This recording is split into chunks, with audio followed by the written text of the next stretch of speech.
Hello, my dear students. I am Dr. Rizla PT, Assistant Professor on Contract, Department of Commerce, School of Distance Education, University of Calicut. Here, through this presentation, I intend to give a detailed explanation about the first three modules of the subject Managerial Economics for the first semester BCOM students of University of Calicut. The module-wise representation of your syllabus. The first module, which covers the introduction to Managerial Economics, and the second module, it deals with the consumer behavior, and the third module, which deals with the price and output determination under different market conditions. Coming to the first module, that is Introduction to Managerial Economics.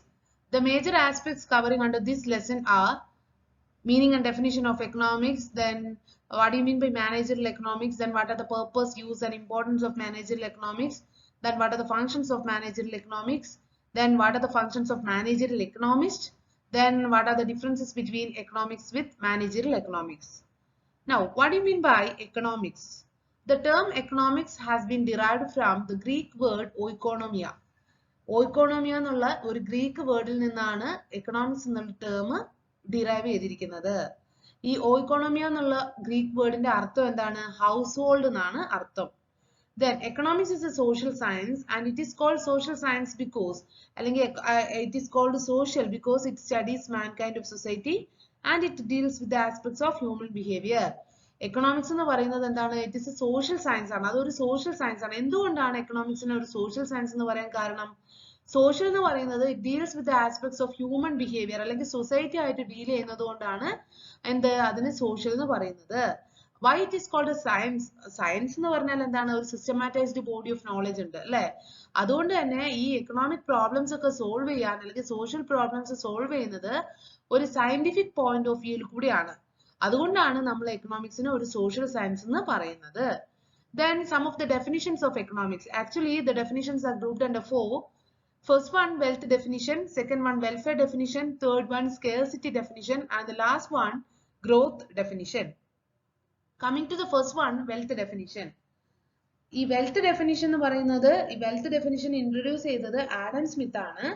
അദ്ദേഹത്തിന്റെ ഒരു famous ആയിട്ടുള്ള ഒരു book ഉണ്ട്, an enquiry into the nature and the causes of wealth of nation. അദ്ദേഹത്തിന്റെ അഭിപ്രായ പ്രകാരം economics എന്ന് പറയുന്നത് എന്താണ്?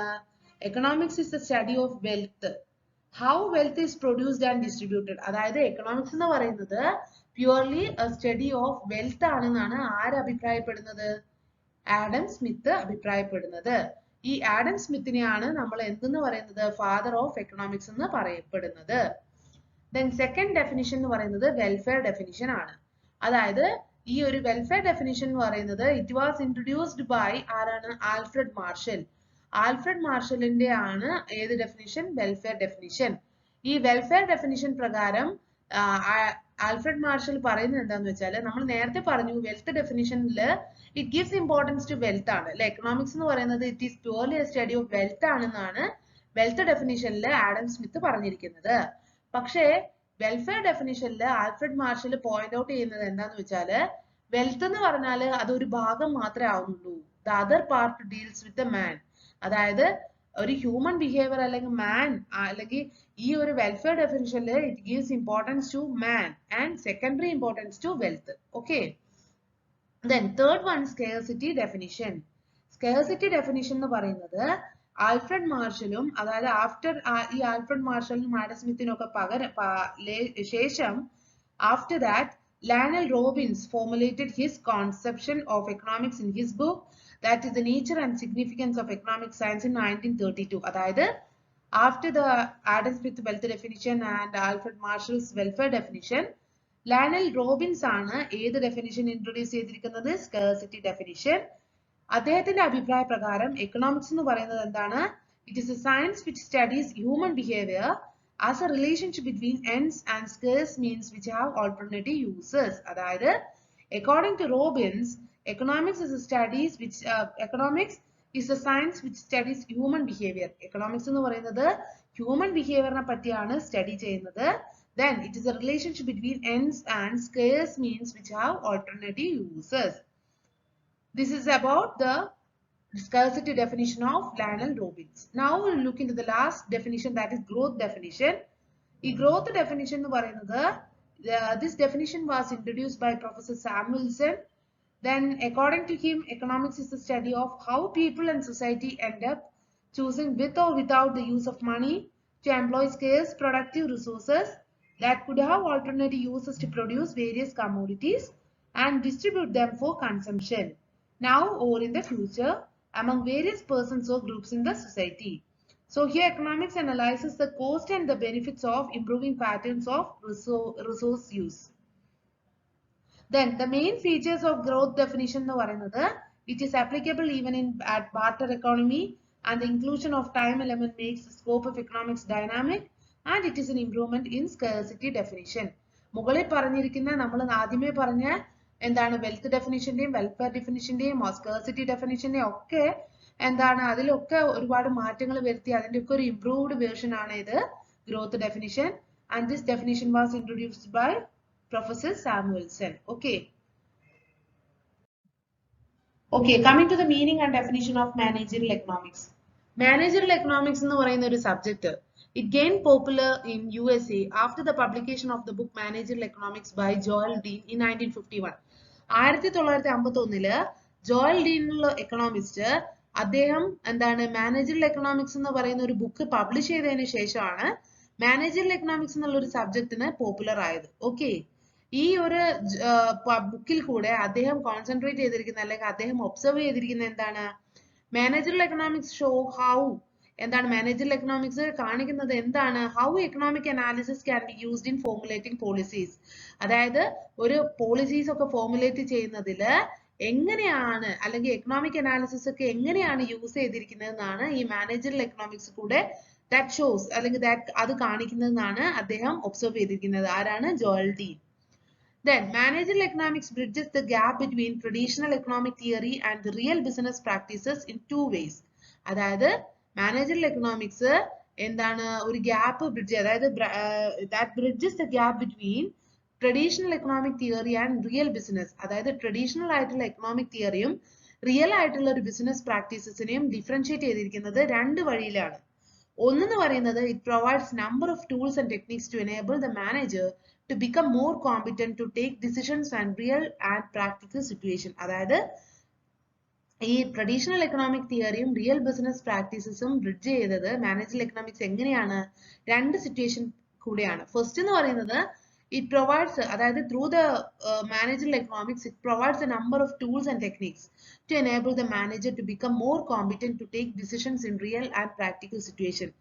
റിയൽ ആയിട്ടുള്ളതും പ്രാക്ടിക്കൽ ആയിട്ടുള്ള സിറ്റുവേഷൻസിലൊക്കെ എന്താണ് കോമ്പിറ്റന്റ് ആയിട്ടുള്ള അല്ലെങ്കിൽ നല്ല രീതിയിലുള്ള എഫക്റ്റീവ് ആയിട്ടുള്ള ഡിസിഷൻസ് ഒക്കെ എടുക്കാൻ വേണ്ടിയിട്ട് മാനേജേഴ്സിന് ഒത്തിരി ടൂൾസും ടെക്നിക്സും ഒക്കെ പ്രൊവൈഡ് ചെയ്യുന്നുണ്ട് ആര്? Managerial economics. സെക്കൻഡ് പോയിന്റിൽ പറയുന്നത് എന്താണ്?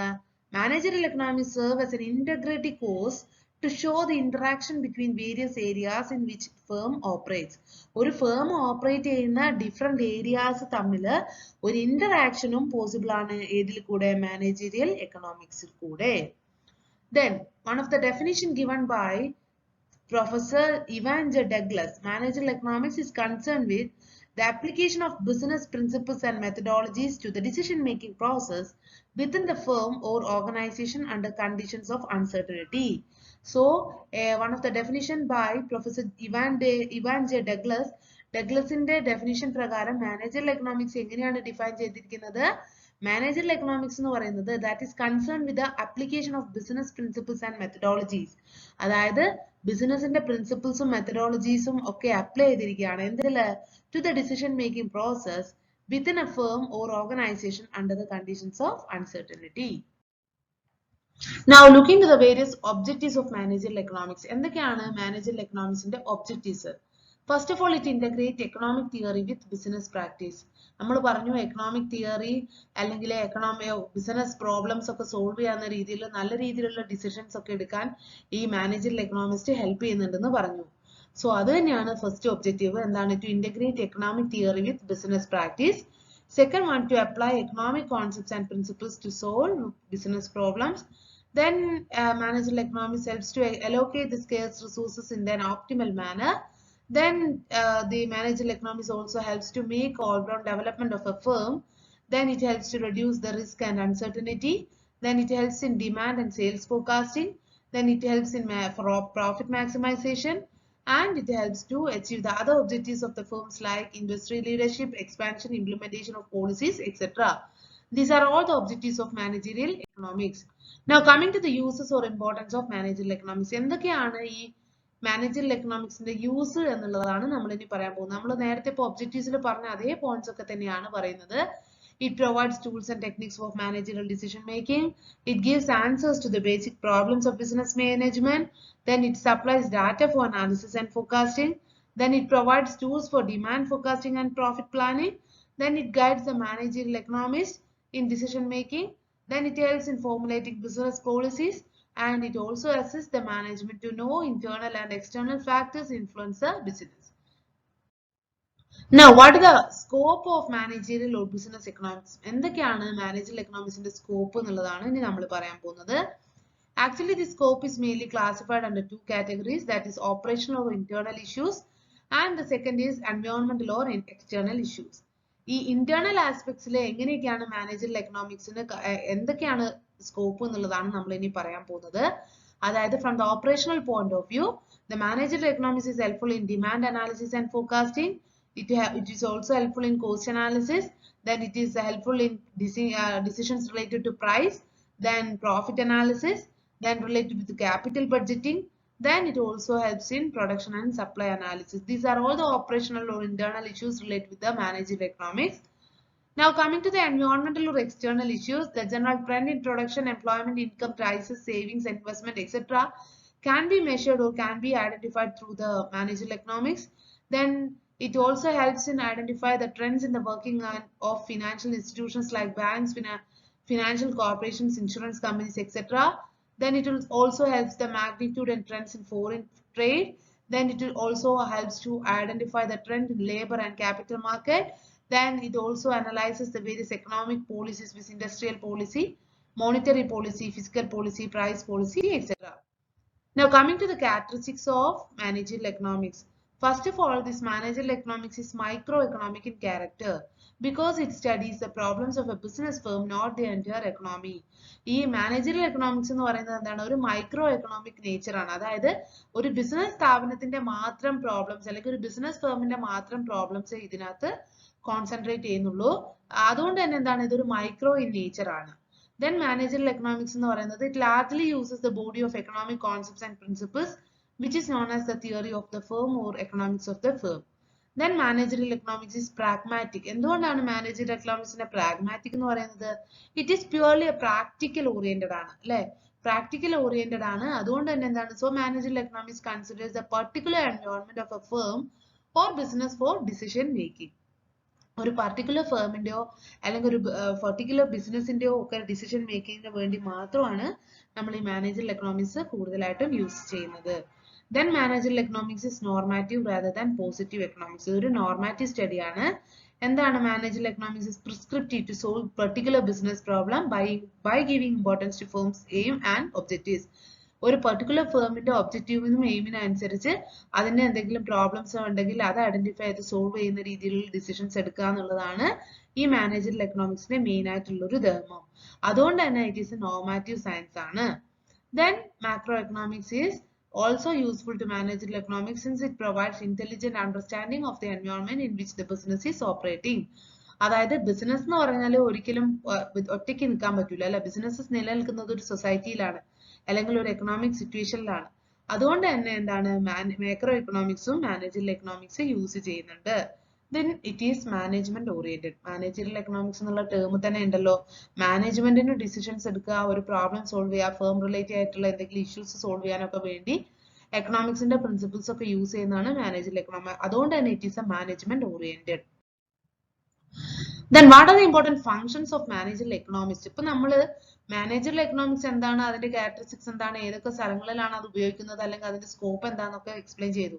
ഇനി ഇത് ചെയ്യുന്ന ഒരാളുണ്ടാവുമല്ലോ, ഇങ്ങനെയുള്ള ഈ മാനേജറിയൽ എക്കണോമിക്സ് എന്നുള്ള ഒരു സബ്ജക്ട് മാത്രമാണ്, അല്ലെ? ആ ഒരു പ്രവർത്തനങ്ങളൊക്കെ ചെയ്തു പോകുന്നത് ഒരു മാനേജറിയൽ എക്കണോമിസ്റ്റ് ആണ്. അദ്ദേഹത്തിന്റെ ഫങ്ഷൻസ് എന്തൊക്കെയാണെന്നാണ് നമ്മൾ നോക്കുന്നത്. The sales forecasting, market research, production scheduling, economic analysis and competing industry, investment appraisals നടത്തുക, then security management analysis, advice on foreign exchange management, then advice on trade, then environmental forecasting and economic analysis of agricultural sales forecasting. These are all the different functions performed by the managerial economist. Now, what are the responsibilities of managerial economist? എന്തൊക്കെയാണ് അദ്ദേഹത്തിന്റെ responsibilities ഉള്ളത്? To bring reasonable profit to the company. അല്ലെ, company ഏതൊരു business ഓർഗനൈസേഷനും നിലനിൽക്കുന്നത് എന്തിനാ? Profit achieve ചെയ്യുക എന്നുള്ളതിലാണ്. അപ്പോൾ ആ ഒരു പ്രോഫിറ്റ് അച്ചീവ് ചെയ്ത് കൊടുക്കുന്നതിൽ പ്രധാനപ്പെട്ട ഒരു റോള് അല്ലെങ്കിൽ റെസ്പോൺസിബിലിറ്റി ആർക്കുണ്ട്? മാനേജീരിയൽ എക്കണോമിസ്റ്റിന് ഉണ്ട്. Then to make accurate forecast. നമ്മൾ പറഞ്ഞു സെയിൽസ് ഫോർകാസ്റ്റ് ചെയ്യുക, പ്രോഫിറ്റ് പ്ലാൻ ചെയ്യുക, പ്രൊഡക്ഷൻ പ്ലാൻ ചെയ്യുക, അല്ലെ, അങ്ങനെയൊക്കെയുള്ള ഫോർകാസ്റ്റിംഗ് ഒക്കെ നടത്തുന്നതും ആരാണ്? മാനേജീരിയൽ എക്കണോമിസ്റ്റ് ആണ്. Then to establish and maintain contact with individual and data sources. Then to keep the management informed of all the possible economic trends. Then it is the responsibility of the managerial economist to prepare speeches for business executives. Then to participate in public debates. Then to earn full status in the business team. Now looking to the last aspects in the first module, that is what is the difference between economics versus managerial economics. Economics എന്താണെന്നും അതിന്റെ ഡെഫിനിഷനും നമ്മൾ explain ചെയ്തിരുന്നു. അതുപോലെ managerial economics എന്താണ്, അതിന്റെ characteristics എന്താണ്, അതിന്റെ objectives എന്താണ്, ഫംഗ്ഷൻസ് എന്താണെന്നൊക്കെ നമ്മൾ എക്സ്പ്ലെയിൻ ചെയ്തിരുന്നു. Now we are going to look at the differences between economics with the managerial economics. എക്കണോമിക്സും മാനേജറിയൽ എക്കണോമിക്സും എങ്ങനെയാണ് വ്യത്യസ്തപ്പെട്ടിരിക്കുന്നത് എന്നുള്ളതാണ് നമ്മൾ ഇനി നോക്കാൻ പോകുന്നത്. First one, economics എന്ന് പറയുന്നത് which deals with the micro and macro aspects. Economics എന്ന് പറഞ്ഞാൽ മൈക്രോ എക്കണോമിക്സ് ഉണ്ട്, മാക്രോ എക്കണോമിക്സ് ഉണ്ട്, അല്ലെ. എക്കണോമിക്സ് എന്ന് പറഞ്ഞാൽ deals with both the micro and macro aspects. പക്ഷേ മാനേജറിയൽ എക്കണോമിക്സ് എന്ന് പറഞ്ഞാൽ നമ്മൾ നേരത്തെ പറഞ്ഞ പോലെ എന്താണ്, ഒരു ബിസിനസ് ഓർഗനൈസേഷൻ അല്ലെങ്കിൽ ഒരു ബിസിനസ് ഫേമിന്റെ പ്രോബ്ലംസ് ഒക്കെ സോൾവ് ചെയ്യുക. അപ്പൊ അതുകൊണ്ട് തന്നെ എന്താണ്, it is micro in nature. Then second one, both positive and normative science. Managerial economics എന്ന് പറയുന്നത് it is A normative science മാത്രമാണ്.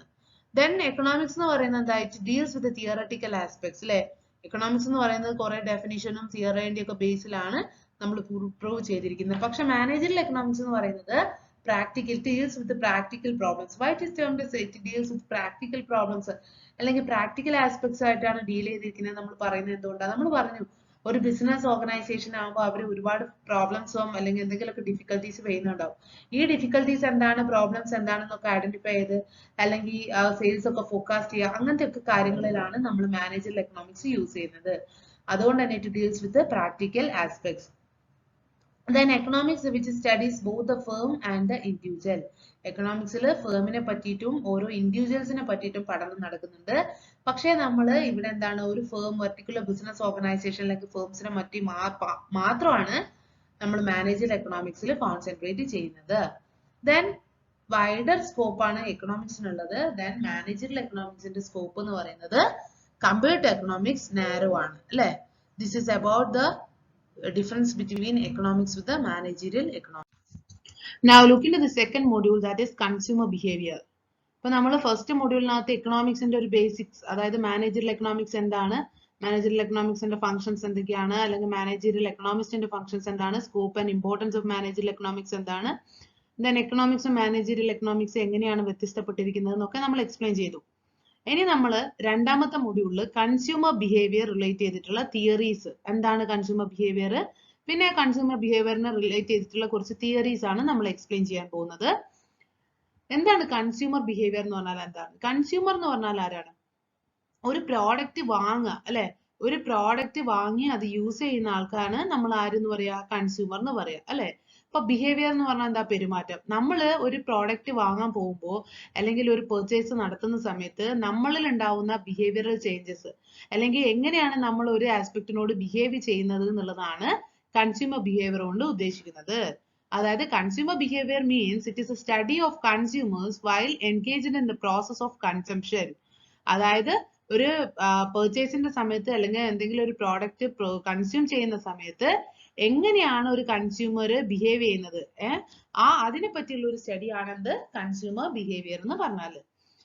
So the consumer behavior tells us how a consumer with his limited resources purchases different varieties of goods and services in the market. നമുക്കറിയാം, നമുക്ക് എല്ലാവർക്കും ആവശ്യങ്ങൾ ഒരുപാടുണ്ട്, അല്ലെ.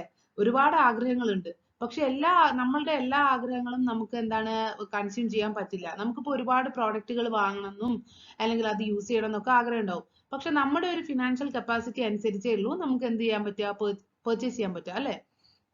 So ഈ കൺസ്യൂമർ ബിഹേവിയറിന് ഉള്ള ആ ഒരു ആസ്പെക്ട് കൂടെ നമുക്ക് എന്തുകൂടെ മനസ്സിലാക്കാം? It tells us how a consumer with his limited resources, അതായത് limited resources in the sense നമുക്ക് എന്താണ്, നമ്മളിപ്പോ ഒരുപാട് എന്താ വലിയ വലിയ നമ്മുടെ ഒരു ഫിനാൻഷ്യൽ കപ്പാസിറ്റിക്ക് അനുസരിച്ച് നമ്മൾ ആഗ്രഹിച്ചില്ല എങ്കിൽ നമുക്ക് അത് അച്ചീവ് ചെയ്യാൻ പറ്റണമെന്നില്ല അല്ലെ. സോ ഈ ലിമിറ്റഡ് റിസോഴ്സസ് എന്ന് പറയുന്നത് നമ്മുടെ കയ്യിലുള്ള കാശിനെയാണ്. Okay, purchases different varieties of goods and services in the market. Okay. Now coming to the theories of consumer behavior. Main ആയിട്ട് കൺസ്യൂമർ ബിഹേവിയറിനെ റിലേറ്റ് ചെയ്തിരിക്കുന്നത് 3 തിയറീസ് ആണ്. First one cardinal utility approach, second one ordinal utility approach and the last one revealed preference theory of Paul Samuelson. First one cardinal utility theory അല്ലെങ്കിൽ cardinal utility approach. Okay, what do you mean by cardinal utility? Actually, this cardinal utility theory was developed by classical economists. Classical economist ആയ ഗോസൺ of Germany, William Stanley Jevons of England, Leon Walras of France, then Carl Munger of Australia. ഇത്രയും classical economist ചേർന്നിട്ടാണ് എന്ത് approach ഉണ്ടാക്കിയത് അല്ലെങ്കിൽ ഏത് analysis develop ചെയ്തത്? Cardinal utility approach. Okay. The neoclassical economists, particularly Alfred Marshall, made significant refinements in the cardinal utility theory. അതായത് introduce ഈ cardinal utility approach അല്ലെങ്കിൽ കാർഡിനൽ യൂട്ടിലിറ്റി അനാലിസിസ് എന്ന് പറയുന്ന കോൺസെപ്റ്റ് ഇൻട്രൊഡ്യൂസ് ചെയ്തത് അല്ലെങ്കിൽ ആ തിയറി ഇൻട്രൊഡ്യൂസ് ചെയ്തത് അല്ലെങ്കിൽ ഡെവലപ്പ് ചെയ്തത് ക്ലാസിക്കൽ എക്കണോമിസ്റ്റ് ആയ അല്ലെങ്കിൽ ക്ലാസിക്കൽ എക്കണോമിസ്റ്റുകളായ Gossen, William Stanley, then Leon Walras and Carl Menger എന്ന് പറഞ്ഞിട്ടുള്ള 4 ക്ലാസിക്കൽ എക്കണോമിസ്റ്റ് ചേർന്നിട്ടാണ് കാർഡിനൽ യൂട്ടിലിറ്റി തിയറി ഡെവലപ്പ് ചെയ്തത്. പക്ഷേ ഈ കാർഡിനൽ യൂട്ടിലിറ്റി തിയറി അവർ ഡെവലപ്പ് ചെയ്ത കാർഡിനൽ യൂട്ടിലിറ്റി തിയറിയിൽ സം മോഡിഫിക്കേഷൻസ് അല്ലെങ്കിൽ റിഫൈൻമെന്റ്സ് ഒക്കെ ആര് വരുത്തി? നിയോ ക്ലാസിക്കൽ എക്കണോമിസ്റ്റ് ആയ ആൽഫ്രഡ് മാർഷൽ. നമ്മൾ ആൽഫ്രഡ് മാർഷലിന്റെ ഡെഫിനിഷൻ ഓഫ് എക്കണോമിക്സ് പഠിച്ചില്ലേ? യെസ്, അതേ Alfred Marshall who made some refinements or developments in the cardinal utility theory developed by the classical economists. Okay, then hence cardinal utility theory is also known as neoclassical utility theory or Marshallian utility theory. അതുകൊണ്ട് തന്നെ ഈ അതായത് നമ്മൾ പറഞ്ഞു classical economist develop ചെയ്ത തിയറിയിൽ കാര്യമായിട്ടുള്ള മാറ്റങ്ങൾ വരുത്തിയത് ആരാണ്? ആൽഫ്രഡ് മാർഷൽ ആണ് അല്ലെ. ആൽഫ്രഡ് മാർഷൽ ഒരു നിയോ ക്ലാസിക്കൽ എക്കണോമിസ്റ്റ് ആണ്. അതുകൊണ്ട് തന്നെ ഈ കാർഡിനൽ യൂട്ടിലിറ്റി അപ്രോച്ചിനെ നമ്മൾ എന്ത് പേര് കൂടെ പറയുന്നുണ്ട്? നിയോ ക്ലാസിക്കൽ യൂട്ടിലിറ്റി തിയറി അല്ലെങ്കിൽ മാർഷലിയൻ തിയറി, മാർഷലിയൻ യൂട്ടിലിറ്റി തിയറി എന്നുള്ള പേര് കൂടെ ഏതിനുണ്ട്? കാർഡിനൽ യൂട്ടിലിറ്റി അപ്രോച്ച് തിയറിക്ക് ഉണ്ട്.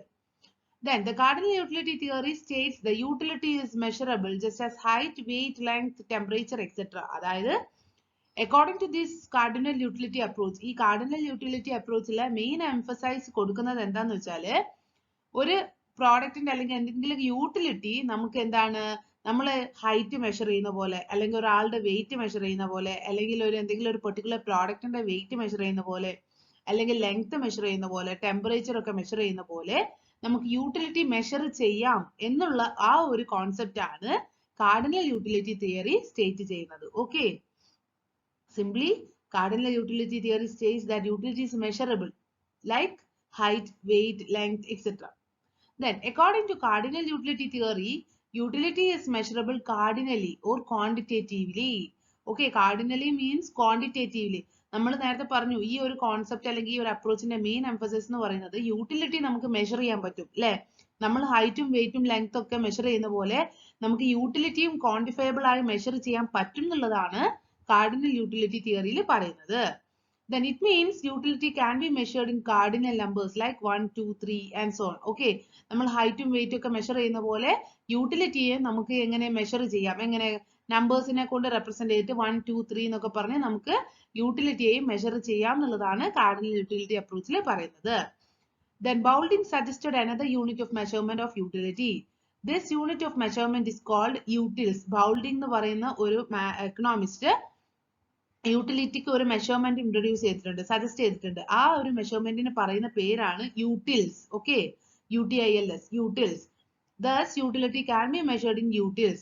For example, an apple possesses 10 utils and an orange possesses 5 utils. Okay, നമ്മൾ പറഞ്ഞു ഈ കാർഡിനൽ യൂട്ടിലിറ്റി അപ്രോച്ച് പ്രകാരം നമുക്ക് യൂട്ടിലിറ്റി എന്താണ്, നമുക്ക് ക്വാണ്ടിറ്റേറ്റീവ്ലി മെഷർ ചെയ്യാം അല്ലെ. യൂട്ടിലിറ്റി നമുക്ക് എന്താ ഹൈറ്റും വെയിറ്റും ഒക്കെ മെഷർ ചെയ്യുന്ന പോലെ ക്വാണ്ടിറ്റേറ്റീവ്ലി അല്ലെങ്കിൽ ത്രൂ നമ്പേഴ്സ് നമുക്ക് റെപ്രസെന്റ് ചെയ്യാൻ പറ്റും.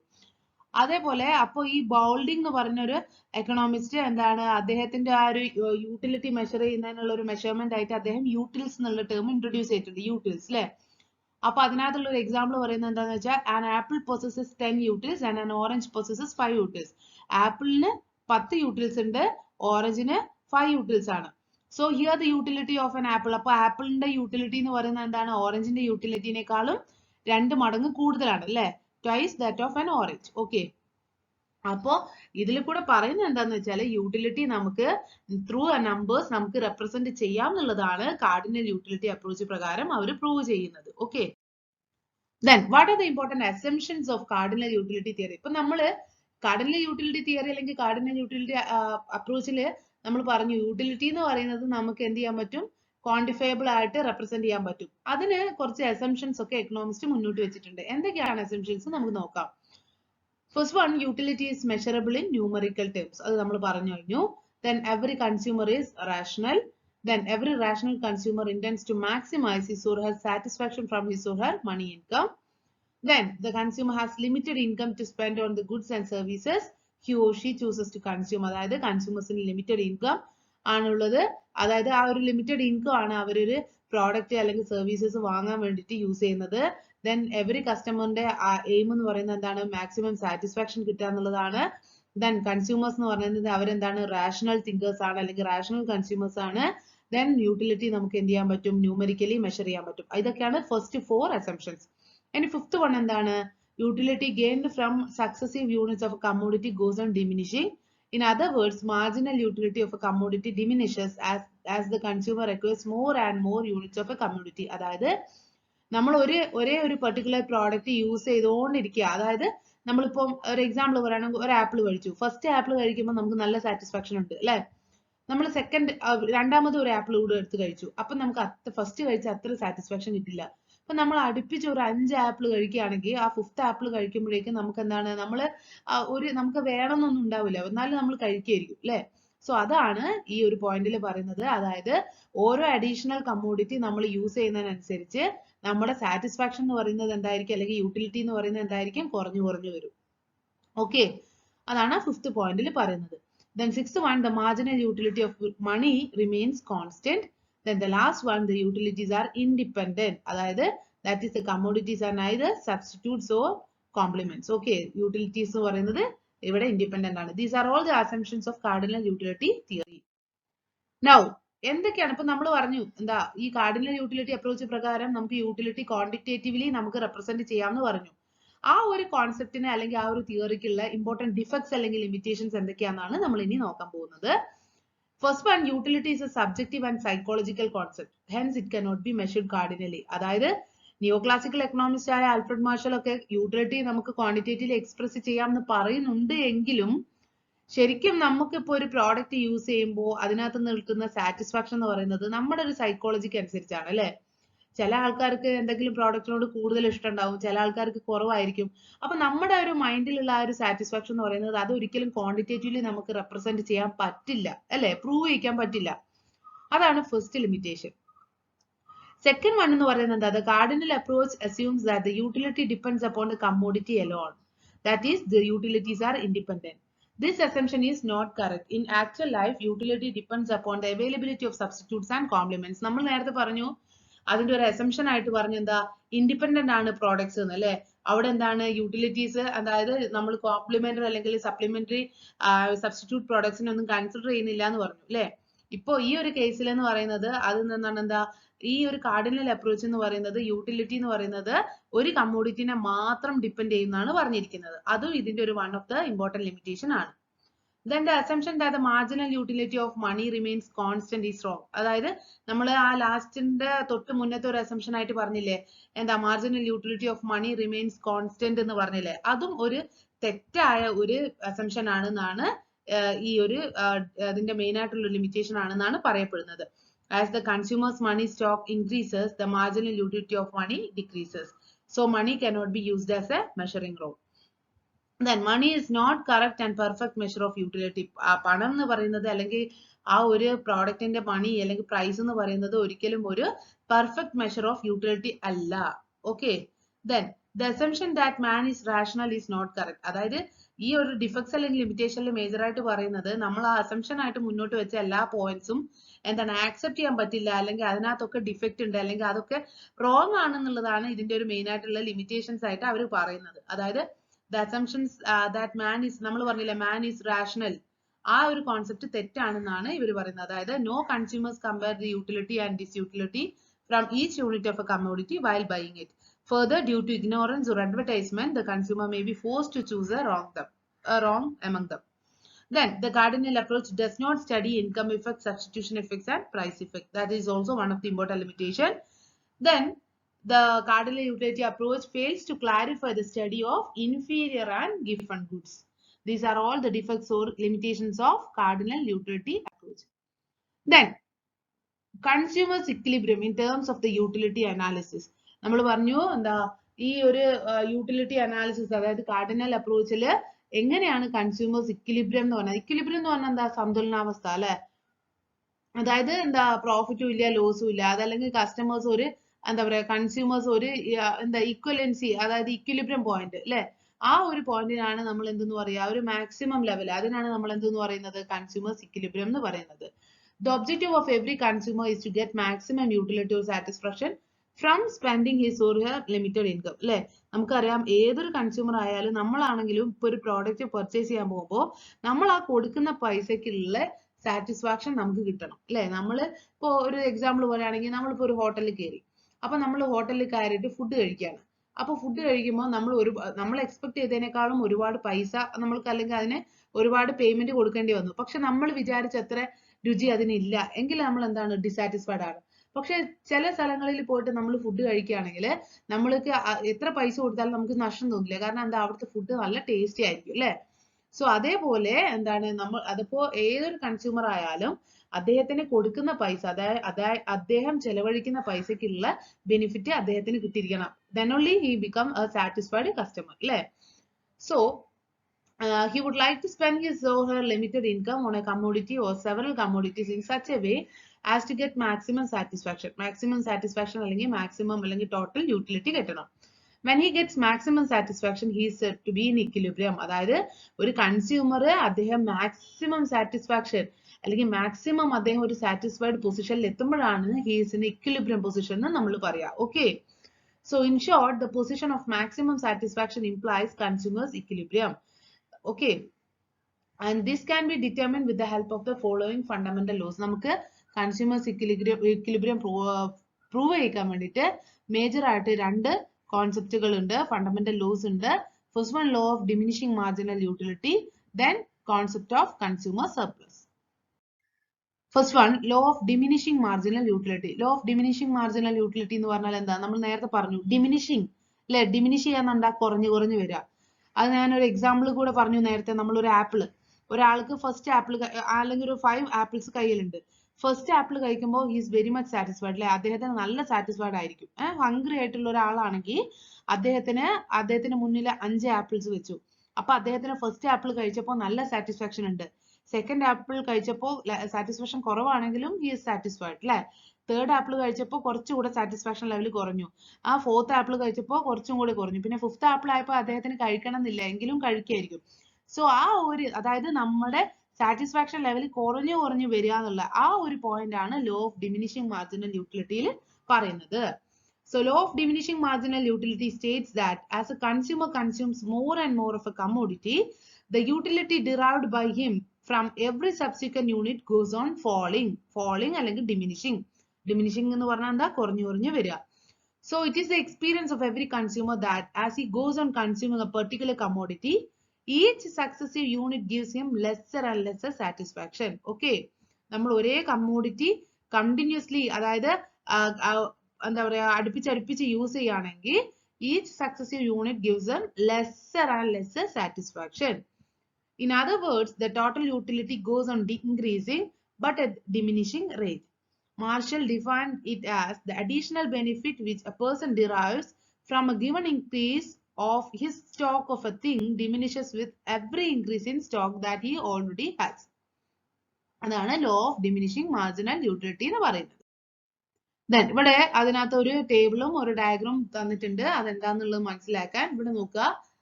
നമ്പർ ഓഫ് മാംഗോസ് 1 2 3 4 5 6 7 7 വരെ ഉണ്ട്. അതായത് ഫസ്റ്റ് മാംഗോ കഴിച്ചപ്പോൾ ഉള്ള ടോട്ടൽ യൂട്ടിലിറ്റി എന്ന് പറയുന്നത് 5 ആണ്. അപ്പോൾ മാർജിനൽ യൂട്ടിലിറ്റി 5 ആണ്. അതായത് അവിടെ അഡീഷൻ വന്നില്ല. നമുക്ക് ഒരു ആപ്പിൾ കഴിച്ചപ്പോൾ യൂട്ടിലിറ്റി കിട്ടിയത് 5 ആണ്, അല്ലെങ്കിൽ നമ്മുടെ ഒരു സാറ്റിസ്ഫാക്ഷൻ 5 ആണ്. അപ്പൊ നമ്മുടെ മാർജിനൽ യൂട്ടിലിറ്റിയും അവിടെ അഡീഷൻ ഒന്നും ഇല്ലല്ലോ, ഫസ്റ്റ് ആപ്പിൾ അല്ല, അപ്പൊ 5 തന്നെ. നമ്മൾ രണ്ടാമത്തെ ആപ്പിൾ അല്ല മാംഗോ കഴിച്ചു. രണ്ടാമത്തെ മാംഗോ കഴിച്ചപ്പോ നമ്മുടെ സാറ്റിസ്ഫാക്ഷൻ ലെവല് അല്ലെങ്കിൽ ഇതെന്ന് പറയുന്നത് 9 ആയി. അപ്പൊ അവിടെ എത്രയാണ് ഇൻക്രീസ് ചെയ്തത്? 5 9 ആയില്ലേ. അപ്പൊ മാർജിനൽ യൂട്ടിലിറ്റി, അതായത് 5 9 ആയി, അത് ആ അഡീഷൻ യൂട്ടിലിറ്റിയാണ് നമ്മൾ മാർജിനൽ യൂട്ടിലിറ്റി കൊണ്ട് റെപ്രസെന്റ് ചെയ്യുന്നത്. അപ്പൊ 5 9 ആയി എന്ന് പറഞ്ഞാൽ അവിടെ എത്ര അഡീഷൻ വന്നു? 4. ദെൻ തേർഡ് മാംഗോ കഴിച്ചപ്പോൾ 9 എന്നുള്ളത് 12 ആയി. അവിടെ എത്ര അഡീഷൻ വന്നു? 3.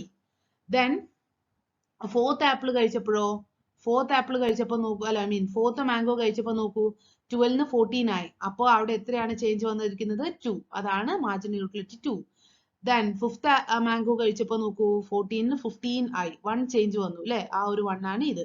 ദെൻ സിക്സ്ത് മാംഗോ കഴിച്ചപ്പോൾ 15 15 തന്നെയായി. അവിടെ ചേഞ്ച് വന്നിട്ടുണ്ടോ? ഇല്ല, 0 ആണ്. ദെൻ സെവൻത്ത് മാംഗോ കഴിച്ചപ്പോഴോ 15 അത് 14 ആയി, കുറയാണ് ചെയ്തത്, -1 ആയി.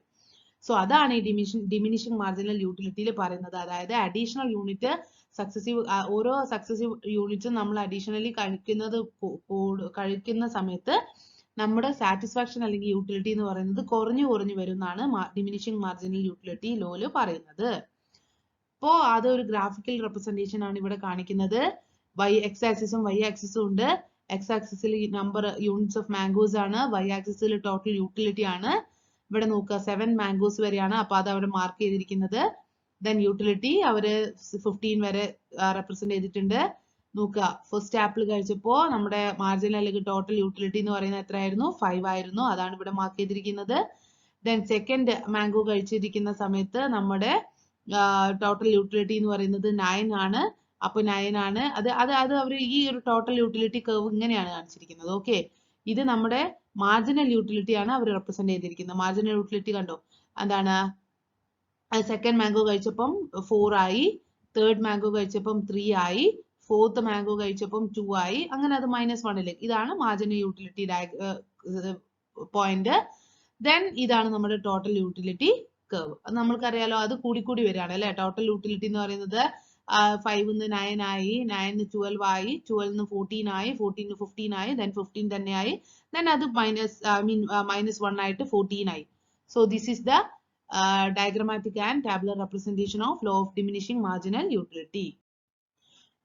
Now look into the next point, that is consumer surplus. Law of diminishing marginal utility that we have already explained. The second point is consumer surplus. എന്താണ് കൺസ്യൂമർ സർപ്ലസ് എന്ന് പറഞ്ഞത്? Consumer എന്ന് പറഞ്ഞാൽ ആരാ നമുക്കറിയാം. സർപ്ലസ് എന്ന് പറഞ്ഞാൽ എന്താ? ലാഭം അല്ലെ. ഇപ്പൊ നമുക്കിപ്പോ എന്തെങ്കിലും ഒരു പ്രോഡക്റ്റിന് 10 രൂപ കൊടുക്കണം. 10 രൂപയാണ് ആ പ്രോഡക്റ്റിന്. പക്ഷെ നമുക്ക് കടക്കാരൻ അത് 8 രൂപയ്ക്ക് തന്നു. അപ്പൊ നമുക്ക് 2 രൂപ അവിടെ ലാഭമല്ലേ. ആ ഒരു ഇതിനാണ് നമ്മൾ എന്തെന്ന് പറയുന്നത്? സർപ്ലസ് എന്ന് പറയുന്നത് അല്ലെ. അതായത് കൺസ്യൂമർ സർപ്ലസ് എന്ന് പറഞ്ഞാൽ what we are prepared to pay. നമ്മൾ വിചാരിക്കുക, നമുക്കിപ്പോ ആ ഒരു പ്രോഡക്റ്റിന് 10 രൂപ, നമ്മൾ 10 രൂപ ഉണ്ടെങ്കിലും ആ പ്രോഡക്റ്റ് വാങ്ങുമെന്ന് വിചാരിച്ച് നമുക്ക് ഒരു 10 രൂപയാണ് അതിന് എന്നുള്ളത് നമ്മുടെ മനസ്സിലുണ്ട്. പക്ഷെ നമ്മൾ ഷോപ്പിൽ എത്തി അത് വാങ്ങിക്കാൻ പോയി, അല്ലെങ്കിൽ നമ്മൾക്ക് ശരിക്കും അവിടെ 10 രൂപയ്ക്ക് പകരം നമ്മൾ 8 രൂപ കൊടുത്താൽ മതി. അങ്ങനെ ആകുമ്പോൾ ആ ഡിഫറൻസ് 2 എന്ന് പറയുന്നത് നമുക്ക് ലാഭമല്ലേ. അതിനാണ് നമ്മൾ എന്തെന്ന് പറയുന്നത്? കൺസ്യൂമർ സർപ്ലസ് എന്ന് പറയുന്നത്. അതുപോലെ അല്ലെങ്കിൽ നമുക്ക് എന്തെന്ന് പറയാം? Total utility minus total amount spend, or total utility minus market price into quantity purchase. ഇതിനാണ് നമ്മൾ എന്തെന്ന് പറയുന്നത്? കൺസ്യൂമർ സർപ്ലസ് എന്ന് പറയുന്നത്. So consumer surplus is the excess of the price which we would be willing to pay rather than go without the thing over what we actually pay. Okay, so what we are willing to pay minus what we actually pay is the consumer surplus. Okay, now look into the schedule related to the consumer surplus. നോക്കുക, orange number 1 2 3 4 5 marginal utility, അതായത് price willing to pay 6 rupees. First orange വാങ്ങുമ്പോൾ, ഒരു orange വാങ്ങുമ്പോൾ നമ്മൾ price കൊടുക്കാൻ willing ആയത് 6 രൂപ. Market price of an orange എന്ന് പറയുന്നത് 2 രൂപ. അപ്പൊ നമ്മുടെ ലാഭം എന്ന് പറയുന്നത് എത്രയാ? 4 രൂപ അല്ലെ. 6 - 2. ഓക്കെ, 6 - 2 എന്ന് പറയുന്നത് 4. ഇനി രണ്ടാമത്തെ കേസിൽ marginal utility price willing to pay എത്രയാണ് 5 rupees 5 ആണ്. മാർക്കറ്റ് പ്രൈസ് എന്ന് പറയുന്നത് എത്രയാ 2. അപ്പൊ ഇത് രണ്ടും തമ്മിലുള്ള വ്യത്യാസം എത്രയാ സർപ്ലസ് 3. നെക്സ്റ്റ് തേർഡ് കേസിൽ 4 ഇവിടെ market price 2 so the difference is 2. That 2 is the consumer surplus. Then in the fourth case the price willing to pay is 3, then the market price is 2. Now the difference is that 1. Then the last case marginal utility is 2 and the market price is 2. So here there is no surplus because 2 minus 2 is equal to 0. So here the total of marginal utility is equal to 20 and the total of market price is equal to 10. Then we have already learned the marginal utility minus the market price is equal to consumer surplus. So here 20 minus 10 എന്ന് പറയുന്നത് 10 ആണ്. അതായത് 20ൽ നിന്ന് total marginal utility minus total market price 20 minus 10 that is equal to 10 അല്ലേ 10. അതാണ് നമ്മുടെ എന്ത് consumer surplus. Okay. Now what are the important assumptions of the theory of consumer surplus? എന്തൊക്കെയാണ് ഈ consumer surplus ന്റെ assumptions എന്നുള്ളതാണ് പറയുന്നത്. ഇവിടെയും എന്താണ് utility can be measured, then marginal utility of money to the consumers remains constant, the commodity has no substitute. These are all the similar assumptions. എന്താണ് എന്തിനായിട്ട് similar ആണ് cardinal approach തിയറിയിൽ നമ്മൾ പറഞ്ഞ അതേ assumptions തന്നെയാണ് ഇവിടെയും. യൂട്ടിലിറ്റി മെഷർ ചെയ്യാൻ പറ്റും, then marginal utility of money remains constant, then commodity has no substitute, then the income taste fashion of consumers remains constant, then the utility of a commodity depends upon the quantity of that commodity alone, then the theory is applicable only if the law of diminishing marginal utility is valid. These are all the important assumptions of the theory of consumer surplus. ഈ assumptions ഒക്കെ നിങ്ങൾ അങ്ങനെ തന്നെ പഠിച്ചു നോക്കുക. എക്സാംസിന് അധികം ചോദിച്ചു കാണാറുണ്ട് കേട്ടോ. എന്താ ഈ theory write the important assumptions ഒക്കെ അങ്ങനെ എപ്പോഴും ചോദിക്കാറുണ്ട്. Now the second approach, that is ordinal utility approach. നമ്മൾ cardinal utility approachും അതിന്റെ ബേസിക് ആയിട്ടുള്ള law of diminishing marginal utility ഉം consumer surplus ആണ് നമ്മൾ ഇത്രയും നേരം എക്സ്പ്ലെയിൻ ചെയ്തത്. Now we are looking into the second concept, that is ordinal utility approach or ordinal analysis. Cardinal അപ്രോച്ചിൽ നമ്മൾ പറഞ്ഞ എന്തായിരുന്നു utility that can be measured അല്ലെ, നമുക്ക് മെഷർ ചെയ്യാൻ പറ്റും 1 2 3 4 എന്നൊക്കെ പറഞ്ഞ്, അല്ലെങ്കിൽ ഹൈറ്റ് വെയിറ്റ് ലെങ്ത് എല്ലാം മെഷർ ചെയ്യുന്ന പോലെ നമുക്ക് യൂട്ടിലിറ്റി അല്ലെങ്കിൽ ലെവൽ ഓഫ് സാറ്റിസ്ഫാക്ഷൻ മെഷർ ചെയ്യാൻ പറ്റുന്നതാണ് കാർഡിനൽ യൂട്ടിലിറ്റി അപ്രോച്ചിൽ പറഞ്ഞിരുന്നത്. Now we are moving on to the ordinal utility approach അല്ലെങ്കിൽ ഓർഡിനൽ അനാലിസിസ് പ്രകാരം അവരെന്താണ് പറയുന്നത് നമുക്ക് നോക്കാം. The ordinal utility approach to the theory of consumer behavior is based on the idea that the utility is not measurable in monetary terms. അതായത് cardinal utility approachൽ പറഞ്ഞതിന്റെ നേരെ opposite view ആണ് ഏതിനുള്ളത് ordinal utility approachൽ. cardinal utility approachൽ നമ്മൾ പറഞ്ഞത് utility that we can be measured in numbers. പക്ഷെ ഇവിടെ പ്രകാരം ഇവർ പറയുന്നത് എന്താണെന്ന് വെച്ചാൽ the utility is not measurable in monetary terms. It is only comparable by ranking the level of satisfaction. അതായത് ഇവിടെ നമുക്ക് യൂട്ടിലിറ്റി മെഷർ ചെയ്യാൻ എന്താണ് റാങ്ക് ചെയ്യുക, അതായത് കമ്പയർ ചെയ്യാനും അല്ലെങ്കിൽ റാങ്ക് ചെയ്യാൻ ലെവൽ ഓഫ് സാറ്റിസ്ഫാക്ഷൻ നമുക്ക് റാങ്ക് ചെയ്യാൻ മാത്രമേ പറ്റുള്ളൂ എന്നുള്ളതാണ് ഓർഡിനൽ യൂട്ടിലിറ്റി അപ്രോച്ചിൽ പറയുന്നത്. This means it is always possible for a consumer to say whether a commodity is more or less or equally useful as compared to another. അതായത് ordinal utility അപ്രോച്ചിൽ അവർ പറയുന്നത് എന്താണെന്ന് വെച്ചാൽ നമുക്ക് ഒരിക്കലും ഒരു പ്രോഡക്റ്റിന്റെ സാറ്റിസ്ഫാക്ഷൻ ഇത്ര നമ്പർ ആണ്, അതായത് 5 ആണെങ്കിൽ അല്ലെങ്കിൽ 2 ആണ്, അങ്ങനെ നമുക്ക് മെഷർ ചെയ്യാൻ പറ്റില്ല.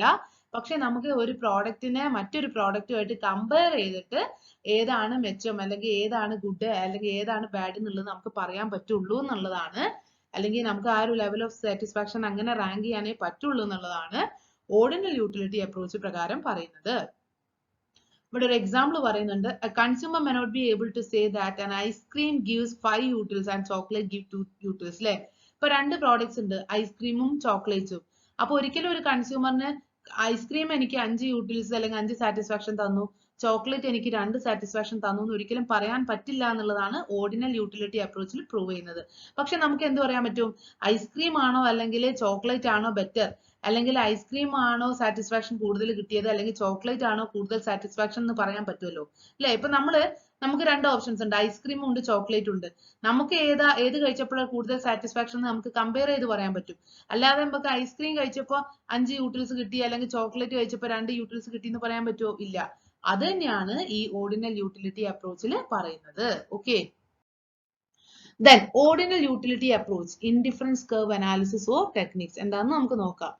The indifference curve technique or the ordinal utility analysis was first introduced by English economist Edgeworth in 1881. അതായത് ഈ ordinal utility approach അല്ലെങ്കിൽ indifference curve technique first introduce ചെയ്തത് ആരാണ്? ഇംഗ്ലീഷ് എക്കണോമിസ്റ്റ് ആയ എഡ്ജ്വർത്ത്. അദ്ദേഹം ഏത് ഇയറിലാണ് അത് ഇൻട്രൊഡ്യൂസ് ചെയ്തത്? 1881. 1881 ഇൻഡിഫറൻസ് കർവ് ടെക്നിക് അല്ലെങ്കിൽ ഓർഡിനൽ യൂട്ടിലിറ്റി അനാലിസിസ് എന്ന് പറയുന്ന ആ ഒരു കോൺസെപ്റ്റ് ഇൻട്രൊഡ്യൂസ് ചെയ്തത് ആരാണ്? ഇംഗ്ലീഷ് എക്കണോമിസ്റ്റ് ആയ എഡ്ജ്വർത്ത്. Okay. An Italian economist, Pareto, refined Edgeworth's concept in 1906. It was further refined by Russian economist Slutsky in 1915. It was given perfection by Professor J.R. Hicks and R.J.D. Allen of the Cambridge University in 1934. So the most detailed presentation of the technique was made by Hicks in his book Value and Capital, published in 1939. Okay. അതായത് ഈ ഒരു indifference curve approach അല്ലെങ്കിൽ ordinal utility അപ്രോച്ചിന്റെ ആ ഒരു development ആണ് നമ്മുടെ ഈ first പാരഗ്രാഫിൽ പറഞ്ഞിരിക്കുന്നത്. അതായത് ഫസ്റ്റ് ഈ ഒരു കോൺസെപ്റ്റ് 1881 കൊണ്ടുവന്നത് ഒരു ഇംഗ്ലീഷ് എക്കണോമിസ്റ്റ് ആയ എഡ്ജ്വർത്ത് ആയിരുന്നു. ഈ എഡ്ജ്വർത്ത് ഇൻട്രൊഡ്യൂസ് ചെയ്ത ഈ ഒരു കോൺസെപ്റ്റിനെ കുറച്ചും കൂടി റിഫൈൻ ചെയ്തത് ആരായിരുന്നു? ഇറ്റാലിയൻ എക്കണോമിസ്റ്റ് ആയ പാരറ്റോ. അദ്ദേഹം ആ ഒരു കോൺസെപ്റ്റിനെ റിഫൈൻ ചെയ്തത് 1906 അദ്ദേഹം റിഫൈൻ ചെയ്തതിനെ വീണ്ടും കുറച്ചും കൂടി റിഫൈൻമെന്റ് വരുത്തിയത് ആരാണ്? റഷ്യൻ എക്കണോമിസ്റ്റ് ആയ സ്ലക്സി. ഓക്കെ. ദെൻ അദ്ദേഹം 1915 ആ ഒരു ചെറിയ മോഡിഫിക്കേഷൻസ് ഒക്കെ വരുത്തിയത്. ദെൻ ആ സ്ലക്സി ഉണ്ടാക്കിയ മോഡിഫിക്കേഷൻസിനെ കുറച്ചും കൂടി പെർഫെക്റ്റ് ആക്കി കൊണ്ടുവന്നത് ആരാണ്? Professor J.R. Higgs and R.J.D. Allen of the Cambridge University in 1934. 1934 Hicks and Allen എന്ന് പറയുന്ന രണ്ട് എക്കണോമിസ്റ്റ് എന്താണ് ആ റഷ്യൻ എക്കണോമിസ്റ്റ് ആയ സ്ലസ്കി ഇൻട്രൊഡ്യൂസ് ചെയ്ത് അല്ലെങ്കിൽ റിഫൈൻ ചെയ്തതിനെ കുറച്ചും കൂടി മോഡിഫൈ ചെയ്തു. ദെൻ ശരിക്കും ഇതിനെ ഫുൾ ആയിട്ട് അതായത് കുറച്ചും കൂടി ഒരു ഡീറ്റെയിൽഡ് ആയിട്ടുള്ള ഒരു presentation of the utility ordinal utility approach കൊണ്ടുവന്നത് ഹിക്സ് എന്ന് പറയുന്ന ഓതർ ആണ്, എക്കണോമിസ്റ്റ് ആണ്. അദ്ദേഹത്തിന്റെ ബുക്ക് വാല്യൂ ആൻഡ് ക്യാപിറ്റൽ എന്നുള്ള ആ ഒരു ബുക്ക് കൂടിയാണ് ഇത് ആ ഒരു കോൺസെപ്റ്റ് പ്രൂവ് ചെയ്തിരിക്കുന്നത്. അത് 1939 Then, according to indifference curve analysis, utility is not measurable in cardinal numbers. നമ്മൾ നേരത്തെ പറഞ്ഞു കാർഡിനൽ അപ്രോച്ചിൽ നമ്മൾ യൂട്ടിലിറ്റി എന്ന് പറയുന്നത് നമുക്ക് മെഷർ ചെയ്യാൻ പറ്റുന്നതാണ് പറഞ്ഞത്. പക്ഷെ ഈ ഇൻഡിഫറൻസ് കർവ് അനാലിസിസ് അല്ലെങ്കിൽ യൂട്ടിലിറ്റി ഓർഡിനൽ യൂട്ടിലിറ്റി അപ്രോച്ച് പ്രകാരം they are of the opinion that the utility is not measurable in cardinal numbers and it is measurable ordinally. ഇത് നമുക്ക് ordinally ആയിട്ട് മാത്രമേ ഉള്ളൂ മെഷർ ചെയ്യാൻ പറ്റുക. So this means utility is measured as the level of satisfaction and not the amount of satisfaction. നമുക്ക് utility level of സാറ്റിസ്ഫാക്ഷനിൽ measure ചെയ്യാൻ പറ്റും. ഒരിക്കലും നമുക്ക് അത് ക്വാണ്ടിറ്റേറ്റീവ്ലി റെപ്രസെന്റ് ചെയ്യാൻ പറ്റില്ല എന്നുള്ളതാണ് ഈ ഇൻഡിഫറൻസ് കർവ് അനാലിസിസിൽ അല്ലെങ്കിൽ ഓർഡിനൽ യൂട്ടിലിറ്റി അപ്രോച്ച് പ്രകാരം പറയുന്നത്. അതായത് ഇപ്പൊ ഞാൻ 2 ആപ്പിൾ കഴിച്ചപ്പോൾ എന്റെ സാറ്റിസ്ഫാക്ഷൻ എന്താണ് അല്ലെ? ഞാൻ ഹൈലി സാറ്റിസ്ഫൈഡ് ആണോ എന്ന് എനിക്ക് പറയാൻ പറ്റും. പക്ഷെ എനിക്ക് 5 സാറ്റിസ്ഫാക്ഷൻ കിട്ടി, 10 സാറ്റിസ്ഫാക്ഷൻ കിട്ടി, എത്ര എമൗണ്ട് ഓഫ് സാറ്റിസ്ഫാക്ഷൻ നമുക്ക് പറയാൻ പറ്റില്ല എന്നുള്ളതാണ് ഓർഡിനൽ യൂട്ടിലിറ്റി അപ്രോച്ചിൽ പറയുന്നത്. Then consumers can only say whether a good or a combination of goods give him or her greater or less or equal satisfaction. One can simply rank the goods or combination of goods in the order of preferences. For example, there are 2 goods, say apple and orange. ഇപ്പൊ ഒരു example പറയാം നമുക്ക്. ആപ്പിളും ഓറഞ്ചും ഉണ്ട്. One can only say that apple is preferred to orange, but he or she cannot say how much. അല്ലെ? ഇപ്പൊ നമ്മളോട് ഇപ്പൊ ചോദിക്കാം ആപ്പിൾ ആണോ ഓറഞ്ച് ആണോ നിങ്ങൾ യൂസ് ചെയ്യുന്നത്, അല്ലെങ്കിൽ ആപ്പിൾ ആണോ ഓറഞ്ച് ആണോ നിങ്ങൾക്ക് ഇഷ്ടം. അപ്പൊ നമ്മള് എന്താണ് നമുക്ക് ഒരൊറ്റ ആൻസർ അല്ലെ, ആപ്പിൾ അല്ലെങ്കിൽ ഓറഞ്ച്. നമുക്ക് പക്ഷെ എത്രമാത്രം ഇഷ്ടമാണ് എന്നുള്ളത് നമുക്ക് പറയാൻ പറ്റില്ല അല്ലെ. ഹൗ മച്ച്, അതാണ് ഈ ഒരു ഓർഡിനൽ യൂട്ടിലിറ്റി അപ്രോച്ചിൽ അവർ പ്രൂവ് ചെയ്തിരിക്കുന്നത്. Okay. Then what do you mean by indifference schedule? Indifference schedule എന്ന് പറഞ്ഞാൽ എന്താണ്? It is a schedule showing different combinations of 2 or more commodities which yield the same level of satisfaction. Okay. So indifference schedule എന്ന് പറഞ്ഞാൽ എന്താ? ഒരു പട്ടിക അല്ലെ. ഇപ്പൊ ഇൻഡിഫറൻസ് ഷെഡ്യൂളിൽ എന്താണ് അത് കാണിക്കുന്നത്? Showing different combinations of 2 or more commodities. അതായത് 2 or more commoditiesന്റെ ഡിഫറെന്റ് കോമ്പിനേഷൻസ് ആണ് which yield the same level of satisfaction. ഇപ്പൊ ഒരു എക്സാമ്പിൾ പറഞ്ഞാൽ എന്താണ്? ആപ്പിളും ഓറഞ്ചും. ഇപ്പൊ 10 ആപ്പിളും 5 ഓറഞ്ചും അങ്ങനെ ആ ഒരു കോമ്പിനേഷൻ ഇല്ലേ, ആ കോമ്പിനേഷനിൽ സെയിം ലെവൽ ഓഫ് സാറ്റിസ്ഫാക്ഷൻ കിട്ടിക്കുന്ന എന്താ different combinations of 2 or more കമ്മോഡിറ്റീസിന്റെ ഒരു ടേബിൾ അല്ലെങ്കിൽ ഒരു ഷെഡ്യൂളിനാണ് നമ്മൾ എന്തെന്ന് പറയുന്നത്, ഇൻഡിഫറൻസ് ഷെഡ്യൂൾ എന്ന് പറയുന്നത്. അത് നമുക്കൊരു through an example it is clear to you. Okay, for example, a consumer buys 2 commodities, അതായത് 2 കമ്മോഡിറ്റീസ് വാങ്ങുന്നുണ്ട്, ആപ്പിളും ഓറഞ്ചും. Let us make 2 combination. നമ്മൾ പറഞ്ഞു 2 കോമ്പിനേഷൻസിൽ കൂടെ, അതായത് 2 പ്രോഡക്ട്സിന്റെ അല്ലെങ്കിൽ ഡിഫറെന്റ് കോമ്പിനേഷൻസിൽ കൂടെ നമ്മൾ level of satisfaction, same level of സാറ്റിസ്ഫാക്ഷനിൽ ആ ഒരു പോയിന്റിനെയാണ് നമ്മൾ എന്ത് പറയുന്നത്, ഇൻഡിഫറൻസ് ഷെഡ്യൂൾ എന്ന് കാണിക്കുന്നത്. സോ ഇവിടെ നോക്കുക, combinations A consist of 1 unit of apple and 20 units of orange. ഒന്നാമത്തെ ഡിഫറെന്റ് കോമ്പിനേഷൻസ് ആണ് പറഞ്ഞു. അപ്പൊ നമ്മൾ 2 കമ്മോഡിറ്റീസ് എടുത്തിട്ടുണ്ട്, ആപ്പിളും ഓറഞ്ചും. അതിനകത്ത് കോമ്പിനേഷൻ എ എന്ന് പറയുന്നത് എന്താണ്, ഒരു ആപ്പിളും 1 യൂണിറ്റ് ഓഫ് ആപ്പിളും 20 യൂണിറ്റ്സ് ഓഫ് ഓറഞ്ചും. കോമ്പിനേഷൻ ബി എന്ന് പറയുന്നത് 2 യൂണിറ്റ്സ് ഓഫ് ആപ്പിളും 15 യൂണിറ്റ്സ് ഓഫ് ഓറഞ്ചും. If a consumer is asked to give his preference, it may be any of the 3. അല്ലേ? ഇപ്പൊ നമ്മളോട് ഇപ്പൊ ഇതിന്റെ ഏത് കോമ്പിനേഷൻ ആണ് നിങ്ങൾക്ക് വേണ്ടത്, അല്ലെങ്കിൽ ഏത് കോമ്പിനേഷൻ ആണ് നിങ്ങൾക്ക് ഇഷ്ടം എന്ന് പറഞ്ഞാൽ ഇതിൽ ഏതും ആവാം അല്ലെ. ഒന്ന് എന്താണ്, he prefers combination A to B, അല്ലെങ്കിൽ he prefers combination B to A, അല്ലെങ്കിൽ എന്ത് ചെയ്യാ, combination A and B are equally preferable അല്ലെ. ഇപ്പൊ ഇവിടെ നോക്കുക, ഇപ്പൊ നമ്മളോട് പറയാ ഇവിടെ 2 കോമ്പിനേഷൻ അവർ തന്നിട്ടുണ്ട്, കോമ്പിനേഷൻ എയും കോമ്പിനേഷൻ ബിയും. കോമ്പിനേഷൻ എയിൽ എന്ന് പറയുന്നത് 1 യൂണിറ്റ് ഓഫ് ആപ്പിളും 20 യൂണിറ്റ്സ് ഓഫ് ഓറഞ്ചും ആണ്. കോമ്പിനേഷൻ ബി എന്ന് പറയുന്നത് 2 യൂണിറ്റ്സ് ഓഫ് ആപ്പിളും 15 യൂണിറ്റ്സ് ഓഫ് ഓറഞ്ചും ആണ്. എന്നിട്ട് നമ്മളോട് ചോദിക്കുക, ഇതിനകത്ത് ഏത് കോമ്പിനേഷൻ ആണ് നിങ്ങൾ പ്രിഫറൻസ്, അല്ലെങ്കിൽ നിങ്ങൾക്ക് ഏത് കോമ്പിനേഷനോടാണ് താല്പര്യം. അപ്പൊ നമുക്ക് എന്താ 3 ഓപ്ഷൻ ഉണ്ട്, ഒന്നില്ലെങ്കിൽ എ എന്ന് പറയാം, അല്ലെങ്കിൽ ബി എന്ന് പറയാം, അല്ലെങ്കിൽ എന്ത് ചെയ്യാം 2 എന്ന് പറയാം അല്ലെ. ഇത് എന്താ പറയാ, കോമ്പിനേഷൻ എനെ നമുക്ക് പ്രിഫറബിൾ ആണെന്ന് പറയാം, അല്ലെങ്കിൽ ബി ആണ് പ്രിഫർ ചെയ്യുന്ന പറയാം, അല്ലെങ്കിൽ ഈക്വലി ആണ് 2 എന്ന് പറയാം. അപ്പൊ 3 ഓപ്ഷൻസ് അവിടെ ഉണ്ട് അല്ലെ. So in the third case, he is indifferent between combinations A and B. This is because both the combinations are yielding the same level of satisfaction. So in the first and the second case, he has given a clear preference. But in the third case, he is indifferent. This means both combinations are preferable. So there may be a series of such combinations giving the same level of satisfaction. Okay, these can be tabulated. Such a tabulation or list is known as indifference schedule. So മനസ്സിലായോ? അതായത് ഈ ഒരു എക്സാമ്പിളിൽ കൂടെ തന്നെ നിങ്ങൾ മനസ്സിലാക്കുക, ആപ്പിളും ഉണ്ട് ഓറഞ്ചും ഉണ്ട്. കോമ്പിനേഷൻ എയിൽ എന്ന് പറയുന്നത് 1 യൂണിറ്റ് ഓഫ് ആപ്പിളും 20 യൂണിറ്റ്സ് ഓഫ് ഓറഞ്ചും ആണ്. കോമ്പിനേഷൻ ബി എന്ന് പറയുന്നത് 2 യൂണിറ്റ്സ് ഓഫ് ആപ്പിളും 15 യൂണിറ്റ്സ് ഓഫ് ഓറഞ്ചും. അപ്പൊ നമ്മളോട് ഏത് കോമ്പിനേഷൻ ആണ് പ്രിഫറബിൾ എന്ന് പറഞ്ഞാൽ നമുക്ക് എന്താ, ചിലപ്പോ എന്താ നമുക്ക് കോമ്പിനേഷൻ എ ആയിരിക്കും ഇഷ്ടം, അല്ലെങ്കിൽ കോമ്പിനേഷൻ ബി ആയിരിക്കും പ്രിഫർ ചെയ്യുന്നത്. ചില കൺസ്യൂമേഴ്സ് എന്താ ഇൻഡിഫറന്റ് ആണ്, ഈ 2 കോമ്പിനേഷനും പ്രിഫറൻസ് ഉണ്ടാവും അല്ലെ. അവർക്ക് എന്താ ഇത് രണ്ടിനും വലിയ പ്രത്യേകിച്ച് വ്യത്യാസം തോന്നില്ല, അവർ രണ്ടും എന്താണ് രണ്ടിനും എന്താണ് അവർക്ക് പ്രിഫറൻസ് ഉണ്ടാവും. സോ അങ്ങനെയുള്ള ആ ഒരു ഡിഫറെന്റ് ആയിട്ടുള്ള പ്രിഫറൻസ് അല്ലെങ്കിൽ സെയിം ലെവൽ ഓഫ് സാറ്റിസ്ഫാക്ഷൻ അല്ലേ 2 കോമ്പിനേഷൻ യൂസ് ചെയ്തപ്പോഴും അദ്ദേഹത്തിന് കിട്ടിയത്. ആ ഒരു ഇതിനെ നമ്മൾ ടാബുലർ ആയിട്ട് റെപ്രസെന്റ് ചെയ്യുമ്പോഴാണ് അതിനാണ് നമ്മൾ എന്തെന്ന് പറയുന്നത്, ഇൻഡിഫറൻസ് ഷെഡ്യൂൾ എന്ന് പറയുന്നത്. ഓക്കെ, ഇവിടെ നോക്കുക, combination A B C D E 5 combinations ഉണ്ട്. യൂണിറ്റ് ഓഫ് ആപ്പിൾ എന്ന് പറയുന്നത് കോമ്പിനേഷൻ എയിൽ 1 യൂണിറ്റ് ഓഫ് ആപ്പിളും 20 യൂണിറ്റ്സ് ഓഫ് ഓറഞ്ചും. കോമ്പിനേഷൻ ബി എന്ന് പറയുന്നത് 2 യൂണിറ്റ്സ് ഓഫ് ആപ്പിളും 15 യൂണിറ്റ്സ് ഓഫ് ഓറഞ്ചും. കോമ്പിനേഷൻ സി എന്ന് പറയുന്നത് 3 units of apple and 11 units of orange. Then combination D എന്ന് പറയുന്നത് 4 യൂണിറ്റ്സ് ഓഫ് ആപ്പിളും 8 യൂണിറ്റ്സ് ഓഫ് ഓറഞ്ചും. ദെൻ കോമ്പിനേഷൻ ഇ എന്ന് പറയുന്നത് 5 യൂണിറ്റ്സ് ഓഫ് ആപ്പിളും 6 യൂണിറ്റ്സ് ഓഫ് ഓറഞ്ചും. ഇതാണ് നമ്മുടെ എന്ത് ഷെഡ്യൂള്.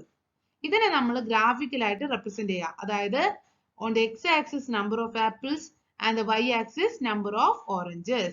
ഇവിടെ നോക്കുക, ആപ്പിളിന്റെ കേസിൽ 1 2 3 4 5 അല്ലെ. 1 യൂണിറ്റ് ആപ്പിൾ ആയപ്പോ നമ്മുടെ ഓറഞ്ചിന്റെ എത്രയാണ് 20. ദെൻ 2 യൂണിറ്റ്സ് ഓഫ് ആപ്പിൾ ആയപ്പം number of units of orange എത്രയാണ് 15. ഓക്കെ, അങ്ങനെയാണ് നമ്മൾ ഇതേ പോയിന്റ് തന്നെ നമ്മൾ ഇത് ഗ്രാഫിക്കലി റെപ്രസെന്റ് ചെയ്യുന്നതാണ്. അപ്പോൾ നമുക്ക് കിട്ടുന്ന ആ ഒരു കേർവ് ആണിത്, ഈ IC എന്ന് പറയുന്നത്. This is about the indifference schedule and indifference graph. Okay, അപ്പൊ നമ്മൾ ഈ ഷെഡ്യൂളിനകത്തുള്ള പോയിന്റ്സ് നമ്മൾ ഗ്രാഫിക്കലി നമ്മൾ മാർക്ക് ചെയ്തിരിക്കുകയാണ് ഇവിടെ നമ്മൾ പറഞ്ഞ പോലെ. സോ ഈ ഒരു A B C D E അങ്ങനെ ആ ഒരു പോയിന്റ്സിനെ നമ്മൾ ജോയിൻ ചെയ്തിട്ട് ഒരു കേർവ് വരയ്ക്കുമ്പോൾ ആ കേർവിനാണ് നമ്മൾ എന്തെന്ന് പറയുന്നത് ഇൻഡിഫറൻസ് കേർവ് എന്ന് പറയുന്നത്. ആൻഡ് ഈ ഒരു points A B C D E ഈ പോയിന്റ്സിന് പറയുന്ന പേരാണെന്ത് locus points. Okay, these points represent the 5 combinations which give the same level of satisfaction. This is about indifference curve and indifference schedule. Look into the next concept, that is marginal rate of substitution. What do you mean by marginal rate of substitution? ഈ marginal rate of substitution എന്ന് പറയുന്നത് indifference curve അനാലിസിസിലെ ഒരു important ആയിട്ടുള്ള ഒരു concept ആണ്. ഈ ഒരു marginal rate of substitution കൊണ്ട് MRS കൊണ്ട് ഉദ്ദേശിക്കുന്നത് എന്താന്ന് വെച്ചാൽ it is the rate at which the consumer substitute one commodity for other. അതായത് ഒരു കമ്മോഡിറ്റിക്ക് പകരം വേറൊരു കമ്മോഡിറ്റിനെ സബ്സ്റ്റിറ്റ്യൂട്ട് ചെയ്യുക. ആ ഒരു റേറ്റിനാണ് നമ്മൾ എന്തെന്ന് പറയുന്നത് മാർജിനൽ റേറ്റ് ഓഫ് സബ്സ്റ്റിറ്റ്യൂഷൻ എന്ന് പറയുന്നത്. So marginal rate of substitution simply means is the rate at which the consumer substitute one commodity for the other. ഒരു കമ്മോഡിറ്റിക്ക് പകരം വേറൊരു കമ്മോഡിറ്റിനെ സബ്സ്റ്റിറ്റ്യൂട്ട് ചെയ്യുന്ന ആ ഒരു റേറ്റിനെയാണ് നമ്മൾ എന്തെന്ന് പറയുന്നത് മാർജിനൽ റേറ്റ് ഓഫ് സബ്സ്റ്റിറ്റ്യൂഷൻ എന്ന് പറയുന്നത്. ഇവിടെ നോക്കുക, കോമ്പിനേഷൻസ് ഉണ്ട് A B C D E 5 combination ഉണ്ട്. ആപ്പിൾ ആൻഡ് ഓറഞ്ചസ് ഉണ്ട്. ദെൻ നെക്സ്റ്റ് ടേബിൾ നെക്സ്റ്റ് ഹെഡിങ്ങിൽ MRS ഉദ്ദേശിക്കുന്നത് marginal rate of substitution. Here നോക്കുക, ഫസ്റ്റ് കേസിൽ നോക്കുക എന്താണ് in this schedule we can see that initially the consumer substitute 1 apple for 5 oranges. അല്ലേ, first കേസിൽ 1 ആപ്പിൾ ആൻഡ് 20 ഓറഞ്ച്. അപ്പൊ അവിടെ മാർജിനൽ റേറ്റ് ഓഫ് സബ്സ്റ്റിറ്റ്യൂഷൻ ഇല്ല, ഫസ്റ്റ് കേസ് ആണ്. ഇനി രണ്ടാമത്തത് ബിയിൽ നോക്കുക, 2 ആപ്പിള് ആ സ്ഥാനത്ത് എത്ര ഓറഞ്ച് ആയി കുറഞ്ഞു 15.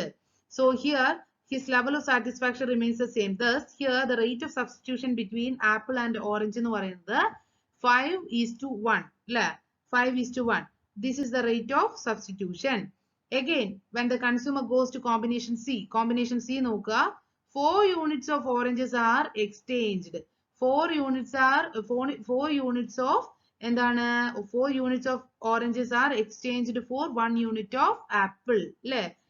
Then here the marginal rate of substitution എന്ന് പറയുന്നത് എത്രയാണ് 4:1. So ഈ ഒരു മാർജിനൽ റേറ്റ് ഓഫ് സബ്സ്റ്റിറ്റ്യൂഷൻ കണ്ടുപിടിക്കുന്ന ഇക്വേഷൻ ആണ് എന്ത് delta O divided by delta A. Delta O എന്ന് പറയുന്നത് എന്താണ് change in quantity of orange, then A എന്ന് പറയുന്നത് എന്താ change in quantity of apple. And this is the graphical representation. Here in the graph നമുക്ക് നോക്കാം എന്താ over the segment A B എന്നുള്ള സെഗ്മെന്റ് നോക്കുക. ഹിയർ MRS is equal to 5:1. This means that 5 units of A is substituted for 5 units of O. Okay. Then over the segment BC എന്നുള്ള segment നോക്കുക, അവിടെ 4:1 ആണ്. 4:1 കൊണ്ട് അർത്ഥമാക്കുന്നത് എന്താണ് over the segment CD യിൽ എന്താണ് 3:1 ആണ്, DE യിൽ എന്താണ് 2:1 and so on. Okay. So here the marginal rate of substitution measures the average number of units of orange O the consumer is willing to forego for obtaining 1 additional unit of A. Okay.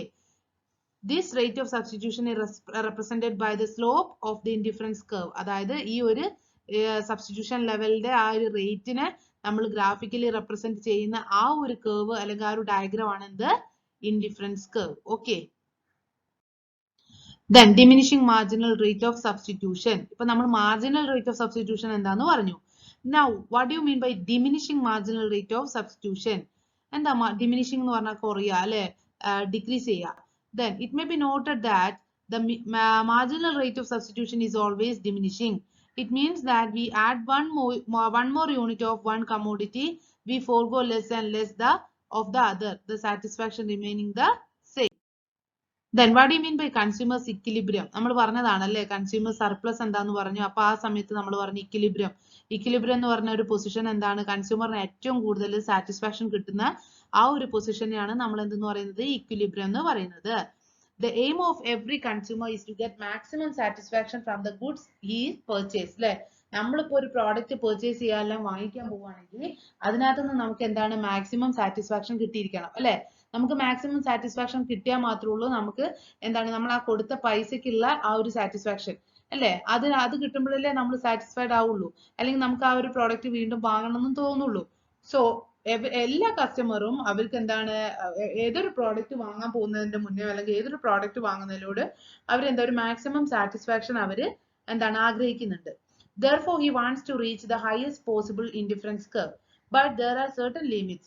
These limits are related to his money income and prices of the goods. The budget line describes these limits. So, consumers equilibrium അല്ലെങ്കിൽ അതിന്റെ important ആയിട്ടുള്ള assumptions ആണ് ഇവിടെ പറയാൻ പോകുന്നത്. Every consumer has scale of preferences. Then he has a given amount of income to spend. Then prices of the goods are given and are constant. Then goods are homogeneous and divisible. And the consumer is rational and priced to maximize his satisfaction. ഈ assumptions എന്ന് പറയുന്നത് ഒരുവിധം എല്ലാത്തിന്റെയും നമ്മളിപ്പോ same ആയിട്ട് തന്നെയാണല്ലേ പറഞ്ഞത്. So ഈ കൺസ്യൂമർ ഇക്വിലിബ്രിയം എന്ന് പറഞ്ഞാൽ നമ്മൾ പറഞ്ഞു is a point where consumer gets a maximum level of satisfaction അല്ലേ.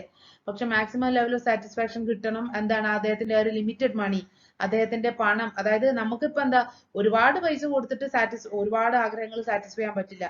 നമ്മൾ കൊടുക്കുന്ന പൈസക്കുള്ള സാറ്റിസ്ഫാക്ഷൻ നമുക്ക് കിട്ടണം അല്ലെ. അപ്പോ ഇവിടെ ഒരു എന്താണ് അതിന്റെ ഒരു അസംഷൻസ് ആയിട്ട് പറയുന്ന പോയിന്റ്സ് എന്താണ്, every consumer has scale of preferences, different preferences കാണും. പിന്നെ എമൗണ്ട് അല്ലെങ്കിൽ he has a given amount of income to spend. Then prices എന്ന് പറയുന്നത് കോൺസ്റ്റന്റ് ആയിരിക്കണം. ദെൻ ഗുഡ്സ് എന്ന് പറയുന്നത് ഹോമോജീനിയസ് ആയിരിക്കണം. Then here also the consumer is rational. This is about the various assumptions of consumer's equilibrium. This is the graphical representation of the consumer's equilibrium. Okay, consumer's equilibrium എന്ന് പറഞ്ഞാൽ നമ്മൾ എന്താന്ന് പറഞ്ഞു അല്ലേ, consumers get maximum level of satisfaction with his limited income. ആ ഒരു പോയിന്റിനാണ് നമ്മൾ equilibrium point എന്ന് പറയാ. Here through the graphical representation it is clear to you. Here the y axis is there, or x axis is there. Then here there are three indifference curves are there, IC1, IC2 and IC3. Then നമുക്ക് എന്താണ് ഈ ഗ്രാഫിൽ different combinations of എക്സും different combinations of Y കമ്മോഡിറ്റീസും നമുക്ക് കാണാൻ പറ്റുന്നുണ്ട്. Here A B എന്ന് പറയുന്നതാണ് എന്ത് ബഡ്ജറ്റ് ലൈൻ അല്ലേ. Then it shows various combinations of x and y which can be bought with his fixed income. അതായത് ഈ എ ബി എന്നുള്ള പോയിന്റ് എന്താണ് ഡിഫറെന്റ് കോമ്പിനേഷൻസ് ആണ് ഈ ഒരു ഗ്രാഫിൽ കൂടെ കാണിക്കുന്നത്. Given the money income to spend and the prices of the two goods, the consumers can buy an combination of X and Y which lies on the budget line AB. All the combinations on AB cost the consumer the same amount of money. In order to maximize his satisfaction, the consumer will try to reach the highest possible indifference curve. അതായത് satisfaction maximise ചെയ്യണമെങ്കിൽ consumers എന്ത് ചെയ്യണം, the highest possible പോയിന്റിൽ എത്തണം indifference കർവിൽ. But he cannot reach IC3. IC3ലേക്ക് എത്താൻ പറ്റുന്നുണ്ടോ? ഇല്ല. ഇവിടെ എ ബി എന്നുള്ളതാണ് എന്ത് അവരുടെ ബഡ്ജറ്റ് ലൈൻ അല്ലെ. IC3നെ നമ്മൾ ടച്ച് ചെയ്യുന്നില്ല അല്ലെ. But he cannot reach IC3. This is because he has only limited income. നമുക്ക് എന്താണ് ലിമിറ്റ് ഇൻകം വളരെ കുറവാണ്, അല്ലെങ്കിൽ നമ്മുടെ ആ ഒരു ലിമിറ്റഡ് ഇൻകം കൊണ്ട് ഹയസ്റ്റ് ലെവൽ ഓഫ് സാറ്റിസ്ഫാക്ഷൻ ആവുമ്പോഴാണ് നമുക്ക് എന്തുണ്ടാവുക, നമ്മൾ ഒരു കൺസ്യൂമർ എന്താണ് ഇക്വിലിബ്രിയം പോയിന്റിൽ എത്തുക. സോ ഇവിടെ എന്ന് പറയുന്നത് എന്താണ് IC3 എത്തുമ്പോൾ നമുക്ക് എന്താണ് ആ കമ്മോഡിറ്റിക്ക് കുറച്ചുകൂടെ പ്രൈസ് കൂടും അല്ലെ. നമുക്ക് എന്താണ് നമ്മുടെ ഇൻകം എന്ന് പറയുന്നത് ലിമിറ്റഡ് ആണ്. അതുകൊണ്ട് തന്നെ ഒരു കൺസ്യൂമറിന് IC3 എന്നുള്ള പോയിന്റിലേക്ക് എന്താണ് റീച്ച് ചെയ്യാൻ പറ്റില്ല. This is because he has only limited income. His income is represented in the budget line AB. So he has to choose that combination which lies on his budget line അല്ലെ. നമ്മുടെ ആ ഒരു budget line, നമ്മുടെ കയ്യിലുള്ള ആ ഒരു ഇൻകത്തിനനുസരിച്ചുള്ള ഒരു budget line എന്ന് പറയുന്നത് എ ബി ആണ്. അതുകൊണ്ട് തന്നെ എ ബി എന്താണ് IC3 എന്നുള്ള ആ ഒരു ഇൻഡിഫറൻസ് കർവിനെ ടച്ച് ചെയ്യുന്നില്ല. സോ ഈ ഒരു പോയിന്റിലുള്ള എന്താണ് അല്ലെങ്കിൽ എ ബി എന്നുള്ള ആ ബഡ്ജറ്റ് ലൈനിന് റീച്ച് ചെയ്യുന്ന രീതിയിലുള്ള കോമ്പിനേഷൻസ് മാത്രമേ ഉള്ളൂ ഏത് കൺസ്യൂമർ ആക്സെപ്റ്റ് ചെയ്യുക. So here in the graph we can see that the combination C E and F, നോക്കുക അവിടെ സി ഇ എഫ് ഈ മൂന്ന് പോയിന്റ്സും എന്താണ് ലൈ ചെയ്യുന്നത് എവിടെയാണ്, ഈ ബഡ്ജറ്റ് ലൈൻ എ ബിയിലാണ്. So these are affordable. He has to choose from these combinations only. Okay, ഈ നമ്മുടെ ആ ഒരു ലിമിറ്റഡ് ഇൻകത്തിനനുസരിച്ചിട്ട് മൂന്ന് പോയിന്റ്സ് ആണ് ഇവിടെ ഉള്ളത്, സി ഇ ആൻഡ് എഫ്. ആ ഒരു ബഡ്ജറ്റ് ലൈനിൽ ടച്ച് ചെയ്യുന്ന അല്ലെങ്കിൽ ലൈ ചെയ്യുന്ന മൂന്ന് പോയിന്റ്സ് ഉള്ളത്. സോ ഈ ഒരു കോമ്പിനേഷൻസ് എന്ന് വേണം അദ്ദേഹം എന്ത് കമ്മോഡിറ്റീസ് പ്രിഫർ ചെയ്യാൻ അല്ലെങ്കിൽ സെലക്ട് ചെയ്യാൻ. then only you get in a position of equilibrium. So take C first. Okay, C എന്നുള്ള പോയിന്റ് നോക്കാം. So here we can find that C lies on a lower indifference curve അല്ലെ. അതായത് indifference കർവിന്റെ ഈ ഒരു ഭാഗത്താണ് C lies ചെയ്യുന്നത്. അതുകൊണ്ട് തന്നെ എന്താണ് ഇതൊരു ഇക്വിലിബ്രിയം പോയിന്റിൽ അല്ല. This is because he can get more satisfaction with the same amount of money. Similarly, F also lies on the lower indifference curve. അല്ലെ ഇവിടെയാണ് ഈ ഒരു അതായത് സി എന്നുള്ള പോയിന്റ് നോക്കുക. നമ്മുടെ ബഡ്ജറ്റ് ലൈൻ എവിടെയാണ്? ഇതാണ് എ ബി എന്നുള്ളതാണ്. സി എന്നുള്ള പോയിന്റ് ടച്ച് ചെയ്യുന്നത് എവിടെയാണ്? ലോവർ ഇൻഡിഫറൻസ് കർവ് IC1ലാണ് അല്ലെ. അതേപോലെ എഫ് എന്നുള്ള പോയിന്റ് ടച്ച് ചെയ്യുന്നതും ഏത് കർവിനാണ്? IC1ലാണ്, ലോവർ ഇൻഡിഫറൻസ് കർവിലാണ് അല്ലെ. So similarly F also lies on the lower indifference curve. So it does not give maximum possible satisfaction. അപ്പൊ അതും എന്താണ്? നമുക്ക് നല്ല സാറ്റിസ്ഫാക്ഷൻ തരില്ല. അപ്പൊ നമ്മൾ ഒരു ഇക്വിലിബ്രിയം പോയിന്റിൽ എത്തൂല. അപ്പൊ now look into the point E. E എന്നുള്ള പോയിന്റിനെ ഇവിടെ നോക്കുക. സിയും IC1നെയാണ് ടച്ച് ചെയ്യുന്നത്, എഫും IC1ൽ കൂടിയാണ് പോകുന്നത്. ഈ E എന്നുള്ള പോയിന്റ് നോക്കുക. ഇത് ഏത് ഇൻഡിഫറൻസ് കർവിനെയാണ് ടച്ച് ചെയ്യുന്നത്? IC2. So here this lies on the budget line and also on the highest possible indifference curve. അല്ലെ 2ലാണ് ഉള്ളത്. So E is the point of equilibrium. E എന്ന് പറയുന്നതാണ് നമ്മുടെ എന്ത് equilibrium point എന്ന് പറയുന്നത്. Then here E എന്ന് പറയുന്ന ഈ point okay budget line AB and is tangent to indifference curve IC2. Thus we can say that the given income and the price of goods, the consumer will get the maximum satisfaction at point E where the budget line AB is tangent to indifference curve IC2. ഇത് തന്നെയാണ് ആ point ഒന്നുകൂടി പറഞ്ഞതേ ഉള്ളൂ. അതായത് നമുക്കറിയാം നമ്മുടെ income കുറവാണ്. ആ ഒരു ലിമിറ്റഡ് ഇൻകം കൊണ്ട് മാക്സിമം സാറ്റിസ്ഫാക്ഷൻ കിട്ടുന്ന പോയിന്റ് എന്ന് പറയുന്നത് E ആണ്. അതായത് എന്താണ്? Indifference curve 2. അതായത് IC2ലാണ് ഈ പോയിന്റ് ഉള്ളത്. അവിടെ എന്താണ്? ഒരു ലിമിറ്റഡ് ഇൻകം കൊണ്ട് മാക്സിമം സാറ്റിസ്ഫാക്ഷൻ കിട്ടുന്ന ഒരു പോയിന്റ് ആണ്. ആ ഒരു ബഡ്ജറ്റ് ലൈനിലുള്ള പോയിന്റ് ആണ്. അതാണെന്ത്? E എന്ന് പറയുന്ന പോയിന്റ്. അതിനെയാണ് നമ്മൾ ഇക്വിലിബ്രിയത്തിനെയാണ് നമ്മൾ E എന്നുള്ള പോയിന്റ് കൊണ്ട് റെപ്രസെന്റ് ചെയ്യുന്നത്. So at the equilibrium point E, the slopes of the budget line AB and the indifference curve IC2 are equal. Okay. ഈ AB എന്ന് പറയുന്നതും ഈ IC2 കർവും എന്താണ്? ഈ ഒരു പോയിന്റ് ഇക്വിലിബ്രിയം പോയിന്റിൽ ഈക്വൽ ആണ് അല്ലെ. So budget line AB and the indifference curve IC2 are equal at the point E. That is why budget line AB is tangent to in the IC2. Okay. Then thus when the consumer buys OX1 commodity, quantity of commodity X, and OY1 commodity of B, he will be in an equilibrium position. This is the graphical representation of the indifference and consumer's equilibrium. Now we are moving on to the income effect and income in consumption curve. നമ്മൾ നേരത്തെ indifference curve പറഞ്ഞില്ലേ, അതിന് അസംഷനിലകത്ത് നമ്മൾ major ആയിട്ട് പറഞ്ഞ എന്താ? Income അല്ലെങ്കിൽ income എന്ന് പറയുന്നത് എന്താണ്? കോൺസ്റ്റന്റ് ആണ് അല്ലെ. അല്ലെങ്കിൽ ഇൻകം എന്ന് പറയുന്നത് income of the consumer remains constant. അതുപോലെ നമ്മൾ വേറൊരു അസംഷനും പറഞ്ഞിരുന്നു, എന്താണ്? Prices of the two goods remain constant. Price of the goods constant ആയി നിൽക്കും, അതുപോലെ ഇൻകവും കോൺസ്റ്റന്റ് ആയി നിൽക്കും. ഇൻകത്തിലും മാറ്റമില്ല അല്ലെ. ഇൻകം ലിമിറ്റഡ് ഇൻകം കോൺസ്റ്റന്റ് ആയി നിൽക്കും, അതുപോലെ പ്രൈസസ് ഓഫ് ദ പ്രോഡക്റ്റും കോൺസ്റ്റന്റ് ആയി നിൽക്കും. അതെന്ന് പറയുന്നത് ഒരിക്കലും റിയാലിറ്റിയിൽ ആപ്ലിക്കബിൾ അല്ല അല്ലെ. ആൾക്കാരുടെ എന്താണ്? ഈ വരുമാനം കൂടാം, അതേപോലെ പ്രൈസസ് ഓഫ് ദ പ്രോഡക്റ്റ് ചിലപ്പോൾ കൂടിയും കുറഞ്ഞും ഒക്കെ ഇരിക്കാം. കുറയുന്നതിനേക്കാളും എപ്പോഴും പ്രൈസ് ഓഫ് ദ പ്രോഡക്റ്റിലും എന്താണ്? മാറ്റങ്ങൾ വന്നുകൊണ്ടിരിക്കാം. ആ ഒരു കോൺസെപ്ഷനെ അല്ലെങ്കിൽ ആ ഒരു അസംഷനെ ബേസ് ചെയ്തിട്ടാണ് നമ്മൾ ഇനി പറയാൻ പോകുന്നത്. അതായത് indifference curve analysis we have made two assumptions. One assumption എന്ന് പറഞ്ഞാൽ എന്തായിരുന്നു? The income of the consumer remains constant. And the second assumption is that the prices of the two goods remains constant. അല്ലെ. ഈ ഒരു അസംഷന്റെ ബേസിലാണ് നമ്മൾ indifference curve നമ്മൾ prove ചെയ്തത്. Now, however, in reality, these assumptions do not hold good. അല്ലെ. നമുക്കറിയാം ഒരിക്കലും ഒരു കൺസ്യൂമറിന്റെ ഇൻകോ അല്ലെങ്കിൽ പ്രൈസ് ഓഫ് ദ പ്രോഡക്റ്റോ കോൺസ്റ്റന്റ് ആയിട്ട് നിൽക്കൂല. There may be some modifications or changes അല്ലെ അതിനകത്ത് വരാം. So this means that these assumptions can change in reality. Changes in income and price will affect the consumer's equilibrium. So അപ്പോൾ ഒരു കൺസ്യൂമറിന്റെ പ്രൈസിൽ അല്ലെങ്കിൽ ഒരു കൺസ്യൂമറിന്റെ ഇൻകത്തിൽ വരുന്ന ചേഞ്ചും ഒരു പ്രോഡക്റ്റിന്റെ പ്രൈസിൽ വരുന്ന ചേഞ്ചും കൺസ്യൂമേഴ്സിന്റെ ഇക്വിലിബ്രിയത്തിനെ ഇഫക്ട് ചെയ്യാം. So the effect of changes in consumer's income on his total satisfaction or demand of two commodities is known as income effect. അതായത് ഇൻകത്തിൽ വരുന്ന മാറ്റം കൊണ്ട് കൺസ്യൂമറിന്റെ പർച്ചേസിൽ അല്ലെങ്കിൽ ഡിമാൻഡ് ഒരു പ്രോഡക്റ്റിന്റെ ഡിമാൻഡിലും മാറ്റങ്ങൾ വരുന്നതിനാണ് നമ്മൾ ഇൻകം ഇഫക്റ്റ് എന്ന് പറയുന്നത്. ഓക്കെ. സോ ഇൻകം ഇഫക്റ്റ് എന്ന് പറഞ്ഞാൽ സിംപ്ലി എന്താണ്? Changes in income lead to changes in the purchase or demand of a commodity. So in short, the effect of a change in income on quantity demanded or consumer's equilibrium is called income effect. അതായത് ഇൻകത്തിൽ വരുന്ന change കൊണ്ട് quantity ഡിമാൻഡിൽ അല്ലെങ്കിൽ കൺസ്യൂമറിന്റെ equilibrium പോയിന്റിൽ change വരുത്തുന്നതിനെയാണ് നമ്മൾ income effect എന്ന് പറയുന്നത്. അതായത് if there is any change in income will lead to any change in the quantity demanded or consumer's equilibrium, that is called as income effect. Then income consumption curve and nature of the commodity. The effect of changes in income on the consumption of different kinds of commodities is different. നമ്മുടെ ഒരു ഇൻകത്തിൽ വരുന്ന മാറ്റം കൊണ്ട് എന്താണ് പല കമ്മോഡിറ്റിയുടെയും കൺസംഷനിൽ ഉണ്ടാകുന്ന മാറ്റം എന്ന് പറയുന്നതും വ്യത്യസ്തപ്പെട്ടിരിക്കും അല്ലെ.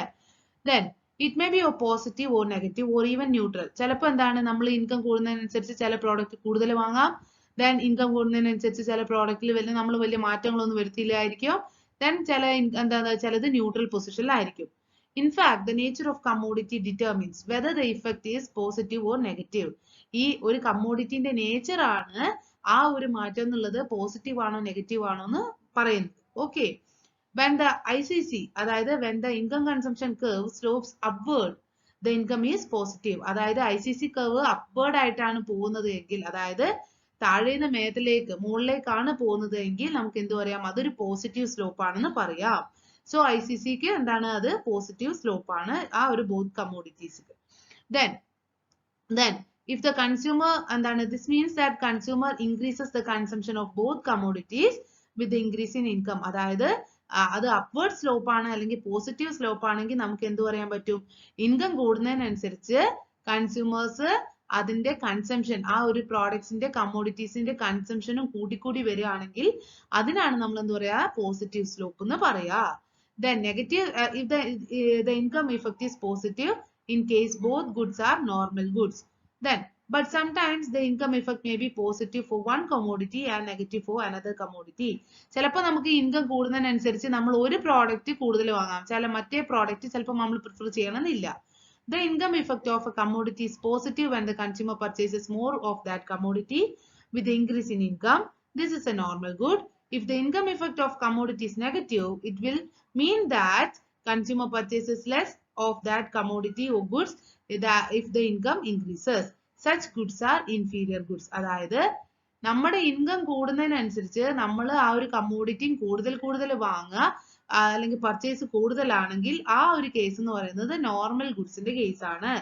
അപ്പൊ നമ്മുടെ ICC കർവ് എന്ന് പറയുന്നത് പോസിറ്റീവ് സ്ലോപ്ഡ് ആയിരിക്കും. Then suppose നമ്മുടെ ഇൻകം കൂടി പക്ഷെ നമ്മള് പ്രോഡക്റ്റ് വാങ്ങുന്നില്ല, അധികം ഒന്നും വാങ്ങുന്നില്ല, നമ്മൾ അത് ആ ഒരു പ്രോഡക്റ്റ് പ്രിഫർ ചെയ്യുന്നില്ല എങ്കിൽ ആ കേസിലുള്ളത് അല്ലെങ്കിൽ നമ്മൾ ആ ഒരു കമ്മോഡിറ്റി കൂടുതലായിട്ട് പർച്ചേസ് ചെയ്യുന്നില്ല എങ്കിൽ സച്ച് ഗുഡ്സിനെ നമ്മൾ പറയുന്ന പേരാണ് ഇൻഫീരിയർ ഗുഡ്സ്. അതിനുള്ള എക്സാമ്പിൾസ് ആണ് maize, jowar, bajra, low quality clothes etcetera. Okay. Then what do you mean by negative income? ഇപ്പൊ നമ്മൾ പോസിറ്റീവ് ഇൻകം എഫക്ട് നോർമൽ ഗുഡ്സിന്റെ കേസിലും ഇൻഫീരിയർ ഗുഡ്സിന്റെ കേസിലും പറഞ്ഞു അല്ലെ. Then here negative income effect എന്ന് പറഞ്ഞാൽ എന്താണ്? The case of inferior goods. Inferior goodsന്റെ കേസ് ആണ് നമ്മൾ പറയുന്നത്. Here when good X is inferior, X എന്നുള്ള പ്രോഡക്റ്റ് ആണ് inferior എങ്കിൽ, here this may be explained with the help of a graph. നമുക്കൊരു ഗ്രാഫ് കൂടെ ഇത് ഈ ഒരു കോൺസെപ്റ്റ് എക്സ്പ്ലെയിൻ ചെയ്യാം. അപ്പൊ നമ്മൾ നേരത്തെ നോർമൽ ഗുഡ്സും ഇൻഫീരിയർ ഗുഡ്സും എന്താന്ന് പറഞ്ഞു അല്ലെ.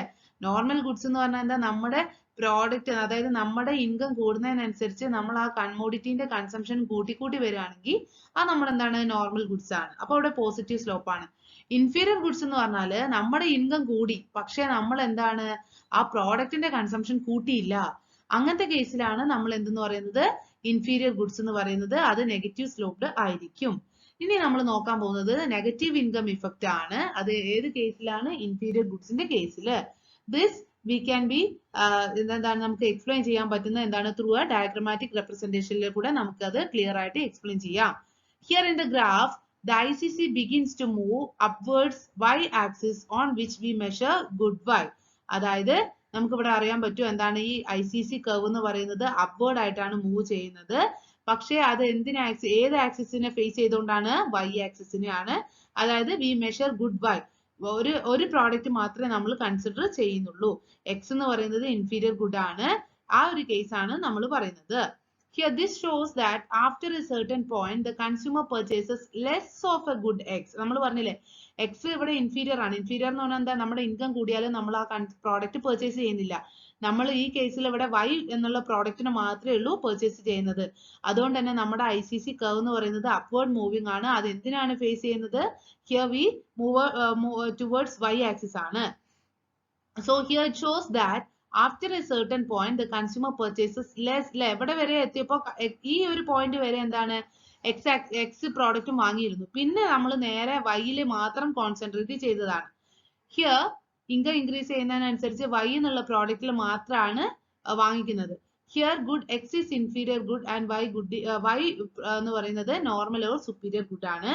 In this case income effect is positive four good Y and income effect is negative for good X.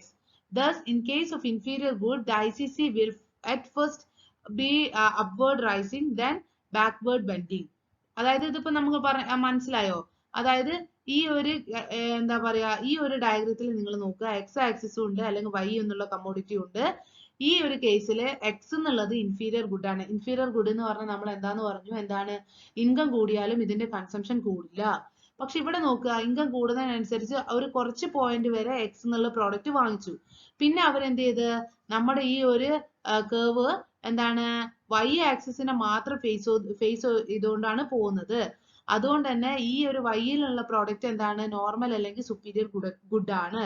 So here thus in the case of inferior good the ICC will at first be upward rising and then backward bending. അല്ലെ, ബാക്കോട്ട് bend ചെയ്തിട്ടാണ് ഈ ഒരു curve പോകുന്നത്. This is in the case of a negative income effect. In the case of good X is inferior. Now, when good Y is inferior, ഇപ്പൊ നേരത്തെ നമ്മൾ X inferior ആവുന്ന കേസ് പറഞ്ഞു അല്ലെ. എക്സ് ഇൻഫീരിയർ പ്രൊഡക്റ്റ് ആയപ്പോൾ നമ്മുടെ curve എങ്ങനെയായിരുന്നു? ഇങ്ങനെ ഇങ്ങോട്ട് വൈനെ ഫേസ് ചെയ്തുകൊണ്ട് ബാക്ക്വേർഡ് ബെൻഡിങ് ആയിരുന്നു. അതിന് നേരെ ഓപ്പോസിറ്റ് ആണ് എന്ത്? വെൻ Y എന്നുള്ള ഈ ഒരു കേസ് കമ്മോഡിറ്റി വൈനെ നമ്മൾ ഇൻഫീരിയർ ആക്കി വെക്കുമ്പോൾ നമ്മുടെ നേരത്തെ ഡയഗ്രത്തിന്റെ നേരെ ഓപ്പോസിറ്റ്. ഓക്കെ, ഹിയർ നോക്കുക, ഇൻഫീരിയർ എന്ന് പറഞ്ഞാൽ എന്താന്ന് ഞാൻ ഒന്നുകൂടെ റിപ്പീറ്റ് ചെയ്യാം. ഇൻകം കൂടിയാലും അതിന്റെ കൺസംഷൻ കൂടില്ല, ആൾക്കാർ കൂടുതൽ പർച്ചേസ് ചെയ്യില്ല. പക്ഷെ ഇൻകം കൂടുന്നതിനനുസരിച്ച് കമ്മോഡിറ്റി നമ്മൾ കൂടുതൽ വാങ്ങുകയാണെങ്കിൽ അതിന് നമ്മൾ പറയുന്ന പേരെന്താ? നോർമൽ അല്ലെങ്കിൽ സുപ്പീരിയർ ഗുഡ്സ്. ഇവിടെ നോക്കുക, ഇവിടെ വെൻ ഗുഡ്സ് എക്സ് എന്ന് പറയുന്നത് നോർമലും Y എന്ന് പറയുന്നത് ഇൻഫീരിയർ ഗുഡും ആണ്. Here in this graph, ICC slopes downwards to the right and bends towards good X. Okay, it shows that good X is purchased more and good Y is purchased less with the increased income. Here income effect is positive because both income and demand are increased in the case of goods X and negative in case of good Y. Okay, നേരത്തെ ഡയഗ്രത്തിന്റെ നേരെ opposite. Okay, now zero income effect എന്ന് പറഞ്ഞാൽ എന്താണ്? The income effect is zero for those commodities which the consumer purchases in fixed quantities. Examples are drugs, salt, etc. അപ്പൊ നമുക്ക് income കൂടിയാലും കുറഞ്ഞാലും നമ്മൾ ഇതൊരു ഫിക്സഡ് ക്വാണ്ടിറ്റിയെ വാങ്ങുള്ളൂ അല്ലെ. സോ ഇൻകം കൂടി, അപ്പൊ കുറെ ഉപ്പ് വാങ്ങി വെക്കാന്ന് ആരെങ്കിലും വിചാരിക്കോ? ഇല്ല. അല്ലെങ്കിൽ ഇൻകം ഉപ്പ് കുറച്ച് കൂടുതലാ, അല്ലെങ്കിൽ നമുക്ക് കിട്ടുന്ന ശമ്പളം കൂടി, അല്ലെങ്കിൽ നമ്മുടെ വരുമാനം അല്ലെങ്കിൽ നമ്മുടെ സേവിങ് കൂടി, അപ്പൊ നമ്മൾ ഇന്ന് ആവശ്യം ഉണ്ടെങ്കിൽ മാത്രമല്ലേ മരുന്ന് വാങ്ങുള്ളൂ. പൈസ കൂടി എന്ന് വിചാരിച്ചിട്ട് എല്ലാ മരുന്നും വാങ്ങി വീട്ടിൽ വാങ്ങി സ്റ്റോക്ക് ചെയ്ത് വെക്കോ? ഇല്ല. സോ അങ്ങനത്തെ കേസിലാണ് നമ്മൾ അങ്ങനത്തെ പ്രോഡക്റ്റിന്റെ കേസിലാണ് നമ്മൾ സീറോ ഇൻകം ഇഫക്റ്റ് എന്ന് പറയുന്നത്. So here we would not buy more when income increases. നമ്മൾ പൈസ കൂടി അല്ലെങ്കിൽ ഇൻകം കൂടുന്നതിനനുസരിച്ച് ഒരിക്കലും ഡ്രഗ്സും സോൾട്ടും ഒന്നും ഒരുപാട് വാങ്ങി സ്റ്റോക്ക് ചെയ്ത് വെക്കില്ലല്ലോ. So similarly he would not buy less when the income decreases. പൈസ കുറഞ്ഞെന്ന് വിചാരിച്ചിട്ട് ഉപ്പ് വാങ്ങാതിരിക്കോ? അല്ലെങ്കിൽ പൈസ കുറഞ്ഞെന്ന് വിചാരിച്ചിട്ട് മരുന്ന് വാങ്ങാതിരിക്കോ? ഇല്ല. അങ്ങനെയുള്ള കേസാണ് സീറോ ഇൻകം ഇഫക്റ്റ് എന്ന് പറയുന്നത്. So here this means that we would buy such commodities in fixed quantities whether the income increases or falls. So പണം കൂടിയാലും കുറഞ്ഞാലും നമ്മൾ ഇങ്ങനെ ഈ രീതിയിലുള്ള പ്രോഡക്റ്റ് ഒരു ഫിക്സഡ് ക്വാണ്ടിറ്റി ആയിട്ട് മാത്രമേ ഉള്ളൂ വാങ്ങിക്കുന്നത്. So here in this case such commodities there is no income effect. Okay. Then price effect. നമ്മൾ ഫസ്റ്റത്തെ ഒരു assumption നമ്മുടെ ഇൻകത്തിൽ ഉണ്ടാവുന്ന ചേഞ്ച് കൊണ്ടുണ്ടാവുന്ന, അതായത് നമ്മൾ ഇൻകം റിമെയിൻസ് കോൺസ്റ്റന്റ് എന്നായിരുന്നു പറഞ്ഞത്. ഒരു ഇക്വിലിബ്രിയം പൊസിഷനിൽ എത്തുമ്പോഴുള്ള ആ ഒരു പോയിന്റിൽ ഇൻകം റിമെയിൻസ് കോൺസ്റ്റന്റ് എന്നായിരുന്നു ഒരു അസംഷനിൽ പറഞ്ഞത്. പക്ഷെ നമ്മൾ ആ ഇൻകം ഇഫക്റ്റ് നമ്മൾ പ്രൂവ് ചെയ്തു അല്ലെ. ഇൻകം എന്ന് പറയുന്നത് മാറിക്കൊണ്ടേയിരിക്കാം. അപ്പൊ അതൊരു നെഗറ്റീവ് ഇൻകം ഇഫക്റ്റ് ഉണ്ടാവാം, അല്ലെങ്കിൽ ഒരു പോസിറ്റീവ് ഇൻകം ഇഫക്റ്റ് ഉണ്ടാവാം, അല്ലെങ്കിൽ സീറോ ഇൻകം ഇഫക്റ്റ് ഉണ്ടാവാം എന്നുള്ളത് നമ്മൾ എക്സ്പ്ലെയിൻ ചെയ്തു.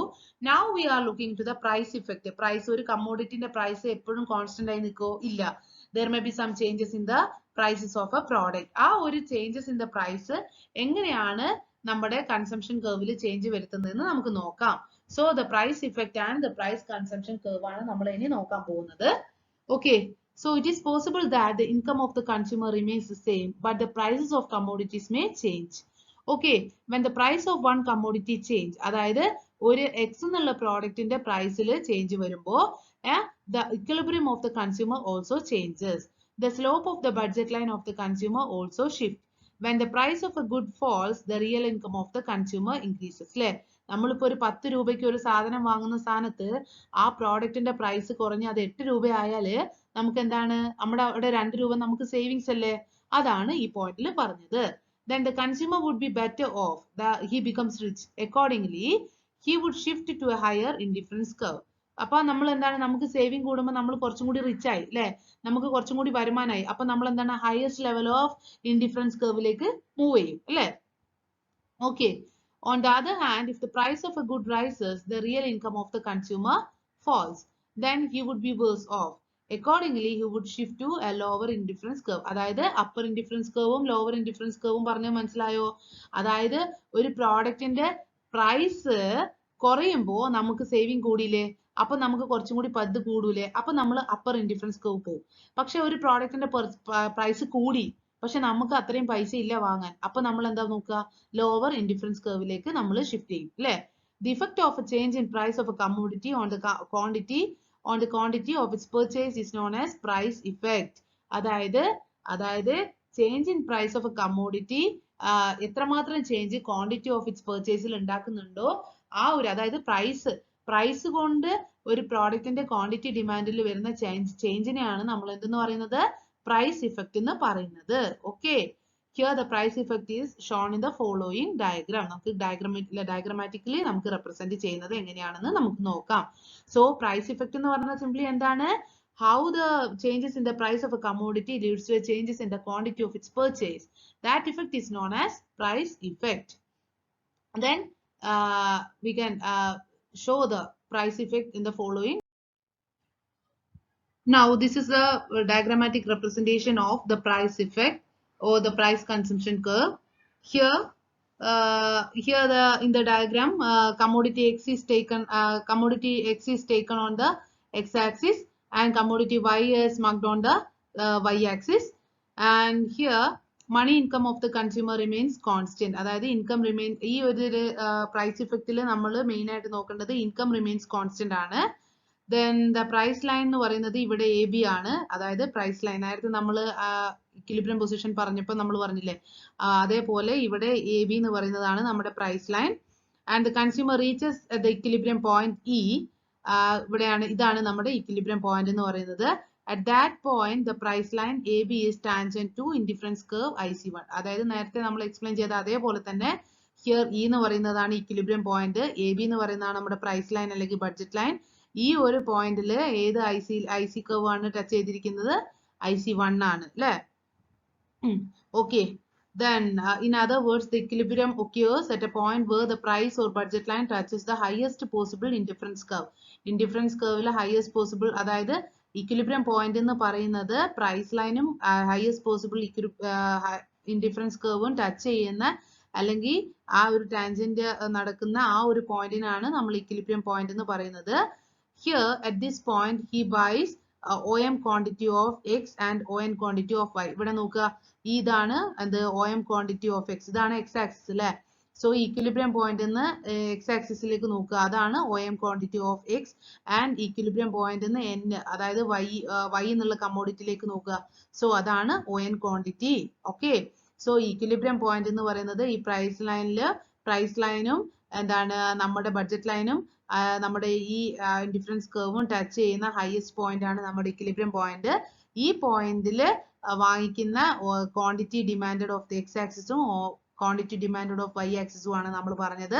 That is OM quantity of X and ON quantity of Y. Suppose the price of X falls, അതായത് X എന്നുള്ള കമ്മോഡിറ്റിയുടെ പ്രൈസ് കുറഞ്ഞു. Okay, the price of X falls, now the real income of the consumer increases. അല്ലെ, X എന്നുള്ള കമ്മോഡിറ്റിയുടെ price കുറയുമ്പോൾ, അതായത് ഒരു കമ്മോഡിറ്റിയുടെ price കുറയുമ്പോൾ നമ്മുടെ ഇൻകം അല്ലെങ്കിൽ നമുക്ക് അപ്പൊ എന്താണ് അവിടെ സേവിങ്സ് അല്ലേ ഉണ്ടാവുന്നത്. So here Suppose the price of a commodity X falls, now the real income of the consumer increases. Then the consumer, our assumption endana, price of a commodity Y and the money income of the consumer remains same. Okay. അതായത് suppose the price of a commodity X, അതായത് X എന്നുള്ള കമ്മോഡിറ്റിയുടെ price കുറയാണ്. പക്ഷെ അവിടെ ഒരു case ഉണ്ട്, എന്താണ്, commodity Yയുടെ പ്രൈസും real ഇൻകവും constant ആണ്. ഓക്കെ, ഇവിടെ നമ്മൾ എക്സ് എന്നുള്ള കമ്മോഡിറ്റിയുടെ പ്രൈസ് മാത്രമേ കൺസിഡർ ചെയ്യുന്നുള്ളൂ, മറ്റേത് രണ്ടും കോൺസ്റ്റന്റ് ആണ്. അതായത് ഏതാണ്, കമ്മോഡിറ്റി Yയുടെ പ്രൈസും ഇൻകം ഓഫ് ദ കൺസ്യൂമറും എന്താണ്, കോൺസ്റ്റന്റ് ആണ്. Here the consumer shall be able to buy more quantity of X. X എന്നുള്ള പ്രൈസ്, കമ്മോഡിറ്റിയുടെ പ്രൈസ് കുറയുമ്പോൾ എന്താണ്, അദ്ദേഹത്തിന് കൂടുതൽ ക്വാണ്ടിറ്റി ഓഫ് എക്സ് വാങ്ങിക്കാൻ പറ്റും അല്ലെ. അതായത് നമ്മളിപ്പോ ഒരു 10 രൂപയ്ക്ക് ഒരു പ്രോഡക്റ്റ് വാങ്ങിച്ചിരുന്നതാണ്, അപ്പൊ 10 രൂപയ്ക്ക് ഒരു പ്രോഡക്റ്റ് കിട്ടിയിരുന്നുള്ളൂ. സപ്പോസ് ആ 10 രൂപയിൽ നിന്ന് ആ പ്രോഡക്റ്റിന്റെ പ്രൈസ് 5 രൂപയെ കുറച്ചാൽ നമുക്ക് അതേ പ്രൈസിന് എന്താണ്, 2 കമ്മോഡിറ്റി വാങ്ങിച്ചൂടെ, 2 യൂണിറ്റ് വാങ്ങിക്കൂടെ. അത് തന്നെയാണ് ഇവിടെ പറയുന്നത്, the consumer shall be able to buy more quantity of X. Whenever there is change in the price of commodity X, the budget or price line changes its slope. Okay. That is, with every change in the price of commodity X, the price line shift. Commodity എക്സിന്റെ പ്രൈസിൽ വരുന്ന changes കൊണ്ട് നമ്മുടെ price ലൈനിന് എന്ത് സംഭവിക്കും, change വരും അല്ലെ, പ്രൈസ് ലൈനും മാറിക്കൊണ്ടേയിരിക്കും. Then as already stated, നമ്മൾ എന്താണ്, ഇവിടെ വൈന്റെ പ്രൈസും മാറുന്നില്ല, നമ്മുടെ ഇൻകവും കോൺസ്റ്റന്റ് ആയിട്ട് നിൽക്കുക നമ്മൾ ഓൾറെഡി പറഞ്ഞു. അതുകൊണ്ട് ഈ എ എന്നുള്ള പോയിന്റ് തന്നെയാണ് നമ്മുടെ പ്രൈസ് ലൈന് ഷിഫ്റ്റ് ചെയ്യുന്നത്. ഓക്കെ, നമ്മൾ പറഞ്ഞു എ എന്നുള്ള കമ്മോഡിറ്റിയുടെ പ്രൈസ്, വൈ എന്നുള്ള കമ്മോഡിറ്റിയുടെ പ്രൈസ് മാറുന്നില്ല, ഇൻകം റിമെയിൻസ് കോൺസ്റ്റന്റ് ആണ്.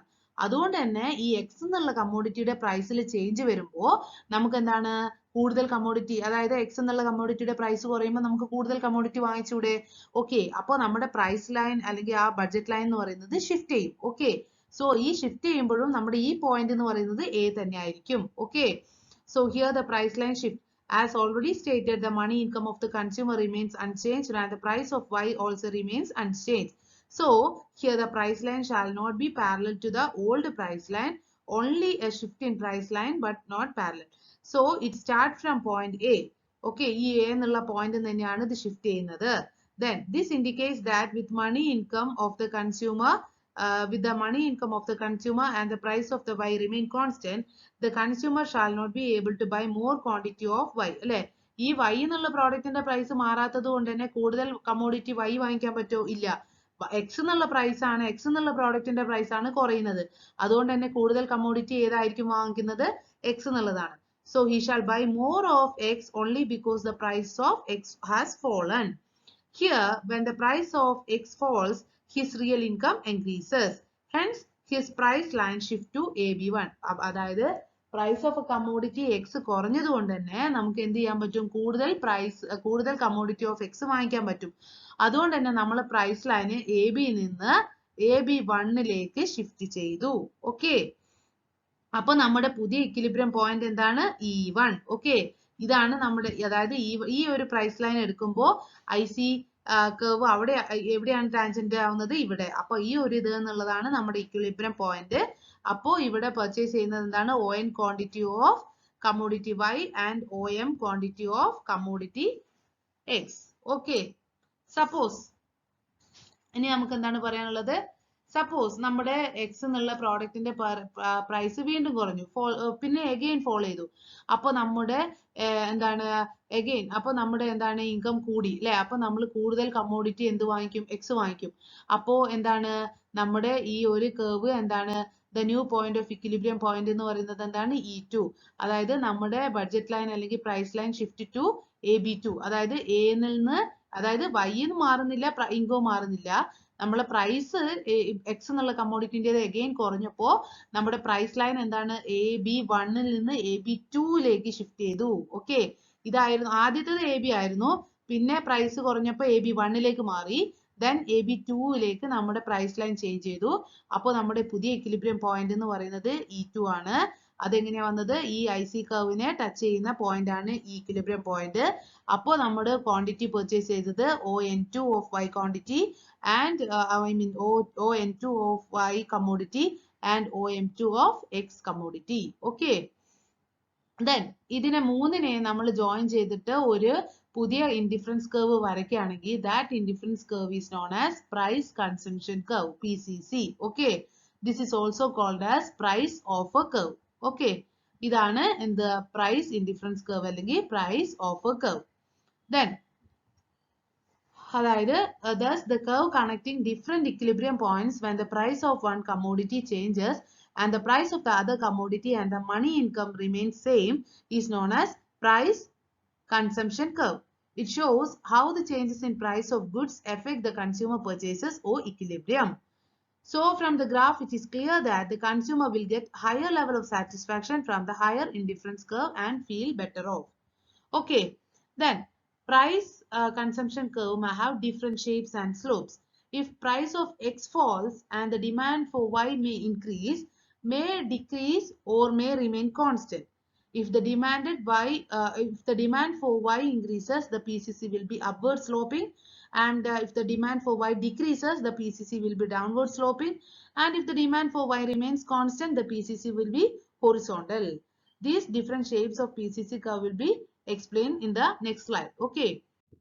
അതായത് ഇവിടെ പറയുന്നത് എന്താന്ന് വെച്ചാല് നമ്മളിപ്പോ നേരത്തെ പറഞ്ഞില്ലേ പ്രൈസ് കൺസംഷൻ കർവ് എന്താന്ന് പറഞ്ഞു. ഈ പ്രൈസ് കൺസംഷൻ കർവിന് തന്നെ ഡിഫറെന്റ് ഷേപ്സും സ്ലോപ്സും ഉണ്ടാവാം. ഇപ്പോ സപ്പോസ് നമ്മൾ if price of X falls, അതായത് കമ്മോഡിറ്റി എക്സിന്റെ പ്രൈസ് കുറയാണ്, പക്ഷേ എന്താണ് the demand for Y may increase. അപ്പൊ പ്രൈസ് എക്സിന്റെ പ്രൈസ് കുറയുമ്പോൾ എന്താണ് demand for the product Y കൂടാം, അല്ലെങ്കിൽ ഡിമാൻഡ് കുറയാം, അല്ലെങ്കിൽ അത് കോൺസ്റ്റന്റ് ആവാം. Suppose if the demand of Y increase ചെയ്യുകയാണെങ്കിൽ PCC കർവ് അപ്വേർഡ് ആയിരിക്കും. അതാണ് അപ്വേർഡ് സ്ലോപ്പിംഗ് കർവ്. ഇതാണ് അപ്വേർഡ് സ്ലോപ്പിംഗ് കർവ്. സപ്പോസ് കുറയാണെങ്കിൽ, അതായത് ഡിമാൻഡ് കുറയാണെങ്കിൽ എന്തായിരിക്കും, ഡിമാൻഡ് കുറയാണെങ്കിൽ ഡൗൺവേർഡ് സ്ലോപ്പിംഗ് കർവ് ആയിരിക്കും. ഓക്കെ. സപ്പോസ് എന്താണ് ഡിമാൻഡ് കോൺസ്റ്റന്റ് ആയിട്ട് നിൽക്കുകയാണെങ്കിൽ അതെന്തായിരിക്കും, ഹൊറിസോണ്ടൽ കർവ് ആയിരിക്കും. അതാണ് ഹൊറിസോണ്ടൽ PCC, അതായത് പ്രൈസ് കൺസംഷൻ കർവ്. ഇതാണ് ഹൊറിസോണ്ടൽ കൺസംഷൻ. ഓക്കെ.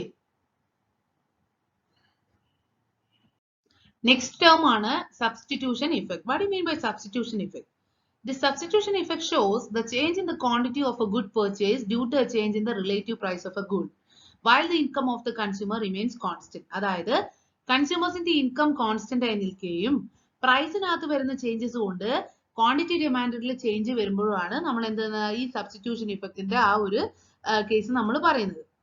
അതായത് നമ്മൾ 100 രൂപ കൊടുത്ത് 5 ആപ്പിൾ വാങ്ങിച്ചിരുന്നു. അപ്പൊ ഒരു ആപ്പിളിന് എത്ര രൂപയാണ്, 20 രൂപ അല്ലെ. 20 into 5 അല്ലെ 100.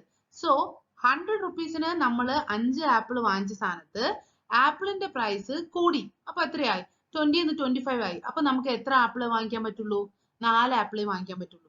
സപ്പോസ് ആ പ്രൈസ് ഓഫ് ദ ആപ്പിൾ കുറഞ്ഞു, എന്താണ് 20 റുപ്പീസിന്ന് 10 റുപ്പീസ് ആയി കുറഞ്ഞു. അപ്പൊ നമുക്ക് എത്ര ആപ്പിൾ 100 റുപ്പീസിന് വാങ്ങിക്കാൻ പറ്റും, 10 ആപ്പിൾസ് വാങ്ങിക്കാൻ പറ്റും അല്ലെ.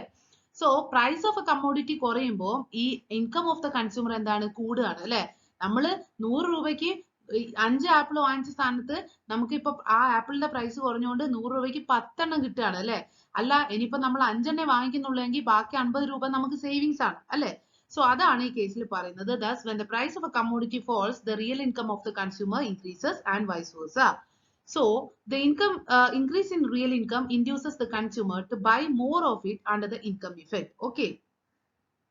But with fall in the price of a good, it becomes relatively cheaper. This induces the consumer to buy more to substitute it in place of the costlier good. അല്ലെ, നമുക്ക് പൈസ കൂടുതലുള്ള പ്രോഡക്റ്റിന്റെ ആ ഒരു പൈസ ഏറ്റവും കൂടുതലുള്ള പ്രോഡക്റ്റ് വാങ്ങിക്കുന്നതിന് പകരം നമുക്ക് ചീപ്പർ ആയിട്ടുള്ള പ്രോഡക്റ്റ് ഇങ്ങനെ ഒരു ഇൻകം സേവ് ചെയ്യുന്നത് കൊണ്ട് തന്നെ വാങ്ങിക്കാൻ പറ്റും അല്ലെ. This is called as substitution effect. Okay. Thus, a change in the price has both income as well as substitution effect. Okay, coming to Hicksian's decomposition of price effect to income effect and substitution effect. Okay. The separation of breakup of substitution and income effects from the price effect. അതായത് economist ആയ ഒരു professor Higgs എന്ന് പറഞ്ഞ economist അദ്ദേഹം എന്ത് ചെയ്തിട്ടുണ്ട്, substitution ഇഫക്റ്റിനെയും income ഇഫക്റ്റിനെയും price ഇഫക്റ്റിൽ നിന്ന് എന്ത് ചെയ്തിട്ടുണ്ട്, സെപ്പറേറ്റ് ചെയ്തിട്ടുണ്ട്. ഓക്കെ. എങ്ങനെയാണ്, through compensating variation in income by changing the relative price of a good while keeping the real income of the consumer constant. അതായത് ഈ ഹിക്സ് എന്നുള്ള എക്കണോമിസ്റ്റിന്റെ അഭിപ്രായ പ്രകാരം അദ്ദേഹം പറയുന്നത് എന്താന്ന് വെച്ചാല്, ഇപ്പൊ ഒരു കമ്മോഡിറ്റിയുടെ പ്രൈസ് കുറയാ, ഓക്കെ, ഇപ്പൊ കമ്മോഡിറ്റിയുടെ പ്രൈസ് കുറഞ്ഞാലും എന്താണ് ആ കമ്മോഡിറ്റിയുടെ പ്രൈസ് കുറയുന്നത് കൊണ്ട് അത് ഒരു കൺസ്യൂമറിന്റെ റിയൽ ഇൻകത്തിനെ ഇൻക്രീസ് ചെയ്യാനാണ് സഹായിക്കുക എന്നുള്ളതാണ് ഹിക്സ് അഭിപ്രായപ്പെടുന്നത്. എന്താണ് ഇൻകവും റിയൽ ഇൻകവും തമ്മിലുള്ള വ്യത്യാസം? ഇൻകം എന്ന് പറഞ്ഞാൽ എന്താ? That is in the form of money അല്ലെ? What you mean by real income? Real income എന്ന് പറഞ്ഞാല് when the price of a commodity decreases, ഇപ്പോ ഒരു ഏതെങ്കിലും ഒരു കമ്മോഡിറ്റി, നമ്മളിപ്പോ ഒരു കമ്മോഡിറ്റി വാങ്ങിക്കുകയാണ്, അപ്പൊ 10 രൂപ കൊടുക്കേണ്ട സ്ഥാനത്ത് ആ കമ്മോഡിറ്റിയുടെ വില കുറഞ്ഞതുകൊണ്ട് 8 രൂപ കൊടുത്താൽ മതി. അപ്പൊ ആ 2 രൂപ നമുക്ക് എന്താണ്? സേവിങ് ആണ്.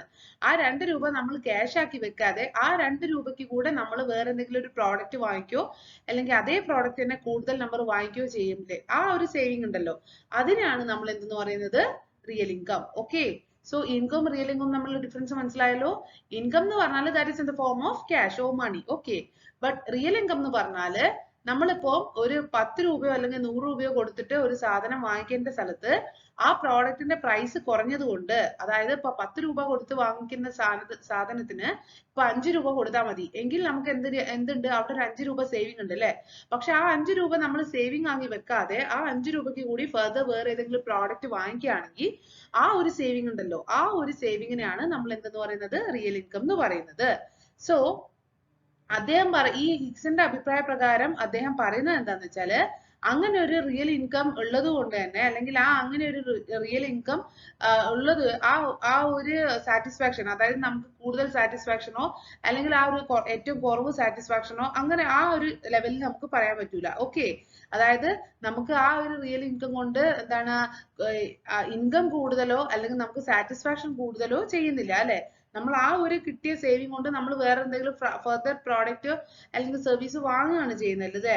അതുകൊണ്ട് ഈ ഒരു ഹിക്സിന്റെ അഭിപ്രായ പ്രകാരം he tries to separate price effect from income and substitution effect, and അദ്ദേഹത്തിന്റെ അഭിപ്രായ പ്രകാരം അദ്ദേഹം പറയുന്നത് എന്താണെന്ന് വെച്ചാൽ ഈ ഒരു റിയൽ ഇൻകം എന്താണ്? കോൺസ്റ്റന്റ് ആവും എന്നാണ് പറയുന്നത്. അതായത് എന്താണ്? according to Hicks, when the relative prices of the goods change, the money income of the consumer is altered in such a manner that his real purchasing power remains constant and he is neither better off nor worse off than before. അതായത് അദ്ദേഹത്തിന് ഇപ്പൊ ആ ഒരു excess പണം കൊണ്ട് കൂടുതൽ സാധനം വാങ്ങിയാൽ അദ്ദേഹത്തിന് എന്താ കൂടുതൽ സാറ്റിസ്ഫാക്ഷൻ ഉണ്ടെന്നോ അല്ലെങ്കിൽ എന്താണ് തീരെ സാറ്റിസ്ഫാക്ഷൻ ഇല്ലാന്നോ നമുക്ക് പറയാൻ പറ്റില്ല. അദ്ദേഹം ഒരു ന്യൂട്രൽ പോയിന്റിലായിരിക്കും. Okay, so therefore he continues to remain on the same indifference curve. അതാണ് നമ്മൾ എന്തെന്ന് പറയുന്നത്? ഈ ഹിക്സിയന്റെ decomposition of price effect into income effect and substitution effect. Okay, this is about the concept. Okay, നിങ്ങൾക്ക് ക്ലിയർ ആയല്ലോ? Okay, now we are moving on to the diagram. ഇവിടെ നോക്കുക, ഈ ഡയഗ്രത്തിനകത്ത് എന്താണ്? നമുക്ക് ഇവിടെ ഒരു അസംഷൻ ഉണ്ട്, there is only 2 commodities. So here ഇത് എന്ന് പറയുന്നത് എന്താണ്? ഗുഡ് ബൈ ആണ്. ഇവിടെ എന്ന് പറയുന്നത് എന്താണ്? x ആക്സിസിൽ നമ്മൾ x ആണ് റെപ്രസെന്റ് ചെയ്യുന്നത്, y ആക്സിസിൽ നമ്മൾ ഗുഡ് ബൈ ആണ് റെപ്രസെന്റ് ചെയ്യുന്നത്. Then here there are 2 budget lines are there. Okay, ഈ Q1 എന്ന് പറയുന്നത് Q2 എന്ന് പറയുന്നത് 2 ബഡ്ജറ്റ് ലൈൻസ് ഉണ്ട്. ഈ ബഡ്ജറ്റ് ലൈൻസിനെ റെപ്രസെന്റ് ചെയ്തിട്ട് നമുക്ക് 2 എന്തുണ്ട്? ഇൻഡിഫറൻസ് കർവ്സ് ഉണ്ട്. അതാണ് ഇൻഡിഫറൻസ് കർവ് 1ഉം ഇൻഡിഫറൻസ് കർവ് 2ഉം. ഇത്രയും ക്ലിയർ ആയല്ലോ? ഓക്കെ, ഇനി നമ്മൾ നോക്കാൻ പോകുന്നത് എന്താന്ന് വെച്ചാല്, ഇവിടെ R എന്നുള്ളതാണ് നമ്മുടെ ഒരു പോയിന്റ്. ഈ ഒരു പോയിന്റിലാണ് പെർച്ചേസ് നടത്തുന്നതെന്ന് വിചാരിച്ചോ. അങ്ങനെ ആകുമ്പോൾ അദ്ദേഹം എത്ര കമ്മോഡിറ്റീസ് വാങ്ങിച്ചു? B എന്നുള്ള, അതായത് അദ്ദേഹത്തിന്റെ ഔട്ട്പുട്ട് എന്ന് പറയുന്നത് അല്ലെങ്കിൽ ഗുഡ് എക്സ് എന്ന് പറയുന്നത് അദ്ദേഹം B എന്നുള്ള പോയിന്റിലാണ്. പക്ഷേ ഈ പ്രൈസ് R ൽ നിന്ന് കുറഞ്ഞിട്ട് H, അതായത് ഹിക്സിയന്റെ കോമ്പോസിഷൻ പ്രകാരം ഈ R നിന്ന് പ്രൈസ് കുറഞ്ഞിട്ട് എന്തായി? 5 H എന്നുള്ള പോയിന്റിലേക്ക് ആയി. സപ്പോസ് ഇതൊരു 10 ആയിരുന്നു, അത് 5 ആയി കുറഞ്ഞു. ഓക്കെ, ഈ R എന്നുള്ള പോയിന്റിൽ നിന്ന് പ്രൈസ് H എന്നുള്ള പോയിന്റിലേക്ക് എത്തി. ഓക്കെ, അപ്പൊ ആ പോയിന്റിലേക്ക് എത്തിച്ചപ്പോൾ അദ്ദേഹം D ഔട്ട്പുട്ട് അല്ലെങ്കിൽ D ഗുഡ്സ് ഓഫ് എക്സ് വാങ്ങിച്ചു അല്ലെ? പക്ഷെ നമുക്ക് ഇവിടെ എന്താണ് കാണിക്കാൻ പറ്റുന്നത്? ഈ ഇൻഡിഫറൻസ് കർവ് ഒരിക്കലും ഷിഫ്റ്റ് ചെയ്തിട്ടില്ലല്ലോ, ഒരേ പ്രൈസ് ലൈനിൽ തന്നെയല്ലേ അത് വന്നിരിക്കുന്നത്. സോ അദ്ദേഹത്തിന് എന്താ ലെവൽ ഓഫ് സാറ്റിസ്ഫാക്ഷൻ ഉണ്ടെന്ന് പറയാൻ പറ്റുമോ? ഇല്ല. നമുക്കറിയാം, ഒരു ഇൻഡിഫറൻസ് കർവ് ഷിഫ്റ്റ് ചെയ്യുന്നതിനനുസരിച്ച്, മുകളിലേക്ക് ഷിഫ്റ്റ് ചെയ്യുന്നതിനനുസരിച്ച് കസ്റ്റമേഴ്സിന്റെ ലെവൽ ഓഫ് സാറ്റിസ്ഫാക്ഷൻ കൂടി വരികയാണ് ചെയ്യുക അല്ലെ? പക്ഷെ ഇവിടെ നിങ്ങൾ നോക്കൂ, ഈ പ്രൈസ് R എന്നുള്ള പോയിന്റിൽ നിന്ന് H എന്നുള്ള പോയിന്റിലേക്ക് മാറി. പക്ഷേ ആ ഒരു പോയിന്റ് വന്നിരിക്കുന്നത് എവിടെയാണ്? സെയിം ഇൻഡിഫറൻസ് കർവ് തന്നെയാണ് അല്ലെ? സോ അപ്പൊ നമുക്ക് എന്ത് പറയാൻ പറ്റും? ഒരിക്കലും സാറ്റിസ്ഫാക്ഷൻ ലെവൽ കൂടിയിട്ടില്ല അല്ലെ? എങ്കിൽ സാറ്റിസ്ഫാക്ഷൻ ലെവൽ കുറഞ്ഞോ? ഇല്ല അല്ലെ? 2 പോയിന്റും ഒരേ ഇൻഡിഫറൻസ് കർവിലാണ് വന്നിരിക്കുന്നത്. അതാണ് ഈ ഹിഗ്സ് എന്നുള്ള എക്കണോമിസ്റ്റ് പ്രൂവ് ചെയ്തിരിക്കുന്നത്. ഓക്കെ, ഇതാണ് നമ്മുടെ ഹിഗ്സിയന്റെ അപ്രോച്ച്. Okay, now the demand curve for normal, inferior and given goods. നമുക്കറിയാം ഗുഡ്സ് നോർമൽ ഗുഡ്സ് ഉണ്ട്, ഇൻഫീരിയർ ഗുഡ്സ് ഉണ്ട്, ഗിഫൺ ഗുഡ്സ് ഉണ്ട്. ഈ നോർമൽ ഗുഡ്സിന്റെയും ഇൻഫീരിയർ ഗുഡ്സിന്റെയും ഗിഫൺ ഗുഡ്സിന്റെയും കേസിൽ നമ്മുടെ ഡിമാൻഡ് കർവ് എങ്ങനെയായിരിക്കും എന്നുള്ളതാണ് നമ്മൾ നോക്കാൻ പോകുന്നത്. Okay, the shape of demand curve depends on the nature of goods and goods may be normal, inferior or given goods. Now first one, demand curve in case of normal goods. നമ്മൾ നേരത്തെ പറഞ്ഞ പോലെ തന്നെ എന്താണ് normal ഗുഡ്സിന്റെ കേസിൽ നമ്മൾ പ്രൈസിൽ വരുന്ന വ്യത്യാസം കൊണ്ട് എന്ത് ചേഞ്ച് ആണ് ഡിമാൻഡ് കർവിന് ഉണ്ടാവാൻ പോകുന്നതെന്നാണ് നമ്മൾ ഇതിൽ നോക്കാൻ പോകുന്നത്. when the price falls the demand for normal goods increases. അതായത് പ്രൈസ് കുറയുന്നതിനനുസരിച്ച് നോർമൽ ഗുഡ്സിന്റെ കേസിൽ ഡിമാൻഡ് എന്താണ് കൂടി വരും. പ്രൈസ് കൂടുകയാണെങ്കിലോ ഡിമാൻഡ് കുറഞ്ഞു വരും. ഓക്കെ, ഒരു ഇൻവേഴ്സ് റിലേഷൻ ആണ് പ്രൈസും ക്വാണ്ടിറ്റി ഡിമാൻഡും തമ്മിൽ ഒരു ഇൻവേഴ്സ് റിലേഷൻ ആണ് demand in the case of normal ഗുഡ്സിന്റെ കേസിലുള്ളത്. Okay, it happens so because of price effect. Thus, a change in price and change in demand moves in an opposite direction. That is, demand curve for normal goods is negatively sloped. To be more clearly, demand curve for normal goods slope downward from left to right. അതായത് ഈ ഒരു price ആയിരുന്ന സമയത്ത് quantity demand ഇത്രയായിരുന്നു. പക്ഷെ price എന്താണ് ഈ ഒരു പോയിന്റിൽ നിന്ന് ഈ ഒരു പോയിന്റിലേക്ക് കുറഞ്ഞു. ഓക്കെ, അതായത് നമ്മൾ ഇവിടെ നോക്കുക, ഒ വൈ ആക്സിസിലാണ് പ്രൈസ്, ഒ എക്സ് ആക്സിസിലാണ് ഡിമാൻഡ്. ആദ്യം ഉണ്ടായിരുന്നത് പ്രൈസ് ഇത്രയായിരുന്നു. ഈ ഇത്രയും പ്രൈസ് ആയിരുന്നപ്പോൾ ക്വാണ്ടിറ്റി ഡിമാൻഡ് ഇത്രേ ഉണ്ടായിരുന്നുള്ളൂ. പക്ഷേ പ്രൈസ് ഈ ഒരു പോയിന്റിൽ നിന്ന് ഈ ഒരു പോയിന്റിലേക്ക് കുറഞ്ഞു. അപ്പൊ ഇങ്ങനെ ഒരു പോയിന്റിലേക്ക് പ്രൈസ് കുറഞ്ഞപ്പോ ക്വാണ്ടിറ്റി ഡിമാൻഡ് എന്ത് സംഭവിച്ചു? കൂടി. അപ്പോൾ നമ്മൾ ഈ ഒരു രണ്ട് പോയിന്റിനെയും കൂടി കവർ ചെയ്തിട്ട് ഒരു ഡയഗ്രാം, ഒരു സ്ലോപ്പ് വരയ്ക്കുമ്പോൾ നമുക്ക് എന്ത് മനസ്സിലാവും? ഡൗൺവേർഡ് സ്ലോപ്പിംഗ് ആണ് അല്ലെ. ഇതൊരു നമ്മുടെ ഡിമാൻഡ് കർവ് എന്ന് പറഞ്ഞാൽ ഡി ഡി എന്ന് പറയുന്നത് എന്താണ്? Downward sloping from left to right ആണ്. So that is in the case of normal goods. Now look in the case of inferior goods. when the price falls, demand for inferior goods also increases as a result of price effect. നമുക്കറിയാം price കുറയുമ്പോൾ എന്ത് ചെയ്യും? Demand കൂടും. പക്ഷെ നമുക്കറിയാം ഈ inferior ഗുഡ്സിന്റെ കേസിൽ നേരത്തെ നോർമൽ ഗുഡ്സിന്റെ കേസിൽ പറഞ്ഞ അത്രയ്ക്ക് ഡിമാൻഡ് കൂടില്ല, ഒരു സ്ലൈറ്റ് ചേഞ്ചേ ഉള്ളൂ. അത് ഒരുപാട് സ്ലോപ്പ് ഇല്ല, കുറച്ച് മോഡിഫിക്കേഷൻസേ ഉള്ളൂ. അതായത് ഇവിടെ നോക്കുക, ഒ വൈ ആക്സിസിലാണ് പ്രൈസ്, ഒ എക്സ് ആക്സിസിലാണ് quantity demand. Here first point ഇവിടെ ആയിരുന്നു പ്രൈസ്. അപ്പോൾ പ്രൈസ് എത്രയായിരുന്നപ്പോൾ ക്വാണ്ടിറ്റി ഡിമാൻഡ് നമുക്ക് ഇത്ര ഉണ്ടായിരുന്നുള്ളൂ. ദെൻ പ്രൈസ് കുറഞ്ഞു. പ്രൈസ് കുറഞ്ഞതിന്റെ അത്രമാത്രം ചേഞ്ച് ക്വാണ്ടിറ്റി ഡിമാൻഡിൽ വന്നോ? ഇല്ല. ചെറിയൊരു, അതായത് പ്രൈസ് ഒരു 5 പോയിന്റ്സ് കുറഞ്ഞിട്ടുണ്ടെങ്കിലും ക്വാണ്ടിറ്റി ഡിമാൻഡ് കുറച്ചേ കൂടിയിട്ടുള്ളൂ അല്ലെ. സോ പ്രൈസിൽ ഇപ്പോൾ ഒരു 5% വർധനവ് വന്നാലും ക്വാണ്ടിറ്റി ഡിമാൻഡിൽ ഒരു 2.5 വ്യത്യാസം ഇവിടെ വരുന്നുള്ളൂ. അപ്പോൾ ഇവിടെയും എന്താണ്? നെഗറ്റീവ് സ്ലോപ്പ് ആണ് ഫ്രം ലെഫ്റ്റ് ടു റൈറ്റ്. പക്ഷെ ഇവിടെ എന്താണ്? ഈ ഇൻഫീരിയർ ഗുഡ്സിന്റെ കേസിൽ ഒരു എന്താണ് എന്താ നമുക്ക് പറയാൻ പറ്റുക? എന്താ ഒരു സ്റ്റീപ്പ്, എന്താ demand curve will be steep ആണ്. And in the case of inferior goods here also there is an inverse relationship between the price and the quantity demanded. So the demand curve for inferior goods is also negative slope. Okay, now the next case is demand curve for given goods. How the demand curve for given goods, എങ്ങനെയാണ് given goods ന്റെ കേസിൽ demand curve ഉണ്ടാവുക എന്നാണ് നമ്മൾ പറയുന്നത്. Here നമ്മൾ നേരത്തെ പറഞ്ഞ നോർമൽ ഗുഡ്സിന്റെയും ഇൻഫീരിയർ ഗുഡ്സിന്റെയും നേരെ ഓപ്പോസിറ്റ് കേസാണ് ഗിഫൺ ഗുഡ്സിന്റെ കേസിൽ. Here when the price falls, price കുറയുന്നതിനനുസരിച്ച് ഡിമാൻഡും എന്താണ്? കുറയാണ് ചെയ്യുക. So here a positive relationship between the price and the quantity demanded in the case of given goods. Thus in the case of given goods, the law of demand does not hold good. Here the change in price in price and change in quantity demanded move in the same direction. In other words, the demand curve for given goods are positively sloped. അതായത് ഇവിടുന്ന് താഴെ നിന്ന് മേത്തിലേക്കല്ലേ പോകുന്നത്. Okay, so this is positively sloped demand curve. Price കൂടുന്നതിനനുസരിച്ച് quantity demanded കൂടി വരും. Okay, this is about the case of given goods. Now what are the applications or importance of indifference curve analysis? എന്തൊക്കെയാണ് ഈ indifference curve അനാലിസിസിന്റെ applications അല്ലെങ്കിൽ importance എന്നുള്ളതാണ് നമ്മൾ നോക്കുന്നത്. First one, it is helpful in production function. Production ഫംഗ്ഷന് determine ചെയ്യുന്നതിൽ ഈ indifference curve helpful ആണ്. Then helpful in exchange. Helpful in exchange എന്ന് പറയുന്നത് എന്താണ്? It is useful in exchange between two individuals for the commodities possessed by each of them. രണ്ട് ഇൻഡിവിജ്വൽസിന് അവരുടെ commodities ഒക്കെ എക്സ്ചേഞ്ച് ചെയ്യുന്നതിലും ഈ ഇൻഡിഫറൻസ് കർവ് അനാലിസിസ് ഹെൽപ്ഫുൾ ആണ്. Then this indifference curve is helpful in international trade. International trade എങ്ങനെയാണ് helpful ചെയ്യുന്നത്? അതായത് help ചെയ്യുന്നത്. It is helpful in determining the rate at which the commodities of one country will be exchange by another country's commodity. ഒരു രാജ്യത്തുള്ള commodity വേറൊരു രാജ്യത്തുള്ള കമ്മോഡിറ്റിയുമായിട്ട് exchange ചെയ്യുമ്പോഴും ഈ ഇൻഡിഫറൻസ് കർവ് അനാലിസിസ് അല്ലെങ്കിൽ അപ്രോച്ച് നമുക്ക് ആപ്ലിക്കബിൾ ആണ്. Then it is also helpful in taxation. It helps the government to choose whether direct tax or indirect tax is to be imposed. Then this indifference curve analysis is also helpful in public finance. The famous law of maximum social advantage can be explained by way of indifference curves. Then it is also helpful to the government in deciding the rationing and subsidies. Then it is also helpful in investment management. അതായത് security analyse ചെയ്യാനും portfolio management decisions ഒക്കെ എടുക്കാനും ഈ indifference curve analysis helpful ആണ്. Then it is also helpful in measuring the consumer surplus also. This is about the applications or importance of indifference curve analysis. Now, what are the important similarities or similarities between the cardinal utility approach and ordinal utility approach? Cardinal utility approach and ordinal utility approach എന്താണെന്ന് നമ്മൾ പറഞ്ഞു അല്ലേ? Consumer ബിഹേവിയറിന്റെ ഒരു important ആയിട്ടുള്ള theories അല്ലെങ്കിൽ approaches ആയിരുന്നു cardinal utility and ordinal utility approach. Then what are the similarities between both? എന്തൊക്കെയാണെന്ന് നോക്കാം.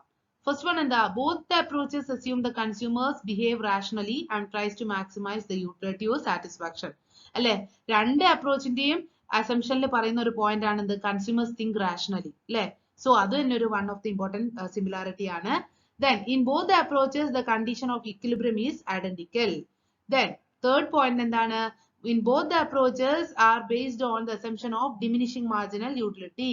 അല്ലെ, ഡിമിനിഷിംഗ് മാർജിനൽ യൂട്ടിലിറ്റി എന്നുള്ള ആ ഒരു അസംഷനിലാണ് രണ്ട് അപ്രോച്ചും വർക്ക് ചെയ്യുന്നത്. Then both of them use introspective method. That law of diminishing marginal utility based purely on introspection.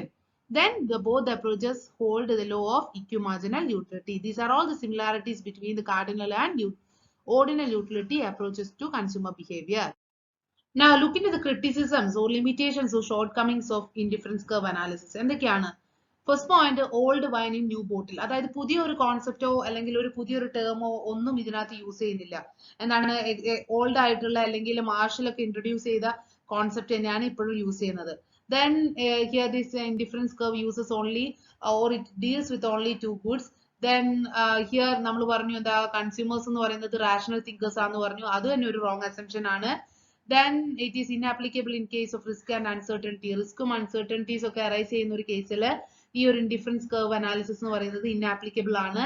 Then ഇത് എന്താണ്, മാർക്കറ്റിലെ ബിഹേവിയറിനെ ഇഗ്നോർ ചെയ്യുന്നുണ്ട്. Then unrealistic assumptions of perfect competition. Then here the consumers do not have complete knowledge of all his scale of preferences. Then the indifference curve എന്ന് പറയുന്നത് ഒരു micro economic in character ആണ്. Then here also the commodities are not visible. These are all the important criticisms or shortcomings of indifference curve analysis. Okay, now we are moving on to the third theory of consumer behavior, that is revealed preference theory. നമ്മൾ നേരത്തെ ഇതിനകത്ത് പറഞ്ഞിരുന്നു ഈ മൊഡ്യൂളിനകത്ത് consumer ബിഹേവിയറിനെ relate ചെയ്തിട്ടുള്ള 3 theories ആണുള്ളത്. Ordinal utility theory, then cardinal utility theory and the third theory revealed preference theory. അല്ലെ, ഈ റിവീൽഡ് പ്രിഫറൻസ് തിയറിയുടെ നോട്ട്സ് നിങ്ങളുടെ സ്റ്റഡി മെറ്റീരിയലിൽ ഇല്ല എന്ന് തോന്നുന്നു. ഇത് എളുപ്പമാണ്, നിങ്ങൾ ഇത് ശ്രദ്ധിച്ചാൽ മതി. Okay, this revealed preference theory എന്ന് പറയുന്നത്, this theory was suggested by Paul A. Samuelson. Okay, Paul A. Samuelson from America. അദ്ദേഹമാണ് ഏത് തിയറി സജസ്റ്റ് ചെയ്തത്? റിവീൽഡ് പ്രിഫറൻസ് തിയറി സജസ്റ്റ് ചെയ്തത്. And this theory is also based on ordinal utility analysis. Okay, ordinal utility theory അല്ലെങ്കിൽ ordinal utility analysis അല്ലെങ്കിൽ ordinal utility approach നെ base ചെയ്തിരിക്കുന്ന ഒരു തിയറിയാണ് revealed preference theory എന്ന് പറയുന്നത്. ഓക്കെ, കാർഡിനലും ഓർഡിനൽ യൂട്ടിലിറ്റി തമ്മിലുള്ള വ്യത്യാസം എന്തായിരുന്നു? കാർഡിനൽ യൂട്ടിലിറ്റി നമുക്ക് എന്താണ് മെഷർ ചെയ്യാൻ പറ്റും. ക്വാണ്ടിറ്റേറ്റീവ്ലി നമ്മൾ ഹൈറ്റും വെയിറ്റും ഒക്കെ എക്സ്പ്രസ് ചെയ്യുന്ന പോലെ നമുക്ക് മെഷർ ചെയ്യാൻ യൂട്ടിലിറ്റിയും പറ്റും എന്നുള്ളതായിരുന്നു കാർഡിനൽ യൂട്ടിലിറ്റി അപ്രോച്ചിൽ പറഞ്ഞത് അല്ലെ. Then ordinal utility approach ലോ അത് നമുക്ക് അങ്ങനെ യൂട്ടിലിറ്റി എന്ന് പറയുന്ന ഒരു satisfaction level that we cannot be quantifiable എന്നുള്ളതാണ് the ordinal utility approachൽ പറഞ്ഞത് അല്ലെ. സോ ദിസ് റിവീൽഡ് പ്രിഫറൻസ് തിയറിയും ഈ ഒരു ഓർഡിനൽ യൂട്ടിലിറ്റി അനാലിസിസ് അല്ലെങ്കിൽ ഓർഡിനൽ യൂട്ടിലിറ്റി അപ്രോച്ചിനെ ബേസ് ചെയ്തിട്ടാണ് ഇരിക്കുന്നത്. Then എന്താണ് ഈ റിവീൽഡ് പ്രിഫറൻസ് തിയറി എന്ന് പറയുന്നത്? It is a method of analysing the choices made by individuals mostly used for comparing the influence are the policies of consumer behaviour. അതായത് ഈ റിവീൽഡ് പ്രിഫറൻസ് തിയറി നമ്മൾ കൂടുതലായിട്ടും അല്ലെങ്കിൽ യൂസ് ചെയ്യുന്ന കേസ് എന്ന് പറയുന്നത് analysing the choices made by individuals. Okay, അവര് എന്താണ് ഒരു പെർച്ചേസ്, ഇപ്പൊ ഒരു സപ്പോസ് 2 കമ്മോഡിറ്റി ഉണ്ടെന്ന് വിചാരിക്കുക, എക്സ് ആൻഡ് വൈ. അപ്പൊ നമുക്ക് നമ്മുടെ മുന്നിൽ എക്സ് എന്നുള്ള കമ്മോഡിറ്റി ഉണ്ട്, വൈ എന്നുള്ള കമ്മോഡിറ്റി ഉണ്ട്. എന്നിട്ട് നമ്മളോട് ഏതെങ്കിലും ഒരു കമ്മോഡിറ്റി സെലക്ട് ചെയ്യാൻ പറയാന്ന് വിചാരിച്ചു. അങ്ങനെയാണെങ്കിൽ നിങ്ങൾ ചിലപ്പോൾ വൈ ആയിരിക്കും സെലക്ട് ചെയ്യുക അല്ലെ. അത് നിങ്ങൾക്ക് ആ പ്രോഡക്റ്റിനോടുള്ള പ്രിഫറൻസിനെയാണ് കാണിക്കുന്നത് അല്ലെ. ചിലപ്പോൾ എന്നോട് പറയുകയാണെങ്കിൽ ഞാൻ എക്സ് ആയിരിക്കും സെലക്ട് ചെയ്യുന്നത്. അപ്പോൾ ആ എക്സ് എന്നുള്ള പ്രോഡക്റ്റിനോടുള്ള എന്റെ പ്രിഫറൻസിനെയാണ് അല്ലെങ്കിൽ എന്റെ ചോയ്സ് ആണ് അവിടെ കാണിക്കുന്നത്. സോ അതാണ് ഈ റിവീൽഡ് പ്രിഫറൻസ് തിയറി കൂടെ ഉദ്ദേശിക്കുന്നത്. അതായത് ഈ റിവീൽഡ് പ്രിഫറൻസ് തിയറി ഒരു ഇൻഡിവിജ്വലിന്റെ അല്ലെങ്കിൽ ഒരു കൺസ്യൂമറിന്റെ ചോയ്സിനെയാണ് റിവീൽ ചെയ്യുന്നത്. Okay, so when a customer select or choose a product, it shows or reveals the preference of a customer അല്ലെ. അപ്പൊ സപ്പോസ് ഒരു മാർക്കറ്റിൽ 2 പ്രോഡക്റ്റ് ഉണ്ടെങ്കിൽ നമ്മളോട് ഇപ്പൊ ഏതെങ്കിലും ഒന്ന് സെലക്ട് ചെയ്യാൻ പറയുമ്പോൾ നമ്മൾ സെലക്ട് ചെയ്യുന്നത് ആ ഒരു സെലക്ഷൻ എന്നുള്ളത് നമ്മുടെ ചോയ്സിനല്ലേ കാണിക്കുന്നത്. That is what is termed in the revealed preference theory. Okay, so it is a method of analyzing the choices made by the individuals, mostly used for comparing the influence of the policies of the consumer behavior. And this preference of the consumers are revealed by their purchasing habits. അതായത് according to the revealed preference theory of Professor Samuelson, according to him, he is of the view that എന്താണ് the preferences of the consumers are revealed by their purchasing habits. ഒരു കൺസ്യൂമറിന്റെ അല്ലെങ്കിൽ ഒരു ഇൻഡിവിജ്വലിന്റെ അല്ലെങ്കിൽ ഒരു കസ്റ്റമറിന്റെ purchasing habits കൂടെ മനസ്സിലാക്കാൻ പറ്റുന്നത് എന്താണ്, അദ്ദേഹത്തിന് ആ ഒരു പ്രോഡക്റ്റിനോടുള്ള പ്രിഫറൻസ് ആണെന്നുള്ളതാണ് ഈ റിവീൽഡ് പ്രിഫറൻസ് തിയറിയിൽ പറയുന്നത്. Okay, now we are going to look at the various assumptions of എന്താണ് റിവീൽഡ് പ്രിഫറൻസ് തിയറി. നമ്മൾ നേരത്തെ കാർഡിനൽ യൂട്ടിലിറ്റി അപ്രോച്ചിന്റെയും ഓർഡിനൽ യൂട്ടിലിറ്റി അപ്രോച്ചിന്റെയും ഒക്കെ അസംഷൻസ് പറഞ്ഞില്ലേ, അതേപോലെ നമ്മുടെ ഈ ഒരു റിവീൽഡ് പ്രിഫറൻസ് തിയറിക്കും സം അസംഷൻസ് അതെ. എന്തൊക്കെയാണ് ആ അസംഷൻസ് അല്ലെങ്കിൽ കണ്ടീഷൻസ് എന്നാണ് നമുക്ക് നോക്കാൻ പറ്റുന്നത്. അതായത് ഈ ഒരു അസംഷൻസ് അല്ലെങ്കിൽ ഈ ഒരു കണ്ടീഷൻസ് വെച്ചിട്ടാണ് ഇവർ ഈ തിയറി പ്രൂവ് ചെയ്തിരിക്കുന്നത്. അപ്പോൾ ഈ ഒരു തിയറിനെ മാത്രം ബേസ് ചെയ്തിരിക്കുന്ന ഒരു അസംഷൻസ് ആണ് ഇത്. Okay, so this theory is based on the combination of 2 commodities only. അതായത് നമുക്ക് ഒരിക്കലും മാർക്കറ്റിൽ 2 കമ്മോഡിറ്റി ഉള്ളൂ എന്ന് പറയാൻ പറ്റുമോ? ഇല്ല. എത്ര നമ്പർ ഓഫ് കമ്മോഡിറ്റീസ് വേണമെങ്കിലും ഉണ്ടാവും അല്ലെ, എത്ര നമ്പർ ഓഫ് ഗുഡ്സ് വേണമെങ്കിലും ഉണ്ടാവും. പക്ഷേ based on this the revealed preference theory, here this theory consider only 2 commodities. Okay, so first assumption എന്ന് പറയുന്നത് combination of 2 commodities. Second one, here the income, taste, preferences and prices of the product remains constant. അതാണ് second assumption. ഇത് നമുക്ക് പറയാൻ പറ്റുമോ എപ്പോഴും പ്രൈസും product ഒക്കെ അല്ലെങ്കിൽ ഒരു പ്രോഡക്റ്റിന്റെ പ്രൈസ് അല്ലെങ്കിൽ കസ്റ്റമറിന്റെ പ്രിഫറൻസ് ഒക്കെ എപ്പോഴും കോൺസ്റ്റന്റ് ആയി നിൽക്കുന്നു? ഇല്ല. ഈ ഒരു തിയറി പ്രൂവ് ചെയ്യിക്കാൻ വേണ്ടിയിട്ട് മാത്രമാണ് ഈ ഒരു assumption. Okay, so you have to learn this assumption as such. Okay, so the first assumption എന്ന് പറയുന്നത് combinations of 2 commodities. Second one, income, taste, preferences etc. of the customers remains constant. Then third one, it is based on the ordinal utility analysis that we have already explained. Then ബാക്കി രണ്ട് കേസിലും നമ്മൾ പറഞ്ഞ പോലെ തന്നെ here also the consumer is assumed to be rational. Then consistency of choice is there. Consistency of choice എന്ന് പറഞ്ഞാൽ എന്താ, സപ്പോസ് 2 കമ്മോഡിറ്റി ഉണ്ടെന്ന് വിചാരിച്ചോ, A and B. ഇപ്പൊ ഒരു കസ്റ്റമർ അല്ലെങ്കിൽ ഒരു ഇൻഡിവിജ്വൽ A ആണ് സെലക്ട് ചെയ്തത്. അപ്പൊ അദ്ദേഹം എന്താണ് ഒരിക്കലും B സെലക്ട് ചെയ്യുന്നില്ല, A മാത്രമാണ് ഫോക്കസ് ചെയ്യുന്നത് അല്ലെ. അപ്പൊ ആ ഒരു കൺസിസ്റ്റന്റ് ആയിട്ട് അദ്ദേഹത്തിന്റെ സെലക്ഷൻ അല്ലെങ്കിൽ ചോയ്സ് നിലനിൽക്കല്ലേ, അതാണ് 5th പോയിന്റിൽ പറയുന്നത്. Then it is psychological aspect അല്ലെ. ഒരാളുടെ purchase behavior അല്ലെങ്കിൽ അദ്ദേഹത്തിന്റെ ചോയ്സ്, അദ്ദേഹത്തിന്റെ പ്രിഫറൻസ് ഒക്കെയാണ് നമ്മൾ ഈ റിവീൽഡ് പ്രിഫറൻസ് തിയറി കൂടെ കാണിക്കുന്നത്. So that we can say that it is a psychological concept അല്ലെ. എന്താണ് ആൾക്കാരുടെ ഒരു ഇന്നർ ഫീലിംഗ്സ് ആണ് ഈ ഒരു തിയറി കൂടെ പ്രൂവ് ചെയ്യുന്നത്. അതുകൊണ്ട് എന്താണ് ഇതൊരു സൈക്കോളജിക്കൽ ആസ്പെക്ട് ആണ്. So these are all the important assumptions of revealed preference theory. Once again I am repeating, there is a different combinations of 2 commodities are there. Then income, taste, preferences and price remains constant. Then based on this theory is based on the ordinal utility analysis, and the consumer is behaved here it is rational. Then consistency of choice is there. Then it is a psychological aspect. These are all the important assumptions. Okay, now we are moving on to the diagrammatic representation of this revealed preference theory. Okay, നമ്മൾ എപ്പോഴും എക്കണോമിക്സിൽ ഇങ്ങനെ തിയറികളൊക്കെ പറ്റി ചോദിക്കുമ്പോൾ first of all you should give A brief explanation about that concept. Then you have to write down the various assumptions. Then you have to draw this diagram. ഏതിന്റെ ആണോ ചോദിച്ചത് അതിന്റെ diagram വരച്ച് നിങ്ങൾ എക്സ്പ്ലെയിൻ ചെയ്യുക. Then you have to write the limitations also. Okay, അങ്ങനെ ആകുമ്പോഴേ ഉള്ളൂ കംപ്ലീറ്റ് ആവുക. അത് ബേസ്ഡ് ഓൺ യുവർ എന്താണ് എത്ര മാർക്കിന്റെ ക്വസ്റ്റ്യൻ ആണെന്നുള്ളതിനെ ബേസ് ചെയ്തിരിക്കും നിങ്ങൾ ആൻസർ ചെയ്തേണ്ടത്. ഓക്കെ, സോ ഹിയർ ഇവിടെ നോക്കുക, O x axis ഉണ്ട്, O y axis ഉണ്ട്. O x axis good one. അതായത് നമ്മൾ ഇവിടെ ഓൾറെഡി ഒരു assumption പറഞ്ഞല്ലോ, there is only two commodities is there in the case of revealed preference theory അല്ലേ. നമ്മൾ രണ്ട് commoditiesനെ മാത്രമേ കൺസിഡർ ചെയ്യുന്നുള്ളൂ. സോ കമ്മോഡിറ്റി അല്ലെങ്കിൽ ഒരു ഗുഡ് അത് 1 ആണ് x ആക്സിസിൽ മാർക്ക് ചെയ്യുന്നത്, ഗുഡ് 2 ആണ് നമ്മൾ y ആക്സിസിൽ റെപ്രസെന്റ് ചെയ്യുന്നത്. ദെൻ L1 M1 എന്ന് പറയുന്നതാണ് നമ്മുടെ പ്രൈസ് ലൈന്. ഓക്കെ, ഇൻകം അല്ലെങ്കിൽ പ്രൈസ് ലൈൻ ആണ് ഇത്. ദെൻ ഇവിടെ നമുക്ക് രണ്ട് ഓപ്ഷൻസ് ഉണ്ട്, അതായത് എ എന്നുള്ള ഓപ്ഷനും ഇ എന്നുള്ള ഓപ്ഷനും, ഐ മീൻ 3 ഓപ്ഷൻസ് ആദ്യം. എ എന്നുള്ള ഓപ്ഷൻ ഉണ്ട്, ബി എന്നുള്ള ഓപ്ഷൻ ഉണ്ട്, E1 എന്നുള്ള ഓപ്ഷൻ ഉണ്ട്. ഇവിടെ ആകുമ്പോൾ നമുക്ക് എന്താ ചെയ്യാൻ പറ്റുക, അല്ലെങ്കിൽ ഏത് പ്രോഡക്റ്റ് ആണ് കൂടുതൽ വാങ്ങിക്കാൻ പറ്റുക, അതായത് ഈ ഒരു കേസില് അതായത് ഈ എ എന്നുള്ള പോയിന്റ് വാങ്ങിക്കുമ്പോൾ നമുക്ക് എന്താണ് കുറച്ച് എമൗണ്ട് ഓഫ് കൂടുതൽ എമൗണ്ട് ഓഫ് ഗുഡ് 2 വാങ്ങിക്കാൻ പറ്റും, കുറച്ച് എമൗണ്ടേ ഉള്ളൂ ഗുഡ് 1 വാങ്ങിക്കാൻ പറ്റുക അല്ലെ. അതേപോലെ ഈ ഒരു ബി എന്നുള്ള പോയിന്റ് എടുക്കുകയാണെങ്കിൽ നമുക്ക് എന്താണ് കൂടുതൽ എമൗണ്ട് ഗുഡ് 1 വാങ്ങിക്കാൻ പറ്റും, കുറച്ച് എമൗണ്ടേ ഉള്ളൂ എന്ത് വാങ്ങിക്കാൻ പറ്റുക, ഗുഡ് 2 വാങ്ങിക്കാൻ പറ്റുക അല്ലെ. സോ ഇതിന്റെ രണ്ടിലും ഒരു ന്യൂട്രൽ പൊസിഷൻ ആണ് ഇ എന്ന് പറയുന്നത്. ഇവിടെ എന്താണ് ഏകദേശം നമുക്ക് രണ്ട് ഗുഡ്സും ഏകദേശം സിമിലർ ആയിട്ട് വാങ്ങിക്കാൻ പറ്റും അല്ലെ. ഇനി നമുക്ക് എന്താ വേറെയും രണ്ട് ഓപ്ഷൻസ് ഉണ്ട്, ഒന്നില്ലെങ്കിൽ നമുക്ക് ഇതിനുള്ളിൽ വെച്ചിട്ട് വാങ്ങിക്കാൻ പറ്റും, പക്ഷെ നമുക്ക് എന്താ വാങ്ങിക്കാൻ പറ്റും പക്ഷെ വലിയ സാറ്റിസ്ഫാക്ഷൻ കിട്ടില്ല അല്ലെ. കുറച്ച് പ്രൈസ് യൂസ് ചെയ്തിട്ട് വാങ്ങിക്കാം, പക്ഷെ നമുക്ക് എന്താ ഹൈലി നമ്മളെ ഒരു സാറ്റിസ്ഫാക്ഷൻ ലെവൽ കുറവായിരിക്കും. ഇനി അഗെയിൻ അതിന് പുറത്ത് വെച്ച്, അതായത് നമ്മുടെ ഇൻകം പ്രൈസ് ലൈനെ പുറത്ത് വെച്ചിട്ട് നമ്മളിപ്പോ ഏതെങ്കിലും ഒരു കമ്മോഡിറ്റി വാങ്ങിക്കുകയാണെങ്കിൽ അത് ഒരിക്കലും പോസിബിൾ അല്ല. കാരണം എന്താണ്, നമുക്ക് ഇത്രയേ ഉള്ളൂ നമ്മുടെ പ്രൈസ് അല്ലെങ്കിൽ ഇൻകം ലെവൽ എന്ന് പറയുന്നത്, ഇൻകം ലൈൻ എന്ന് പറയുന്നത്. നമ്മുടെ കപ്പാസിറ്റിക്ക് പുറമേ ഉള്ള ഒരു സാധനം നമുക്ക് വാങ്ങിക്കാൻ പറ്റുമോ, ഇല്ല. അതാണ് ഈ സി എന്നുള്ള പോയിന്റിൽ ഇൻഡിക്കേറ്റ് ചെയ്യുന്നത്. ഓക്കെ, അപ്പൊ നിങ്ങൾക്ക് ക്ലിയർ ആയല്ലോ. ഇതാണ് എന്തിന്റെ റെപ്രസെന്റേഷൻ, റിവീൽഡ് പ്രിഫറൻസ് തിയറിയുടെ representation. Okay, now coming to the various limitations or demerits of revealed preference theory. ഏതൊരു തിയറി ആണെങ്കിലും അതിനെന്താണ് demerits അല്ലെങ്കിൽ limitations അല്ലെങ്കിൽ drawbacks ഉണ്ടാവും അല്ലെ. അത് നോക്കാം എന്താ നമ്മൾ ഈ അസംഷൻ ആയിട്ട് പറയുന്ന കാര്യങ്ങളൊക്കെ തന്നെയാണ് ഇതിന്റെ ലിമിറ്റേഷൻ ആയിട്ടും വരിക അല്ലെ.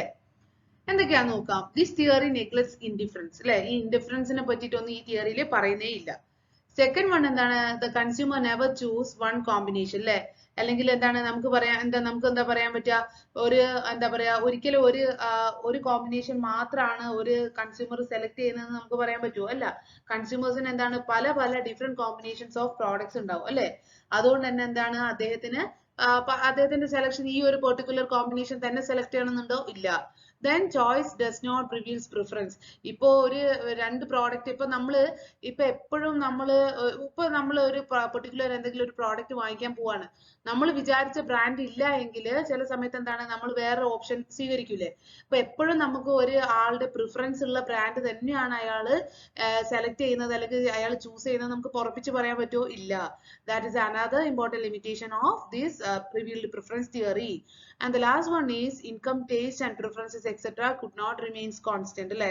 ഒരിക്കലും നമുക്ക് പറയാം ഒരു കസ്റ്റമറിന്റെ ഇൻകം അല്ലെങ്കിൽ അദ്ദേഹത്തിന്റെ ടേസ്റ്റ് ആൻഡ് പ്രിഫറൻസസ് അല്ലെങ്കിൽ ആ ഒരു പ്രോഡക്റ്റിന്റെ പ്രൈസ് എപ്പോഴും കോൺസ്റ്റന്റ് ആയിട്ട് തന്നെ നിലനിൽക്കുന്നു നമുക്ക് പറയാൻ പറ്റുമോ, ഇല്ല.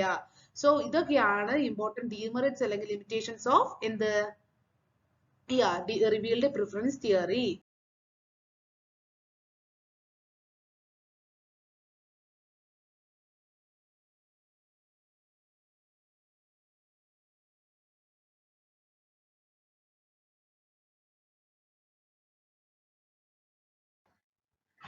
Now we are moving on to the third module, that is market structures and price output determination.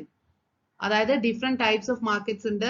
ആ ഓരോ ഡിഫറെന്റ് ടൈപ്സ് ഓഫ് മാർക്കറ്റിലും എങ്ങനെയാണ് പ്രൈസും ഔട്ട്പുട്ടും ഡിറ്റർമിൻ ചെയ്യുന്നത് എന്നുള്ളതാണ് നമ്മൾ ഈ തേർഡ് മൊഡ്യൂളിൽ മേജർ ആയിട്ട് നോക്കുന്നത്.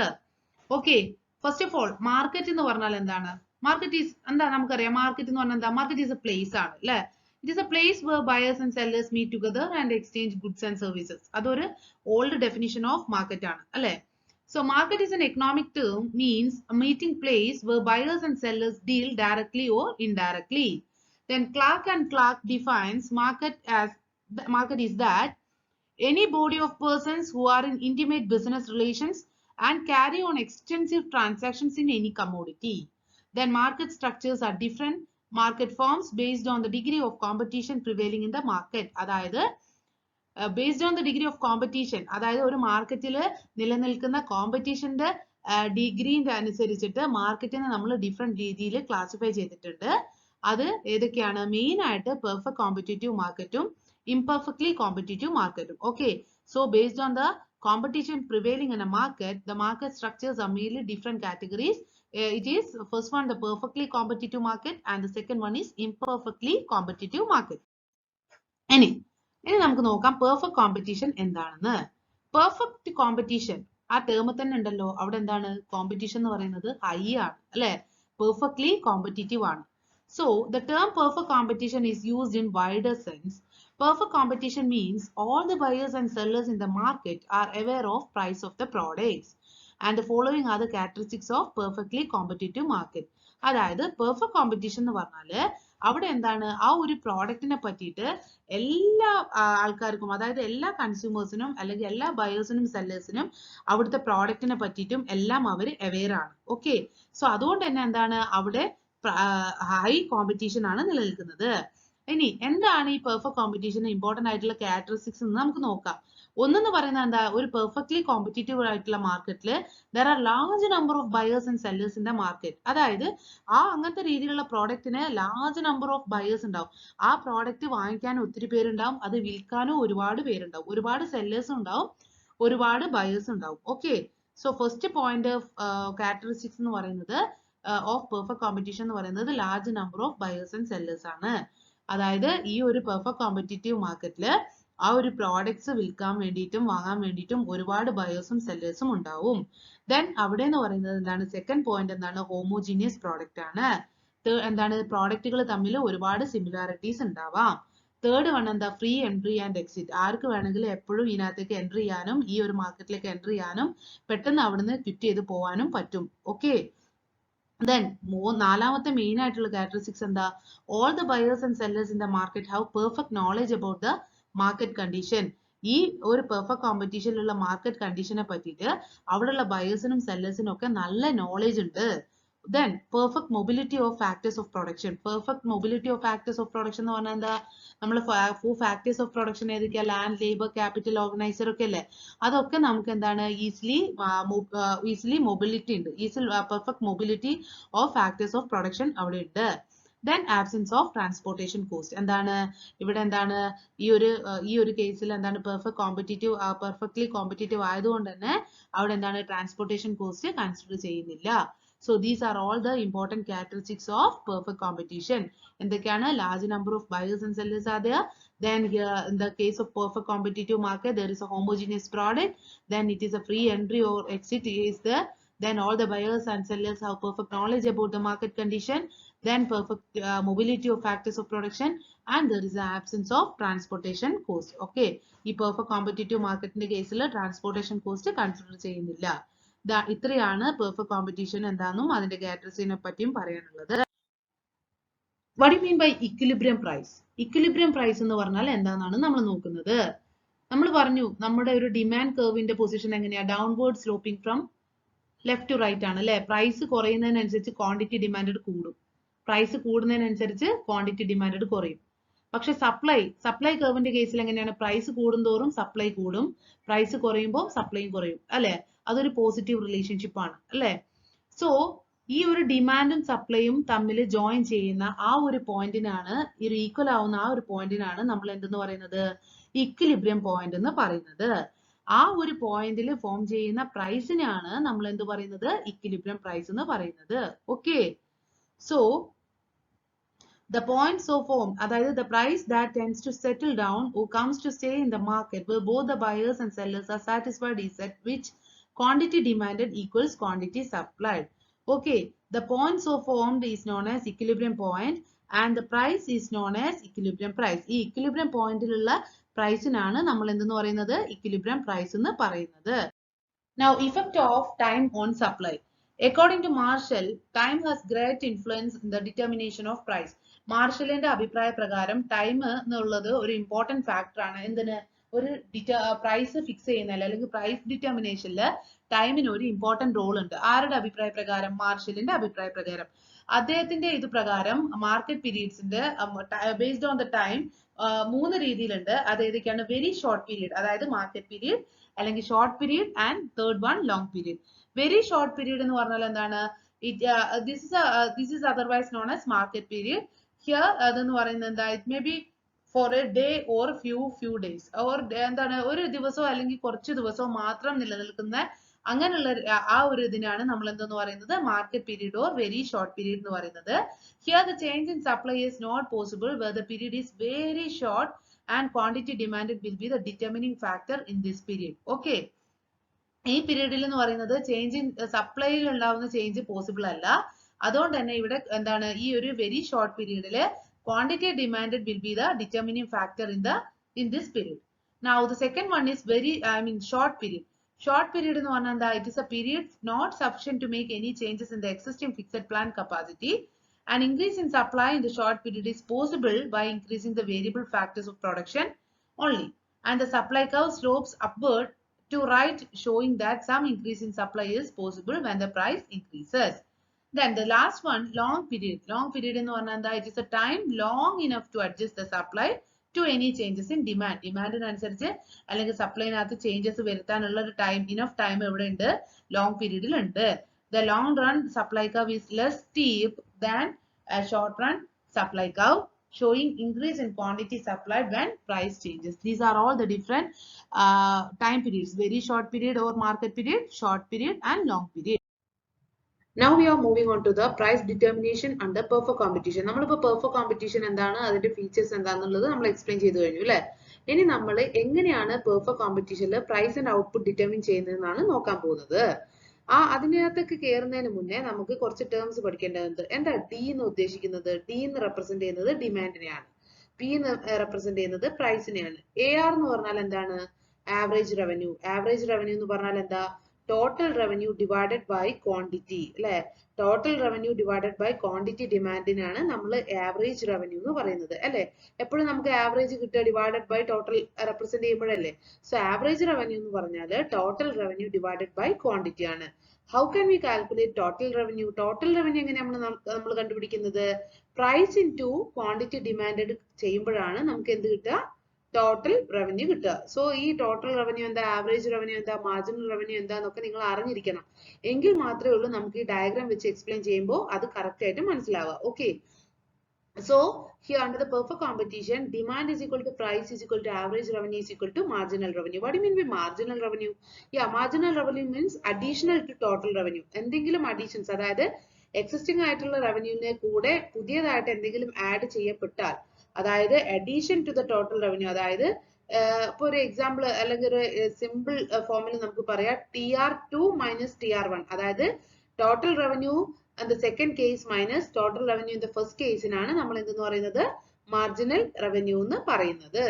സോ ഹിയർ നമുക്ക് എന്ത് പറയാൻ പറ്റും? ഇവിടെ എന്താണ് under the perfect competition price line എന്ന് പറയുന്നത് ഇങ്ങനെയായിരിക്കും, ഹൊറിസോണ്ടൽ ആയിട്ടായിരിക്കും ഉള്ളത്. ഓക്കെ. കാരണം പ്രൈസ് റിമെയിൻസ് കോൺസ്റ്റന്റ്, അവിടെ എന്താണ് അങ്ങനെ തന്നെ നിലനിൽക്കുകയാണ്. അതുകൊണ്ട് തന്നെ അവിടെ ഡിമാൻഡ് എന്ന് പറയുന്നതും പ്രൈസ് എന്ന് പറയുന്നതും ആവറേജ് റവന്യൂ എന്ന് പറയുന്നതും മാർജിനൽ റവന്യൂ എന്ന് പറയുന്നതും കോൺസ്റ്റന്റ് ആയിട്ടാണ് നിലനിൽക്കുക. ദെൻ ഹിയർ നമ്മൾ പ്രൈസ് ആൻഡ് ഔട്ട്പുട്ട് ഡിറ്റർമിൻ ചെയ്യുമ്പോൾ ഇനി പറയുന്ന ഈ നെക്സ്റ്റ് ഡയഗ്രത്തിനകത്ത് നമ്മൾ നോക്കുക. ഓക്കെ. ഹിയർ ഇത് എന്ന് പറയുന്നത് എന്താണ്? ഒ വൈ ആക്സിസ് ആണ്. ഇത് എന്ന് പറയുന്നത് എന്താണ്? ഒ എക്സ് ആക്സിസ് ആണ്. Okay. So here O X ആക്സിസിൽ ഔട്ട്പുട്ട് ആണ് മെൻഷൻ ചെയ്യുന്നത്, ഒ വൈ ആക്സിസിൽ പ്രൈസ് ആണ് റെപ്രസെന്റ് ചെയ്യുന്നത്. ഇത് പ്രൈസ് പോർഷൻ ആണ്, ഇത് കോസ്റ്റ് പോർഷൻ ആണ്. ഓക്കെ. ഡി ഡി എന്ന് പറയുന്നത് ഡിമാൻഡ് ഇതാണ്, ഡിമാൻഡിലെ ലൈൻ ആണ്. എസ് എസ് എന്ന് പറയുന്നത് എന്താണ്? സപ്ലൈനെയാണ്, അതായത് സപ്ലൈ കർവിനെയാണ് ഡിനോട്ട് ചെയ്യുന്നത്. ഓക്കെ. സോ ഹിയർ ഈ ഡിമാൻഡ് കർവും സപ്ലൈ കർവും ഇന്റർസെക്ട് ചെയ്യുന്ന ഈ പോയിന്റിനാണ് നമ്മൾ എന്തെന്ന് പറയുന്നത്? ഇക്വിലിബ്രിയം പോയിന്റ് എന്ന് പറയുന്നത്. അതായത് here the total demand is equal to supply അല്ലെ. ഈ ഡിമാൻഡും സപ്ലൈയും ഈക്വൽ അല്ലേ ഈ പോയിന്റില്? ഈ രണ്ട് ലൈൻസും തമ്മിൽ എന്താണ് കൂട്ടിമുട്ടുന്ന ഒരു പോയിന്റ് അല്ലേ ഇത്? അപ്പൊ അതിനാണ് നമ്മൾ എന്ന് പറയുന്നത് ഇക്വിലിബ്രിയം പോയിന്റ് എന്ന് പറയുന്നത്. So from this equilibrium point നമ്മൾ പ്രൈസ് ലൈനിലേക്ക് വരയ്ക്കുന്ന ഈ പ്രൈസിനാണ് നമ്മൾ ഇക്വിലിബ്രിയം പ്രൈസ് എന്ന് പറയുന്നത്. ഇതാണ് നമ്മുടെ എന്ത്? Equilibrium quantity. ഓക്കെ. ഇത് ക്ലിയർ ആണല്ലോ. ഇനി നമുക്ക് എങ്ങനെയാണ് ഷോർട്ട് റണ്ണിലും ആൻഡ് ലോങ് റണ്ണിലും പ്രൈസ് ഔട്ട്പുട്ട് ഡിറ്റർമിനേഷൻ എന്ന് നോക്കാം. Okay. Here under the short period ഈ ഒരു price determination under the perfect കോമ്പറ്റീഷനകത്ത് ഈ രണ്ട് കണ്ടീഷൻസ് നമ്മൾ മെയിൻ ആയിട്ട് ഫോളോ ചെയ്യണം. ഓക്കെ. ഒരു രണ്ട് ബേസിക് കണ്ടീഷൻസ് ഫോളോ ചെയ്തിട്ട് മാത്രമേ ഉള്ളൂ നമുക്ക് ഈ പ്രൈസ് ഡിറ്റർമിനേഷൻ പോസിബിൾ ആവുക. ഓക്കെ, അതിനകത്തുള്ള ഫസ്റ്റ് കണ്ടീഷൻ എന്ന് പറഞ്ഞാൽ M C is equal to M R. M C എന്ന് പറഞ്ഞാൽ എന്താണ്? Marginal cost. Marginal cost is equal to marginal revenue. Marginal revenue എന്ന് പറയുന്നത് തന്നെയാണ് എന്ത്? നമ്മുടെ ആവറേജ് റവന്യൂ. അത് തന്നെയാണ് നമ്മളെ എന്ത്? പ്രൈസ്. അത് തന്നെയാണ് നമ്മുടെ എന്ത്? ഡിമാൻഡ്. ഏതിന്റെ കേസിൽ? In the case of perfect competition. അത് നമ്മൾ പറഞ്ഞു അല്ലെ. സോ അത് ഈ ഒരു ലൈൻ, അതായത് ഡി എന്ന് പറയുന്ന ലൈൻ തന്നെയാണ് നമ്മുടെ എന്ത്? മാർജിനൽ റവന്യൂ അല്ലെങ്കിൽ എന്താണ്? ആവറേജ് റവന്യൂ അല്ലെങ്കിൽ പ്രൈസ് ലൈൻ എന്ന് പറയുന്നത്. Then this MC represents marginal cost and this AC represents average cost.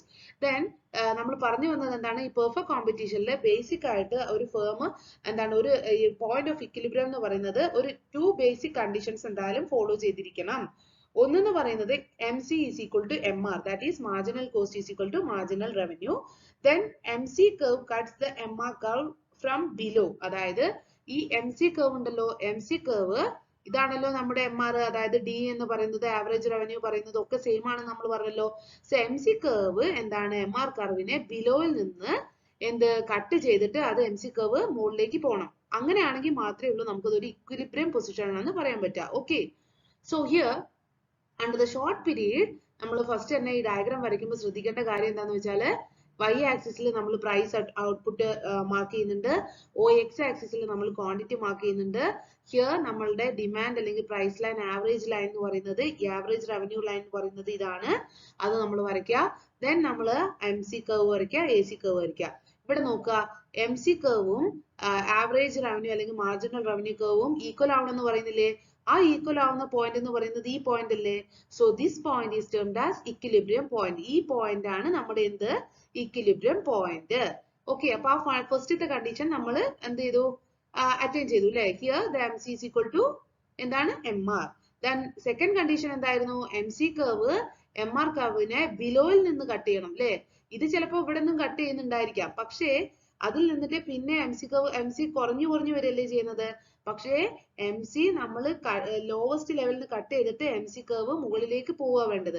So here this is the point. So ഈ രണ്ട് കണ്ടീഷനും സാറ്റിസ്ഫൈ ചെയ്യുന്ന ഒരു പോയിന്റ് എന്ന് പറയുന്നത് ഇതാണ്. അതാണ് equilibrium point. So this equilibrium പോയിന്റിൽ നിന്ന് നമ്മൾ പ്രൈസ് ലൈനിലേക്ക് വരയ്ക്കുന്ന പ്രൈസ് ആണ് നമ്മുടെ ഇക്വിലിബ്രിയം പ്രൈസ്. ഇതാണ് നമ്മുടെ ഇക്വിലിബ്രിയം ഔട്ട്പുട്ട്. ഓക്കെ, ഇത് ആണ് എന്ത്? price determination under perfect competition in the short period. Okay. Now we are going to look at how the price and output determination under the perfect competition in the long run. അപ്പോൾ നമ്മൾ short run പറഞ്ഞു. ഇനി അതുപോലെ തന്നെയാണ് എന്ത്? Long റണ്ണിലും. ഈ long run ആവുന്ന സമയത്ത് എന്താണ്? Every firms in the industry are eager to get super normal profit അല്ലെ? എല്ലാ ഫേംസും എന്താണ്? സൂപ്പർ നോർമൽ പ്രോഫിറ്റ് അറ്റൈൻ ചെയ്യാനുള്ള ആ ഒരു എന്താണ്? അത് അറ്റൈൻ ചെയ്യാന്നുള്ളതായിരിക്കും അവരുടെ ഫോക്കസ്. ഇവിടെയും എന്താണ്? നമ്മൾ ഒരു ഡയഗ്രമാറ്റിക് റെപ്രസെന്റേഷനിൽ കൂടിയാണ് how this price and output determine ചെയ്യുന്നത് നമ്മൾ എക്സ്പ്ലെയിൻ ചെയ്യുന്നത്. ഇവിടെ നമ്മൾ ആവറേജ് കോസ്റ്റിനും മാർജിനൽ കോസ്റ്റിനും പകരം ഇവിടെ LMC ആൻഡ് LAC ആണ് യൂസ് ചെയ്യുന്നത്. That is nothing but long run average cost and long run marginal cost. നമ്മൾ ഷോർട്ട് റണ്ണിൽ പറഞ്ഞ അതേ കണ്ടീഷൻസ് തന്നെയാണ് ഇവിടെയും ഫോളോ ചെയ്യേണ്ടത്. എന്താണ്? LMC is equal to LMR and same way MC കർവിനെ MR curve cut below. Okay, അപ്പോ നമുക്ക് നോക്കാം, ഡയഗ്രമാറ്റിക് റെപ്രസെന്റേഷൻ നോക്കാം. ഹിയർ നോക്കുക, എന്താണ്? ഇവിടെ OY ആക്സിസ്, അതായത് OY ആക്സിസിൽ പ്രൈസ് ആണ് മാർക്ക് ചെയ്തിരിക്കുന്നത്, OX ആക്സിസിൽ ഔട്ട്പുട്ട് ആണ്. ഹിയർ SS ഇൻഡിക്കേറ്റ് ചെയ്യുന്നത് എന്താണ്? സപ്ലൈ കർവ് ആണ്. DD എന്ന് പറയുന്നത് ഡിമാൻഡ് കർവ് ആണ്. This supply and demand intersect ചെയ്യുന്ന that point is known as equilibrium point. നമ്മൾ ഈ ഇക്വിലിബ്രിയം പോയിന്റ് നിന്ന് ഇങ്ങോട്ട് വരയ്ക്കുന്ന, അതായത് പ്രൈസ് ലൈനിലേക്ക് കണക്ട് ചെയ്യുന്നതിനാണ് നമ്മുടെ ഇക്വിലിബ്രിയം പ്രൈസ് എന്ന് പറയുന്നത്. അതിൽ നിന്ന് നമ്മൾ, അതായത് ഇക്വിലിബ്രിയം പോയിന്റിൽ നിന്ന് നമ്മൾ ഔട്ട്പുട്ടിലേക്ക് വരയ്ക്കുന്നതിനാണ് നമ്മൾ ഇക്വിലിബ്രിയം ഔട്ട്പുട്ട് എന്ന് പറയുന്നത് ഇവിടെ. ദെൻ ഇനി നമുക്ക് നോക്കാം എങ്ങനെയാണ് പ്രൈസ് അല്ലെങ്കിൽ ഇക്വിലിബ്രിയം ഈ ഒരു സിറ്റുവേഷനിൽ, അതായത് ലോങ് റണ്ണിൽ എങ്ങനെയാണ് ഡിറ്റർമിൻ ചെയ്യുന്നത് നമുക്ക് നോക്കാം. Here LMC and LAC represent long run marginal cost and long run average cost curve അല്ലെ? നമ്മൾ പറഞ്ഞു LMC ആൻഡ് LAC, അതായത് long run marginal cost and long run average cost ആണ് ഇത്. ദെൻ ഈ ഒരു, അതായത് ഈ ഒരു കർവിലും OY ആക്സിസ് എന്ന് പറയുന്നത് കോസ്റ്റ് അല്ലെങ്കിൽ എന്താണ്? പ്രൈസ് ആണ്. OX ആക്സിസിൽ നമ്മൾ ഔട്ട്പുട്ട് ആണ് മാർക്ക് ചെയ്യുന്നത്. ഇത് പിന്നെ നമ്മുടെ ഈ പ്രൈസ് ലൈൻ അല്ലെങ്കിൽ ആവറേജ് ലൈൻ എന്ന് പറയുന്നത്, ആവറേജ് റവന്യൂ എന്ന് പറയുന്നത് അല്ലെങ്കിൽ MR മാർജിനൽ റവന്യൂ എന്ന് പറയുന്നത് ഈക്വൽ ആണ്. ദെൻ ഇവിടെ നോക്കുക, നമുക്ക് എന്തൊക്കെ കർവ്സ് ഉണ്ട്? ഈ ഷോർട്ട് റൺ നിങ്ങൾ കൺസിഡർ ചെയ്യേണ്ട കാര്യമില്ല, കാരണം നമ്മളിപ്പോ ലോങ് റൺ അല്ലേ പറയുന്നത്. അപ്പൊ ലോങ് റൺ മാർജിനൽ കോസ്റ്റ് കർവും ലോങ് റൺ ആവറേജ് കോസ്റ്റ് കർവും ഇവിടെ ഉണ്ട് അല്ലെ. So here at point E P is equal to equilibrium point എന്ന് പറയുന്നത് average revenue is equal to എന്താണ് മാർജിനൽ, അതായത് long run marginal revenue is equal to long run marginal cost is equal to long run average cost respectively. So ഇവിടെ നമ്മൾ fix ചെയ്യുന്ന price ആണ് എന്ത്, equilibrium price അല്ലെങ്കിൽ ആ ഒരു പ്രൈസ് എന്ന് പറയുന്നത്.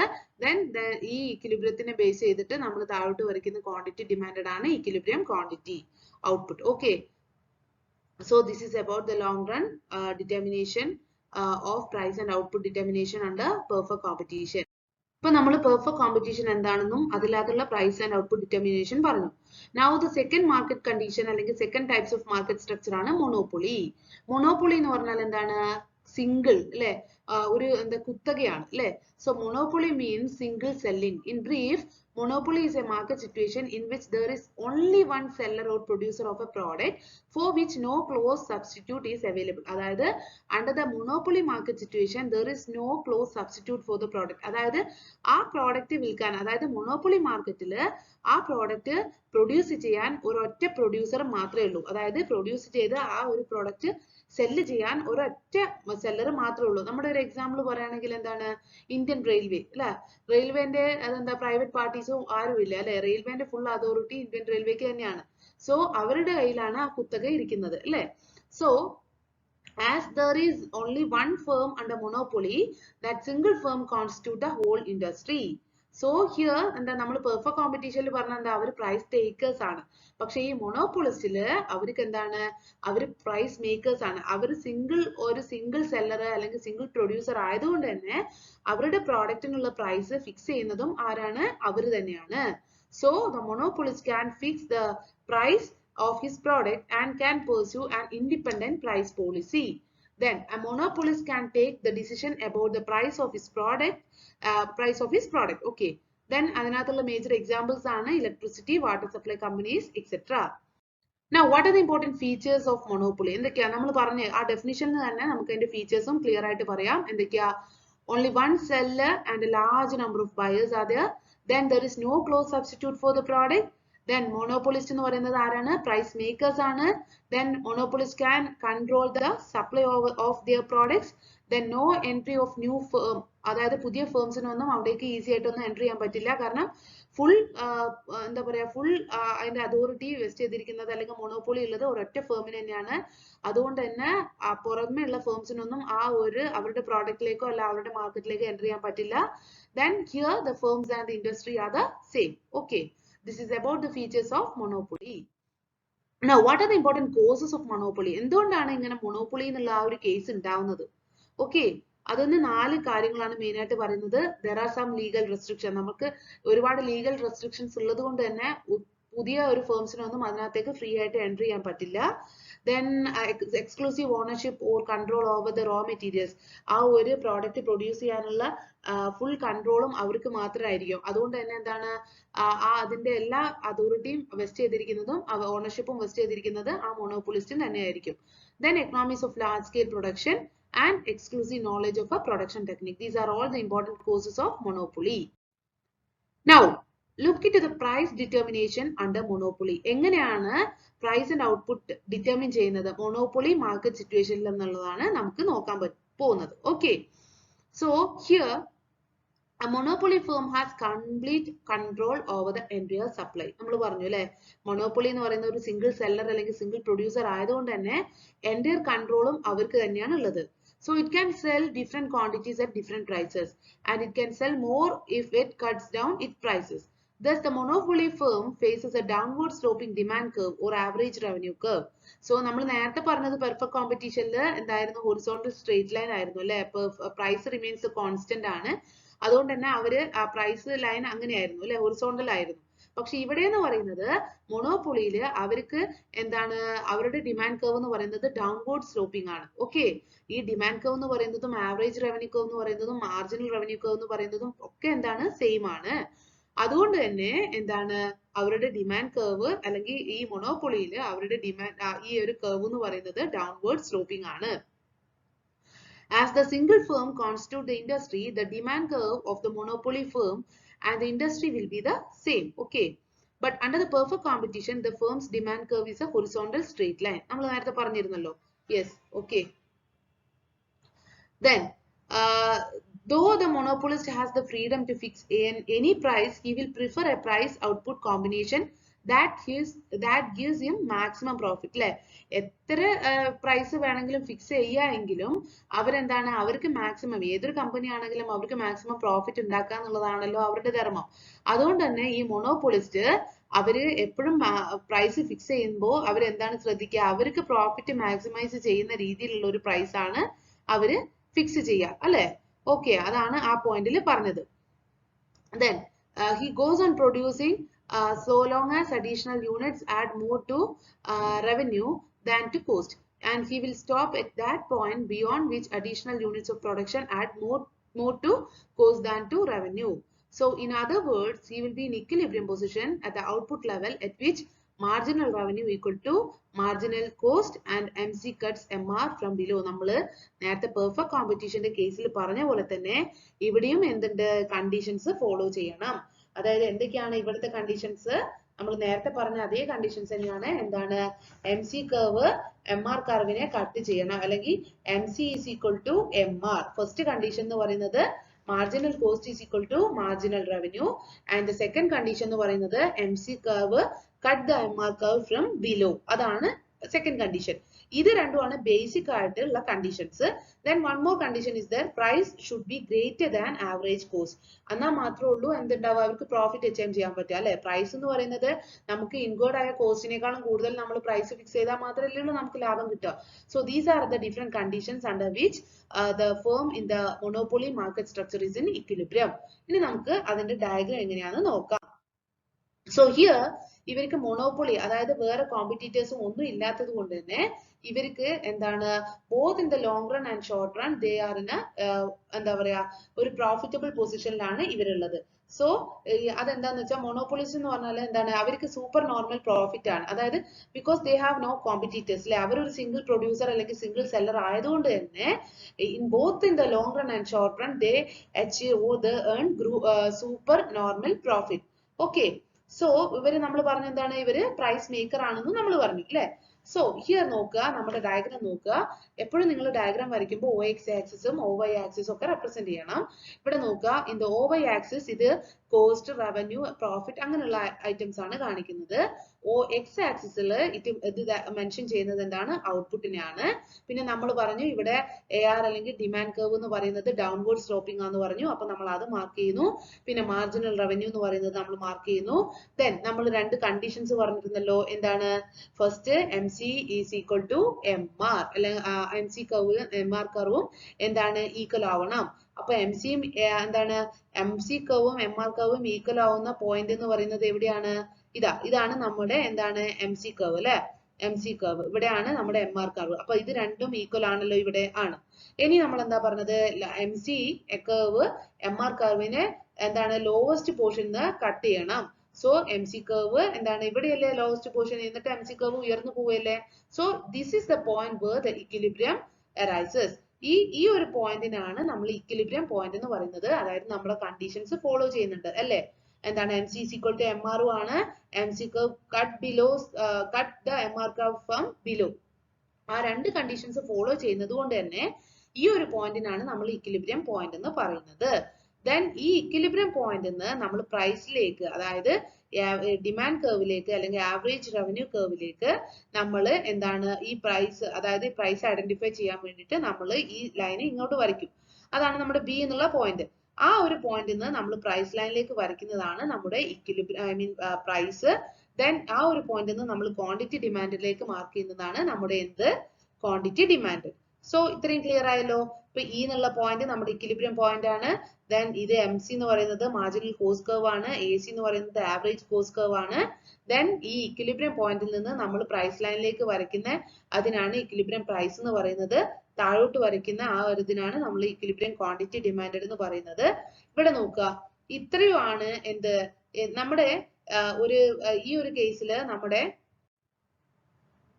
ഇവിടെ നോക്കുക, നമ്മുടെ മൊത്തം ഇത് നമ്മൾ, അതായത് ഈ ബി എന്നുള്ള പോയിന്റ് നിന്നാണല്ലോ നമ്മൾ ഇങ്ങോട്ട് വരച്ചിട്ട് നമ്മുടെ പ്രൈസ്, ഇക്വിലിബ്രിയം പ്രൈസ് ഐഡന്റിഫൈ ചെയ്തത്. ഇവിടെ നോക്കുക, ഒ പി ബി ക്യൂ എന്ന് പറയുന്ന ഇത്രയും പോർഷൻ നമ്മുടെ എന്താണ്, പ്രൈസ് ആണ് അല്ലെ. ഇത്രയും പോർഷൻ നമ്മുടെ പ്രൈസ് ആണ്. പക്ഷെ നമ്മുടെ ആവറേജ് കോസ്റ്റ് ലൈൻ ഉള്ളത് ഇങ്ങനെയാണ് അല്ലെ. സോ ഈ ആവറേജ് കോസ്റ്റ് ലൈന് ടച്ച് ചെയ്യുന്നത് ഈ പോയിന്റിലാണ്.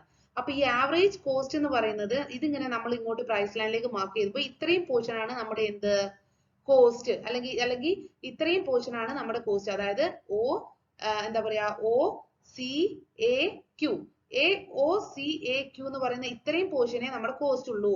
പക്ഷെ നമ്മൾ പ്രൈസ് ഫിക്സ് ചെയ്തത് ഒ പി ബി ക്യൂ, ഇത്രയും പോർഷൻ ഉണ്ട്. അപ്പൊ നമുക്ക് ഇവിടെ ഒരു എക്സസ് പോർഷൻ ഇല്ലേ, അതായത് ഒ പി ബി ക്യൂവും ഒ സി എ ക്യൂവും തമ്മിലുള്ള ഡിഫറൻസ്, ആ ഒരു ഡിഫറൻസ് പോർഷൻ എന്ന് പറയുന്നതാണ് നമ്മുടെ എന്ത്, profit. Okay. So here under the monopoly, a firm can achieve supernormal profit in the case of both in the long run and short run. Clear ആയോ? അതായത് ഒ പി ബി ക്യൂ എന്ന് പറയുന്നതാണ് നമ്മുടെ price, cost എന്ന് പറയുന്നത് നമുക്ക് O C A Q മാത്രമേ ഉള്ളൂ. സോ ബാക്കി വരുന്ന ഈ ഷെയ്ഡഡ് പോർഷൻ ആണ് നമ്മൾ പ്രോഫിറ്റ് ആയിട്ട് റെപ്രസെന്റ് ചെയ്യുന്നത്. Okay. Now what is the difference between perfect competition and monopoly? ഇപ്പൊ നമ്മൾ perfect competition എന്താണെന്നും അതിനകത്തുള്ള പ്രൈസ് ഔട്ട്പുട്ട് ഡിറ്റർമിനേഷനും പഠിച്ചു. മൊണോപ്പൊളി എന്താണെന്നും അതിനകത്ത് എങ്ങനെയാണ് ഷോർട്ട് റണ്ണിലും ലോങ് റണ്ണിലും പ്രൈസ് ഡിറ്റർമിൻ ചെയ്യുന്നതെന്ന് നമ്മൾ പറഞ്ഞു. Now we are going to look at the differences between perfect competition and monopoly. നമുക്കറിയാം, under the perfect competition there are large number of buyers and sellers are there അല്ലേ. പക്ഷെ മൊണോപ്പൊളിയിലോ only one seller is there. Then individual seller has no control over the market supply in case of perfect competition. But in the case of monopoly, individual seller controls the supply. Then in the case of perfect competition, the products are identical, homogeneous product ആണ് അല്ലേ. പക്ഷെ ഇവിടെയോ products എന്ന് പറയുന്നത് there is only one product in the case of monopoly. Then under perfect competition there is free entry and exit of firms അല്ലേ. ഇവിടെയാണെങ്കിലോ legal restrictions ഉണ്ട്. Then monopolyയില് അവരാണ് എന്ത്, അവർ പ്രൈസ് ടേക്കേഴ്സ് ആണ്.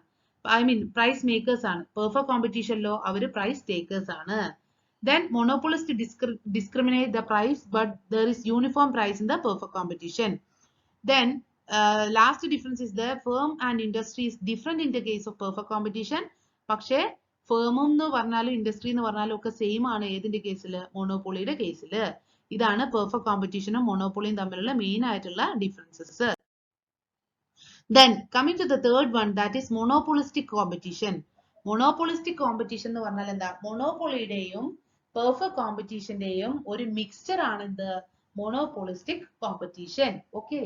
സോ നമ്മൾ പെർഫെക്റ്റ് കോമ്പറ്റീഷനും മോണോപ്പൊളിയും പറഞ്ഞു, അതിന്റെ രണ്ടിന്റെയും കൂടെ ഒരു കോമ്പിനേഷൻ ആണ് എന്ത്, മോണോപോളിസ്റ്റിക് കോമ്പറ്റീഷൻ എന്ന് പറയുന്നത്. അതായത് under the monopolistic competition it have the feature of both the monopoly market and the perfect competition market.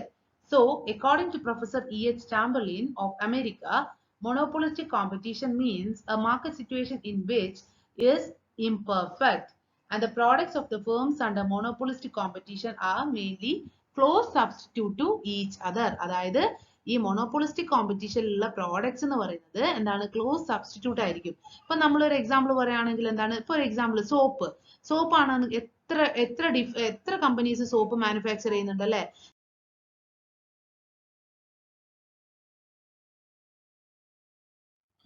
Okay, features or assumptions of monopolistic competition. The following are the important features or assumptions of monopolistic competition. Here the first one, there are large number of producers or sellers. Then it deals with the differentiated products. Then there are free entry and exit of firms to the market, and the selling cost determines the demand for the products. There is no association of firms, and there is no price competition, and there is lack of knowledge of the market. നമ്മൾ നേരത്തെ പറഞ്ഞു, ഈ monopolistic competition എന്ന് പറയുന്നത് മോണോപ്പൊളിയുടെയും perfect കോമ്പറ്റീഷന്റെയും ഒരു mixer ആണ് അല്ലെ. അതുകൊണ്ട് തന്നെ ആ രണ്ട് മാർക്കറ്റ് സിറ്റുവേഷന്റെയും ക്യാരക്ടറിസ്റ്റിക്സ് ഏതിനുണ്ടാവും, മോണോപോളിസ്റ്റിക് കോമ്പറ്റീഷൻ ഉണ്ടാവും. സോ നമ്മൾ 7 ഫീച്ചേഴ്സ് ആണ് ഇവിടെ പറഞ്ഞത്. Large number of buyers and large number of producers and sellers ഉണ്ട്. Then it deals with the differentiated products ഉണ്ട്. Then there are free entry and exit. Then selling cost ആണ് determines the demand for the product. Then there is no association of firms, and there is no price competition, and there is lack of knowledge of the market. ഇനി നമുക്ക് ഈ monopolistic കോമ്പറ്റീഷനിൽ price and output determination എങ്ങനെയാണെന്ന് നോക്കാം. അപ്പൊ നമ്മൾ monopolistic competition എന്താണ്, അതിന്റെ ഫീച്ചേഴ്സ് എന്താണെന്നൊക്കെ പറഞ്ഞില്ലേ. ഇനി നമുക്ക് എങ്ങനെയാണ് മോണോപോളിസ്റ്റിക് കോമ്പറ്റീഷനിൽ ഫേം പ്രൈസും ഔട്ട്പുട്ടും ഡിറ്റർമിൻ ചെയ്യുന്നത് നോക്കാം. ഇവിടെയും നമ്മൾ നേരത്തെ ഫസ്റ്റ് രണ്ട് കേസിലും പറഞ്ഞ പോലെ തന്നെ എന്താണ്, മൂന്ന് കണ്ടീഷൻസ് ഉണ്ട്. MC is equal to MR, that is marginal cost is equal to marginal revenue ആവണം. പിന്നെ എന്തായിരുന്നു, MC curve marginal revenue curve-നെ എന്താണ് cuts below, then from below cut ചെയ്യണം. പിന്നെ എന്താണ്, price should be greater than average cost curve. ഈ ഒരു മൂന്ന് കണ്ടീഷൻസും എന്താണ് price and output determination under monopolistic competition in the short period ൽ ഉണ്ട്. ഇവിടെ നിങ്ങൾ നോക്കുക, OX ആക്സിസ് എന്ന് പറയുന്നത് ഔട്ട്പുട്ട് ആണ്, OY ആക്സിസിൽ കാണിക്കുന്നത് എന്താണ്, price, average revenue, marginal revenue അങ്ങനെയുള്ള കാര്യങ്ങളാണ്. ഇവിടെ D അല്ലെങ്കിൽ AR ലൈൻ എന്ന് പറയുന്നത്, AR കർവ് എന്ന് പറയുന്നത് ഇതാണ്. ദെൻ മാർജിനൽ റവന്യൂയുടെ ഡയഗ്രാം ആണ് അല്ലെങ്കിൽ കർവ് ആണ് ഇത്. ഇനി ഇത് നമ്മുടെ MC കർവ് ആണ്, ഇത് നമ്മുടെ AC കർവ് ആണ്, അതായത് ആവറേജ് കോസ്റ്റ് കർവ് ആണ്. ഇനി നമ്മുടെ ഫസ്റ്റ് ടു കണ്ടീഷൻസ് നോക്കുക. എന്തായിരുന്നു, MC is equal to MR. MC എന്ന് പറയുന്നത് ഏതാണ്, ഇതല്ലേ marginal cost curve. So marginal cost കർവും മാർജിനൽ റവന്യൂ കർവും ഈക്വൽ ആവുന്ന പോയിന്റ് എവിടെയാണ്, ഈ പോയിന്റ് ആണ്. അതുപോലെ MC കർവ് MR കർവിനെ ബിലോയിൽ നിന്ന് കട്ട് ചെയ്യണം അല്ലെ, എന്നിട്ട് ഇവിടെ കട്ട് ചെയ്തിട്ട് MC കർവ് മുകളിലേക്ക് പോകല്ലേ. അപ്പൊ this point is termed as equilibrium point. Okay, ഇതാണ്, അതുകൊണ്ടാണ് ഇവിടെ, അതായത് ഈ രണ്ട് കണ്ടീഷൻസ് ഫോളോ ചെയ്യുന്നത് കൊണ്ടാണ് ഇതിനെ നമ്മൾ ഇക്വിലിബ്രിയം പോയിന്റ് എന്ന് പറയുന്നത്. സോ ഈ ഇക്വിലിബ്രിയം പോയിന്റിൽ നിന്ന് നമ്മൾ ARന്റെ കർവിലേക്ക്, അതായത് ആവറേജ് റവന്യൂ കർവിലേക്ക് നമ്മൾ വരച്ചിട്ടാണ് നമ്മൾ പ്രൈസ്, ഇക്വിലിബ്രിയം പ്രൈസ് ഐഡന്റിഫൈ ചെയ്യുന്നത്. ഓക്കെ, ഈ ഒരു പോയിന്റിലുള്ള പ്രൈസിനാണ് ഇക്വിലിബ്രിയം പ്രൈസ് എന്ന് പറയുന്നത്. അതായത് ഇവിടെ പ്രൈസ് എന്ന് പറയുന്നത് OP ആണ്, ക്വാണ്ടിറ്റി ഡിമാൻഡഡ് എന്ന് പറയുന്നത് OK ആണ്. സോ ഇത്രയും ക്ലിയർ ആണല്ലോ. ഇതാണ് നമ്മുടെ ഫസ്റ്റ് കേസ്. ഇനി ഇവിടെ നമ്മുടെ ഇത് സെയിം ഡയഗ്രാം ആണ് നമ്മളെ മൊണോപ്പൊളിയിൽ നമ്മൾ പഠിച്ച അതേ കേസ് തന്നെയാണ്. ഇവിടെയും സൂപ്പർ നോർമൽ പ്രോഫിറ്റ് തന്നെയാണ് അച്ചീവ് ചെയ്യുന്നത്. ഇനി നിങ്ങൾ നോക്കുക, ആവറേജ് കോസ്റ്റ് ലൈൻ ഇതല്ലേ വന്നിരിക്കുന്നത്. അപ്പൊ ആ ആവറേജ് കോസ്റ്റ് ലൈനിനെ നിന്നിട്ട് നമ്മൾ ഒരു പ്രൈസ് ലൈനിലേക്ക് ടച്ച് ചെയ്യുന്ന സമയത്ത് ഒരു പുതിയ ഒരു പ്രൈസ് അവിടെ ജനറേറ്റ് ചെയ്യുക, OC എന്ന് പറഞ്ഞിട്ട്. അപ്പൊ നമ്മുടെ മൊത്തം കോസ്റ്റ് എത്രയാ വരുന്നത്, OCBQ, ഇത്രയേ ഉള്ളൂ നമ്മുടെ കോസ്റ്റ് വരുന്നത് അല്ലെ. പക്ഷെ നമ്മുടെ പ്രോഫിറ്റ് എത്രയാ വരുന്നത്, OPAQ. ഇത്രയും പോർഷൻ നമുക്ക് പ്രോഫിറ്റ് ഉണ്ട് അല്ലെങ്കിൽ പ്രൈസ് ഉണ്ട്. ഐ മീൻ പ്രോഫിറ്റ് അല്ല, പ്രൈസ്. ഓക്കെ, OPAQ എന്ന് പറഞ്ഞിട്ട് ഇത്രയും പോർഷൻ നമുക്ക് പ്രൈസ് ഉണ്ട്. പക്ഷെ നമ്മുടെ കോസ്റ്റ് എന്ന് പറയുന്നത് OCBQ, ഇത്രയും പോർഷനേ വരുന്നുള്ളൂ. അപ്പോ ഇത് രണ്ടും തമ്മിലുള്ള ഡിഫറൻസ്, അതായത് OPAQ എന്ന് പറയുന്ന പ്രൈസിൽ നിന്ന് OCBQ എന്നുള്ള കോസ്റ്റ് നമ്മൾ മൈനസ് ചെയ്യുമ്പോൾ ബാക്കി കിട്ടുന്ന പോർഷൻ എന്ന് പറയുന്നത് നമ്മുടെ എന്താണ്, പ്രോഫിറ്റ് ആണ്. അപ്പൊ ആ ഒരു പ്രോഫിറ്റ് ഏരിയനാണ് നമ്മൾ ഷെയ്ഡ് ചെയ്ത് കാണിച്ചിരിക്കുന്നത്, അതായത് CPAB. Okay, this is the price and output determination under the monopolistic competition in the short period. Now, how the price and output determine in the long period? In long period എങ്ങനെയാണെന്ന് നമുക്ക് നോക്കാം. So in the long period, normal profits will disappear. അല്ലെ, normal profit പോകും. കാരണം എന്താണ്, അവിടെ എന്താണ്, competitors കൂടുതലായിട്ട് അല്ലെങ്കിൽ പുതിയ സെല്ലേഴ്സ് എൻട്രി ചെയ്യാനുള്ള ചാൻസ് ഉണ്ട്. അതുകൊണ്ട് തന്നെ അവിടെ നോർമൽ പ്രോഫിറ്റ് അല്ലെങ്കിൽ നോർമൽ പ്രോഫിറ്റിനുള്ളതോ അല്ലെങ്കിൽ ഒരു ലോസ് എന്താ പറയാ, ലോസ് മീറ്റ് ചെയ്യാനോ ഉള്ള ഒരു ചാൻസ് കൂടുതലാണ് മോണോപോളിസ്റ്റിക് കോമ്പറ്റീഷനിൽ. നമ്മൾ പറഞ്ഞു മോണോപോളിസ്റ്റിക് കോമ്പറ്റീഷനിൽ എന്താണ്, കോമ്പറ്റീഷൻ കൂടി വരികയാണ്, എന്താണ്, പുതിയ സെല്ലേഴ്സ് ഒക്കെ ഈ മാർക്കറ്റിലേക്ക് എൻട്രി ചെയ്യുന്നൊക്കെ പറഞ്ഞു. അതുകൊണ്ട് തന്നെ നമ്മൾ ഷോർട്ട് റണ്ണിൽ അച്ചീവ് ചെയ്തിരുന്ന സൂപ്പർ നോർമൽ പ്രോഫിറ്റ് പോയിട്ട് ഒരു നോർമൽ പ്രോഫിറ്റോ അല്ലെങ്കിൽ ഒരു ലോസോ ഒക്കെ മീറ്റ് ചെയ്യാനുള്ള ഒരു ചാൻസ് ഈ ഒരു കേസിൽ കൂടുതലാണ്. And here profits are normal only when average cost equal average revenue, then the equilibrium output will be at AC and MC is equal to MR. ഇവിടെ നേരത്തെ പറഞ്ഞ പോലെ തന്നെയുള്ള കേസുകളാണ്. എന്താണ്, MC is equal to MR, then MC curve cuts MR curve from below. Okay, ഇനി നമുക്ക് നോക്കാം ഇതിന്റെ ഡയഗ്രാം എങ്ങനെയാണെന്നുള്ളത് നമുക്ക് നോക്കാം. ഇവിടെ നോക്കുക, നമ്മുടെ OX ആക്സിസും OY ആക്സിസും ഉണ്ട്. OY ആക്സിസിൽ നമ്മൾ കോസ്റ്റ്, റവന്യൂ അതൊക്കെയാണ് മാർക്ക് ചെയ്യുന്നത്. OX ആക്സിസ് എന്ന് പറയുന്നത് നമ്മുടെ ഔട്ട്പുട്ട് ആണ്. Then here also എന്താണ് നമ്മുടെ ആവറേജ് റവന്യൂ കർവ് ഉണ്ട്, ആവറേജ് മാർജിനൽ റവന്യൂ കർവ് ഉണ്ട്, then long run marginal cost curve ഉണ്ട്, long run average cost curve ഉണ്ട്. Then here also we have to follow some two conditions. ഏതൊക്കെയാണ്? MC is equal to MR. ഇവിടെ നോക്കുക, marginal cost curve ഇതാണ്. Marginal cost കർവും marginal revenue curve equal ആവുന്ന point ഏതാ? ഇത്. പിന്നെ മാർജിനൽ കോസ്റ്റ് കർവ് എന്ത് ചെയ്യണം? മാർജിനൽ റവന്യൂ കർവിനെ കട്ട് ബിലോ. അപ്പൊ ആ ഒരു പോയിന്റ് എന്ന് പറയുന്നത് ഇതാണ്. അത് തന്നെയാണ് നമ്മുടെ എന്ത്? Equilibrium point. ഈ ഇക്വിലിബ്രിയം പോയിന്റിൽ നിന്ന് നമ്മൾ പ്രൈസ് ലൈനിലേക്ക് വരച്ചിട്ടാണ് പ്രൈസ് ഫിക്സ് ചെയ്യുന്നത്. സോ ഹിയർ നമ്മൾ പി എന്നുള്ള പ്രൈസിലേക്ക് വരച്ച് നമ്മൾ പ്രൈസ് ലൈൻ അല്ലെങ്കിൽ കോസ്റ്റ് റവന്യൂന്റെ ഈ ഒരു കേസിലേക്ക് ഇങ്ങോട്ട് മാറ്റുമ്പോൾ ഇതാണ് നമ്മുടെ ഇക്വിലിബ്രിയം പ്രൈസ് എന്ന് പറയുന്നത് OP. ദെൻ അവിടുന്ന് താഴോട്ട് വരയ്ക്കുന്നതാണ് എന്ത്? OM, that is equilibrium quantity output. Okay, ഇത്രയും ക്ലിയർ ആയല്ലോ. ഇനി ഈ ഒരു കേസിൽ നോക്കുക, ഇവിടെ ആവറേജ് കോസ്റ്റും ആവറേജ് റവന്യൂ ഈക്വൽ അല്ലേ? അപ്പൊ നമുക്ക് എന്താണ്? കോസ്റ്റും റവന്യൂ ഈക്വൽ ആണ് അല്ലെ? നമുക്കിപ്പോ 10 രൂപ ചെലവഴിച്ചാൽ നമുക്ക് 10 രൂപയെ കിട്ടുള്ളൂ. അപ്പൊ നമുക്ക് എന്താ ലാഭവും നഷ്ടമുണ്ടോ? ഇല്ല. സോ നോർമൽ പ്രോഫിറ്റ് ആണ്. ലാഭം ഉണ്ടെന്ന് പറയാൻ പറ്റുമോ? ഇല്ല. നഷ്ടം ഉണ്ടെന്ന് പറയാൻ പറ്റുമോ? ഇല്ല. So normal profit. So this is the case. ഇവിടെ ചിലപ്പോൾ നോർമൽ പ്രോഫിറ്റ് ആവാം, അല്ലെങ്കിൽ ലോസ് ആവാനുള്ള ചാൻസ് ഉണ്ട് കേട്ടോ. ഇത് നോർമൽ പ്രോഫിറ്റിന്റെ കേസാണ്. So here the average cost is equal to average revenue. പക്ഷേ ചില കേസിൽ എന്താവാം? ആവറേജ് കോസ്റ്റ് നമ്മുടെ ആവറേജ് റവന്യൂവിനെക്കാൾ കൂടുതലാവാം അല്ലെ? നമ്മുടെ റവന്യൂവിനെക്കാട്ടും കൂടുതലായിട്ട് കോസ്റ്റ് വരുമ്പോൾ നമുക്ക് നഷ്ടമല്ലേ? അപ്പൊ നമുക്ക് ലോസ് അല്ലേ വരിക? സോ OP ആ ഒരു ഇക്വിലിബ്രിയം പ്രൈസ് എന്നുള്ളത് കുറച്ചുകൂടെ മുകളിലേക്ക് പോയിട്ട് അങ്ങനെ വരും. അപ്പോഴാണ് നമുക്ക് ലോസ് ആവുന്നത്. അത് ഞാൻ ഡയഗ്രം ഇവിടെ കാണിച്ചില്ല. Okay, so this is the price and output determination under the monopolistic competition in the long run. Okay,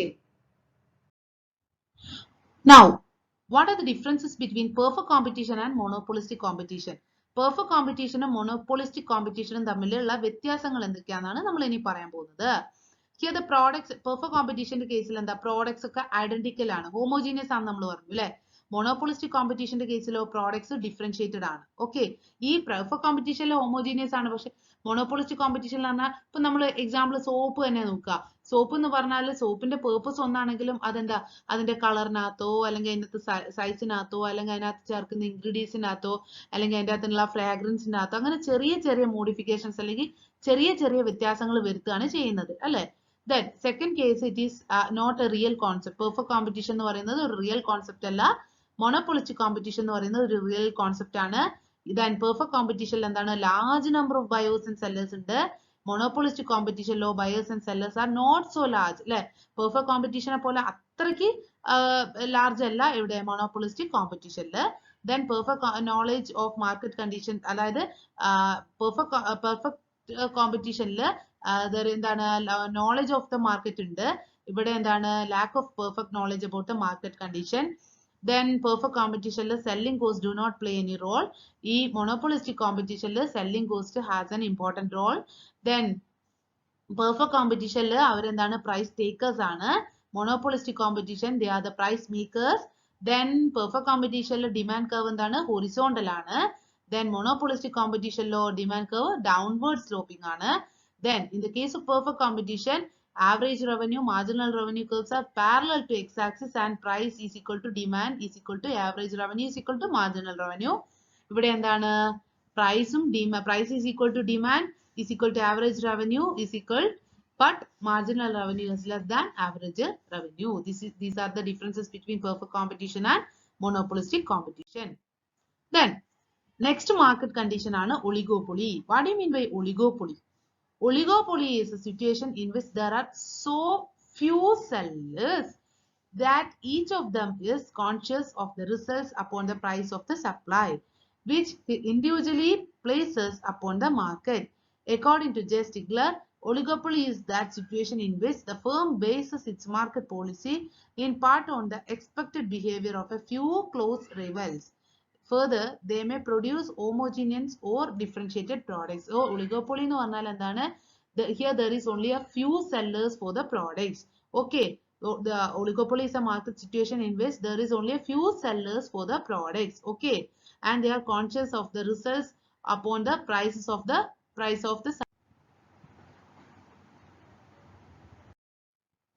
Now look into the characteristics of oligopoly market. First one, relatively smaller number of sellers. Here there are relatively smaller number of sellers under oligopoly market structure selling identical or differentiated products. Each seller controls a large part of the demand, and the policies of every seller influence the price and output of the industry as a whole. Second point എന്താണ്? Interdependence of the firm. Under the oligopoly market structure, all the firms are sailing in the same boat, and every tilting position influences each of the firm as well with equal proportion. No firm can be neutral. Okay. Third one എന്താണ്? Price rigidity and price war. Okay. Price rigidity and price war are the common features of an oligopoly market structure. Each firm retaliates and acts according to the actions of the other firms, and a tug of war starts between them, which is better known as price war, which further pays weight to price rigidity. Then, fourth point എന്താണ്? Difficulty in entry and exit. Under oligopoly, the entry and exit of the firm is banned. Okay. Then, fifth one എന്താണ്? Selling cost. Under oligopoly market structure, each firm pursues an aggressive and defensive marketing strategy to control the market. So, advertisement is an important method used by the oligopolies to control the bigger part of the market. So, അതുകൊണ്ട് തന്നെ അവർക്ക് എന്താണ്? Selling cost high ആണ്. Then, complex market structure ആണ്. അതായത് the market structure of the oligopoly is quite complex, as there is a possibility of rival firms to end rivalry by working out some policy of collusion, and the collusive oligopoly manifests itself in the form of combination of rival firms to fix the same price and also share in output, as in the case of cartels. So, അവിടെ എന്താണ്? Complex market structure ആണ്. These are all the different characteristics of oligopoly. So, how the price is determined under the oligopoly market? അതാണ് ഇനി നമ്മൾ നോക്കാൻ പോകുന്നത്. നമ്മൾ ഇപ്പോൾ പെർഫെക്റ്റ് കോമ്പറ്റീഷനിൽ എങ്ങനെയാണ് പ്രൈസ് ഫിക്സ് ചെയ്യുന്നത്? Then monopolistic competition എങ്ങനെയാണ്? മോണോപ്പൊളിയിൽ എങ്ങനെയാണെന്ന് പറഞ്ഞു കഴിഞ്ഞു. Now we are going to look at the price determination under the monopoly market. Here the pricing may be in the condition of independent pricing under price leadership under, then pricing under collusion under. Now we are looking at the first one, that is pricing under the independent pricing. അതായത് this independent pricing is otherwise known as kinked demand model or price rigidity model. This kinked demand curve was first introduced by Professor Paul M. Sweezy to explain the price rigidity under oligopoly. And oligopolist always guesses about his competitors' reaction. നമ്മൾ പറഞ്ഞു ഇവിടെ few sellers ആയതുകൊണ്ട് തന്നെ നല്ല competition ആണ്. അപ്പോൾ ഈ മാർക്കറ്റിനെ പിടിച്ചു നിൽക്കാൻ വേണ്ടിയിട്ട് അവർ നല്ല അഡ്വർടൈസ്മെന്റ്സും പ്രൊമോഷൻസ് ഒക്കെ നടത്തുന്നൊക്കെ നമ്മൾ പറഞ്ഞു. അതുകൊണ്ട് തന്നെ ഈ ഒളിഗോപോളിസ്റ്റ് എപ്പോഴും അവരുടെ കോമ്പറ്റീറ്റേഴ്സിന്റെ റിയാക്ഷനെ ഇങ്ങനെ ഗസ് ചെയ്തുകൊണ്ടില്ല, അങ്ങ് ഫോക്കസ് ചെയ്തുകൊണ്ടേ ഇരിക്കും. Okay, so they assume that if one decide to decrease the price, the others will also reduce the price. അതായത് ഒരു ഷോപ്പുകാർ പ്രൈസ് കുറയ്ക്കാൻ അല്ലെങ്കിൽ പ്രൈസ് കുറയ്ക്കാൻ തീരുമാനിച്ചു കഴിഞ്ഞാൽ മറ്റുള്ള കോമ്പറ്റീറ്റേഴ്സും എന്ത് ചെയ്യും? പ്രൈസ് കുറയ്ക്കും എന്നുള്ള ആ ഒരു അസംഷൻ ആണ് ഈ ഒരു ഇതിനുള്ളത്. Okay, the assumption behind the kinked curve is that each oligopolist will act and react in a way that keep condition tolerable for all the members of the industry. So, if one firm reduces the price of the product, the others will be compelled to reduce the price. അതായത് ഈ independent price അല്ലെങ്കിൽ kinked demand മോഡലിൽ ഒരു പറയുന്നത് എന്താന്ന് വെച്ചാല്, ഇപ്പൊ നമ്മുടെ അതേപോലെയുള്ള ബിസിനസ് വേറൊരു ഷോപ്പുകാരൻ നടത്തുന്നുണ്ട്. അപ്പൊ നമ്മുടെ പ്രോഡക്റ്റിന്റെ പ്രൈസ് കുറച്ചാല് അവരും എന്ത് ചെയ്യേണ്ടി വരും? അവരും കുറയ്ക്കേണ്ട ഒരു അവസ്ഥ വരും. കാരണം എന്താന്ന് വെച്ചാൽ നമ്മൾ പ്രൈസ് കുറയ്ക്കുമ്പോൾ ഒരേപോലത്തെ പ്രോഡക്റ്റ് ആണ് വിൽക്കുന്നത്. അപ്പൊ നമ്മൾ പ്രൈസ് കുറയ്ക്കുമ്പോൾ അവരുടെ കസ്റ്റമേഴ്സും കൂടി ഇവിടെ കുറച്ച് പ്രൈസ് അല്ലേ ഉള്ളൂ എന്ന് വെച്ച് ഇവിടേക്ക് വരൂലേ? അപ്പൊ അവരുടെ കസ്റ്റമേഴ്സിന് അവർക്ക് നഷ്ടപ്പെടൂലേ? അങ്ങനെ നഷ്ടപ്പെടാതിരിക്കാൻ അവർ എന്ത് ചെയ്യണം? അവരും പ്രൈസ് കുറയ്ക്കേണ്ട ഒരു അവസ്ഥ വരുന്നുണ്ട് അല്ലെ? അതാണ് ഇവിടെ പറയുന്നത്. Suppose if one firm reduces the price of the product, the others will be compelled to reduce the price. But sometimes if one increases the price, പക്ഷേ പ്രൈസ് കുറയ്ക്കുമ്പോഴാണ് ഈ കേസ്. ഇപ്പൊ പ്രൈസ് കൂട്ടാന്ന് വിചാരിച്ചു, അപ്പൊ എന്താ ചെയ്യാ? The other will not increase the price. അപ്പൊ ഞാൻ എന്റെ പ്രോഡക്റ്റിന് പ്രൈസ് കൂട്ടി, അപ്പൊ മറ്റേ ആള് കൂട്ടണം എന്നുണ്ടോ? ഇല്ല, അവരുടെ പ്രൈസ് കുറവായതുകൊണ്ട് എന്റെ കസ്റ്റമേഴ്സും കൂടി അവിടെ നിന്ന് ആയിരിക്കും വാങ്ങുക അല്ലെ? So in the case of price increase ചെയ്യുകയാണെങ്കിൽ the other will not increase the price. The firms in oligopoly do not increase the prices due to the possibility of losing the customers to rivals who do not raise their prices. Firms usually do not change their price in response to small changes in cost. This is the kinked demand curve. അതായത് ഈ ഒരു demand കർവിൽ എന്താ പറയുന്നതെന്ന് വെച്ചാല്, ഈ kinked demand കർവില് DD with kink at point M, ആ M എന്നുള്ളതാണ് എന്ത് കിങ്ഡ് ഡിമാൻഡ് കർവിലെ point. Here the price is prevailing in the market is OP. OP എന്നുള്ളതാണ് പ്രൈസ്. Y ആക്സിസിൽ പ്രൈസും X ആക്സിസിൽ ക്വാണ്ടിറ്റി ഡിമാൻഡ് അല്ലെങ്കിൽ ഔട്ട്പുട്ട് ആണ് കാണിക്കുന്നത്. OP എന്നുള്ളതാണ് നമ്മുടെ പ്രൈസ്. OQ എന്നുള്ളതാണ് എന്ത് ക്വാണ്ടിറ്റി അല്ലെങ്കിൽ ഔട്ട്പുട്ട് എന്ന് പറയുന്നത്. Here DM is relatively elastic of the demand curve and MD എന്ന് പറയുന്നത് എന്താ relatively inelastic portion ആണ്. This difference in the elasticities of demand is due to the particular competitive reaction pattern assumed by the kinked demand curve hypothesis. Okay, ഇതാണ് kinked demand curve എന്ന് പറയുന്നത്. ഈ kinked demand curve ന് main ആയിട്ട് 2 segments ആണുള്ളത്.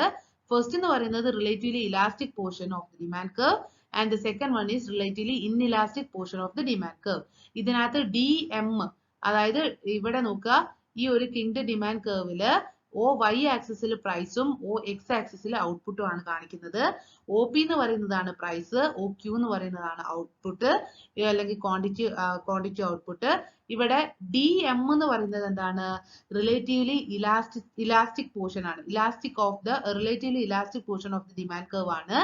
ഈ MD എന്ന് പറയുന്നതോ relatively inelastic portion of the demand curve ആണ്. Okay, this is about the kinked demand curve. Okay, second case ആണ് പ്രൈസിംഗ് അണ്ടർ പ്രൈസ് ലീഡർഷിപ്പ്. ഇപ്പൊ നമ്മൾ ഇൻഡിപെൻഡന്റ് പ്രൈസിംഗ് പറഞ്ഞു, കിങ്ഡ് ഡിമാൻഡ് കർവ് പറഞ്ഞു കഴിഞ്ഞു അല്ലെ. ഇനി നമ്മൾ നോക്കാൻ പോകുന്നത് പ്രൈസിംഗ് അണ്ടർ പ്രൈസ് ലീഡർഷിപ്പ് ആണ്. പ്രൈസ് ലീഡർഷിപ്പ് എന്ന് പറഞ്ഞാൽ എന്താണ്? പ്രൈസ് ലീഡർഷിപ്പ് ആ ടേം തന്നെ ഉണ്ട്. അതായത് here the leading firms determine the price of the products and other firms follow the price fixed by the leader firm. Okay, price ലീഡർഷിപ്പില് ഒരു ലീഡർ ഫേംസ് അവർ ഫിക്സ് ചെയ്യുന്ന പ്രൈസ് ബാക്കിയുള്ള ഫേംസ് ഫോളോ ചെയ്യാണ് ചെയ്യുന്നത്. മെയിൻ ആയിട്ട് 4 രീതിയിലുള്ള പ്രൈസ് ലീഡർഷിപ്സ് ഉണ്ട്. അത് ഏതൊക്കെയാണ്? First one dominant price leadership, second one barometric price leadership, third one aggressive price leadership and the last one effective price leadership. First one ആണ് എന്ത്? Dominant price leadership. Dominant price leadership എന്ന് പറഞ്ഞാൽ എന്താണ്? In this situation there exist many small firms and one large firm and the large firm fixes the prices and the small firms in the market accept the price. അതായത് dominant ആയിട്ടുള്ള firm അവർ fix ചെയ്യാണ് ചെയ്യുക price, ബാക്കിയുള്ള firms അവർ fix ചെയ്ത price follow ചെയ്യും. അതാണ് ഡോമിനന്റ് പ്രൈസ് ലീഡർഷിപ്പ് എന്ന് പറഞ്ഞാല്. രണ്ടാമത്തെ എന്താണ്? Barometric price leadership. Barometric price leadership എന്ന് പറഞ്ഞാൽ എന്താണ്? Under this situation, one reputed and experienced firm fixes the prices and others may follow it. And third one, aggressive price leadership. Aggressive price leadership എന്താണ്? Under this market condition, one dominating firm, dominate ചെയ്തിരിക്കുന്ന ഒരു firm price fix ചെയ്യും, others എന്ത് ചെയ്യാണ്? Compel ചെയ്യാണ് അല്ലെ.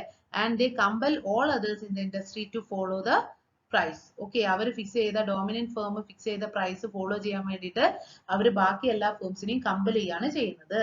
Last one effective price leadership. Under this condition there are small number of firms in the industry. Okay,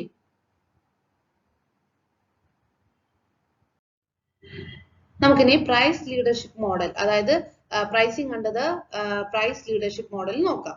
ഇതിനകത്ത് നമ്മൾ price leader എന്ന് പറഞ്ഞാൽ ആരാന്നൊക്കെ പറഞ്ഞു അല്ലെ. ഒരു എന്താണ്, ഇപ്പൊ 2 ഫേംസ് ഉണ്ടെങ്കിൽ അതിനകത്ത്, അല്ലെങ്കിൽ 2-3 ഫേംസ് ഉണ്ടെങ്കിൽ അതിനകത്ത് ഒരു ഫേം ഫിക്സ് ചെയ്യുന്ന പ്രൈസ് മറ്റുള്ള ഫേംസും കൂടെ ഫോളോ ചെയ്യേണ്ട ഒരു അവസ്ഥ വരിക അല്ലെ. ഒരു ലീഡർ ഫിക്സ് ചെയ്യുന്ന പ്രൈസ് ബാക്കിയുള്ള ഫേംസും കൂടെ എന്താണ് നമ്മൾ ഫോളോ ചെയ്യേണ്ടി വരിക.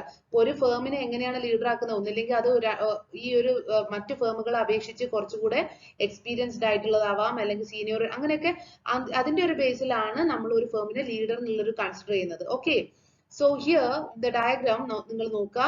ഇവിടെയും എന്താണ്? OX ആക്സിസും ഉണ്ട്, OY ആക്സിസും ഉണ്ട്. And the OX axis it shows എന്താണ്? ഔട്ട്പുട്ട് ആണ്. OY ആക്സിസിൽ ഇറ്റ് ഷോസ് ദ എന്താണ്? Price. Okay, so here 2 assumptions ഉണ്ട്. എന്താണ്? ഒന്നെന്ന് പറയുന്നത് ഇവരുടെ പ്രോഡക്റ്റ് സെയിം ആണ്, അതേപോലെ ഇവിടെ എന്താണ്? 2 ഫേംസ് ഉണ്ട്. 2 ഫേംസ് ഉണ്ടെന്നും അസ്യൂം ചെയ്യുക. അതുപോലെ they are selling the same product. Okay, so here 2 firms are there, A and B, and they are selling same product. Okay, ആ 2 അസംഷന്റെ ബേസിലാണ് നമ്മൾ പ്രൈസ് ലീഡർഷിപ്പ് മോഡൽ നമ്മൾ എക്സ്പ്ലെയിൻ ചെയ്യുന്നത്. ഇവിടെ നോക്കുക, ഇവിടെ എന്താണ്? MC is equal to MR ആണ്. ദെൻ ഇവിടെ നോക്കുക, പ്രൈസ് ഇവിടെ നമ്മുടെ A എന്നുള്ള ഫേമിന്റെ പ്രൈസ് ആണ് എന്ത്? OP അല്ലെ. OP എന്നാണ് നമ്മുടെ ഫേം എയുടെ പ്രൈസ്. അതിന്റെ ക്വാണ്ടിറ്റി ഡിമാൻഡ് എത്രയാണ്? ഔട്ട്പുട്ട് എത്രയാണ്? OQ. ഇനി ഫേം ബിനെ സംബന്ധിച്ചിടത്തോളം അവരുടെ പ്രൈസ് ഏതാണ്? OP1. ദെൻ അവരുടെ ക്വാണ്ടിറ്റി ഡിമാൻഡ് എത്രയാണ്? OQ1. അപ്പൊ ഇവിടെ നിന്ന് നമുക്ക് എന്താണ് മനസ്സിലാകുന്നത്? ഈ ബി എന്നുള്ള ഫേമിന്റെ പ്രൈസ് എ എന്നുള്ള ഫേമിനെ അപേക്ഷിച്ച് കൂടുതലാണ് അല്ലേ? ഇവര് രണ്ടുപേരും സെല് ചെയ്യുന്നത് ഒരേ പ്രോഡക്റ്റ് ആണ്, സെയിം പ്രോഡക്ട്സ് ആണ്. പിന്നെ എന്തുകൊണ്ട് അവർക്ക് പ്രൈസ് കൂടി? എന്തുകൊണ്ട് അവർ പ്രൈസ് ഫിക്സ് ചെയ്തത് കൂടി? എന്തുകൊണ്ടാണ്? അവരുടെ കോസ്റ്റ് കൂടുതലാണ് അല്ലെ? ഇവിടെ നോക്കൂ നിങ്ങള്, കോസ്റ്റ് കൂടുതലല്ലേ? സോ അതുകൊണ്ടാണ് അവര് കൂടുതൽ പ്രൈസ് ഫിക്സ് ചെയ്തത്. So here we can see that the price fixed by B, the firm B is more than firm A അല്ലെ?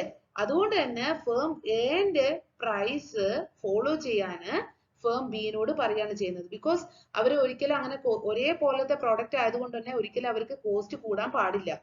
അപ്പൊ അവർ കോസ്റ്റ് കൂടിയിട്ടുണ്ടെങ്കിൽ അത് അവരുടെ ഭാഗത്ത് വന്ന ഫോൾട്ട് ആണ്. സോ അതുകൊണ്ട് they are compelled to follow the price fixed by the price firm A. Okay. So this is about the price leadership model. Now the third one, that is pricing under collusive oligopoly. നമ്മൾ പറഞ്ഞു oligopoly മാർക്കറ്റിൽ 3 രീതിയിൽ price determination ഉണ്ട്. Kinked demand curve അല്ലെങ്കിൽ independent pricing പറഞ്ഞു. Then pricing under price leadership പറഞ്ഞു. Now we are looking at the pricing under collusive oligopoly. The term collusion means to play together. Collusion എന്നുള്ള വേർഡിന്റെ meaning എന്താണ്? To play together എന്നാണ്. Here, to avoid the competition among the firms, monopolistic firms arrive at a formal agreement called cartel. It is a common sales agency formed to eliminate competition and fix such a price and output that will maximize profit of member firms. The firms' output and price are determined by this cartel. The following diagram will give the idea more clear, or to make an assumption that there are only two firms with firm S and firm T. അതായത് collusive oligopoly എന്ന് പറഞ്ഞാൽ here collusion എന്നുള്ള വേർഡിന്റെ അർത്ഥം to play together എന്നാണ്. Here in order to competition avoid ചെയ്യാൻ വേണ്ടി അതായത് here in order to avoid the competition among the firms, monopolist firms arrive at a formal agreement. അവരൊരു അഗ്രിമെന്റിൽ എത്തും. ആ അഗ്രിമെന്റിന് പറയുന്ന പേരാണ് cartel. So it is a common sales agency formed to eliminate competition and fix such a price and output that will maximize profit of member firms. അതിനകത്തുള്ള member ഫേംസിന്റെ പ്രൈസും ഔട്ട്പുട്ടും determine ചെയ്യാൻ അതേപോലെ അവർക്ക് പ്രോഫിറ്റ് ഒക്കെ മാക്സിമൈസ് ചെയ്യാന്നുള്ളതാണ് അവരുടെ ഇടയിലുള്ള ഒരു കോമ്പറ്റീഷൻ എലിമിനേറ്റ് ചെയ്യാന്നുള്ളതാണ് അവരുടെ ഒരു മെയിൻ ആയിട്ടുള്ള എയിം. Now next concept ആണ് പ്രൈസ് ഡിസ്ക്രിമിനേഷൻ. എന്താണ് പ്രൈസ് ഡിസ്ക്രിമിനേഷൻ എന്ന് പറഞ്ഞാൽ? ഡിസ്ക്രിമിനേറ്റ് ചെയ്യുക, വേർതിരിക്കുക അല്ലെ? So a monopolist is in a position to fix the price of his product. He enjoys the control of supply of the product. So a monopolist is able to charge different price for his products to the different customers. This is known as price discrimination. Okay, price discrimination എന്ന് പറഞ്ഞാൽ എന്താണ്? Same സർവീസിന് പല price വാങ്ങിക്കുക അല്ലെ? ഇപ്പൊ ഈ മോണോപോളിസ്റ്റ് എന്ന് പറഞ്ഞാൽ അവരുടെ കയ്യിൽ തന്നെയാണ് ആ പ്രോഡക്റ്റിന്റെ അവരാണ് ആ പ്രോഡക്റ്റ് സപ്ലൈ ചെയ്യുന്നത്. ഒക്കെ അതുകൊണ്ട് തന്നെ അവരാണ് ആ പ്രോഡക്റ്റിനുള്ള പ്രൈസ് ഫിക്സ് ചെയ്യുന്നത്. അതുകൊണ്ട് തന്നെ അവർക്ക് എന്ത് ചെയ്യാൻ പറ്റും? പ്രൈസിനകത്ത് വേരിയേഷൻസ് വരുത്താൻ പറ്റും. ഇപ്പൊ നിങ്ങൾ കണ്ടിട്ടില്ലേ, നമ്മൾ റെയിൽവേ ട്രെയിനിൽ തന്നെ എന്താണ് ഒരേ സർവീസ് ആണ് അല്ലെ? ഒരേപോലെ നമ്മൾ ട്രെയിനിൽ എല്ലാവരും യാത്ര ചെയ്യാണ്. പക്ഷെ എന്താണ് ഡിഫറെന്റ് ചാർജസ് ആണ് അല്ലെ? അത് ഡിഫറെന്റ് ഫെസിലിറ്റീസിന് ഡിഫറെന്റ് ചാർജസ് അല്ലേ? അതൊക്കെ എന്താണ് ഒരു എക്സാമ്പിൾ ആണ് എന്ത്? Price discrimination. അതുപോലെ എന്താ ഫിലിം തിയേറ്റർ, എല്ലാവരും ഒരേ ഫിലിം ആയിരിക്കും കാണുന്നത്, പക്ഷെ ബാൽക്കണി ടിക്കറ്റ് അങ്ങനെ ഡിഫറൻസ് ഉണ്ടാവുമല്ലോ. സോ ആ ഒരു അങ്ങനത്തെ രീതിയിൽ ഡിസ്ക്രിമിനേറ്റ് ചെയ്യുന്നതിനാണ് നമ്മൾ എന്തെന്ന് പറയുന്നത്? പ്രൈസ് ഡിസ്ക്രിമിനേഷൻ എന്ന് പറയുന്നത്. So according to Mrs. John Robinson, the act of selling the same article produced under single control at different prices to different consumers or buyers is known as price discrimination. This is also known as differential pricing. ഇതിന് പറയുന്ന വേറൊരു പേരാണെന്ത്? differential pricing. അപ്പോൾ ഒരേ service അല്ലെങ്കിൽ ഒരേ product different പ്രൈസിന് different കൺസ്യൂമേഴ്സിനെ വിൽക്കുന്നതിനാണ് നമ്മൾ എന്തെന്ന് പറയുന്നത്? പ്രൈസ് ഡിസ്ക്രിമിനേഷൻ എന്ന് പറയുന്നത്.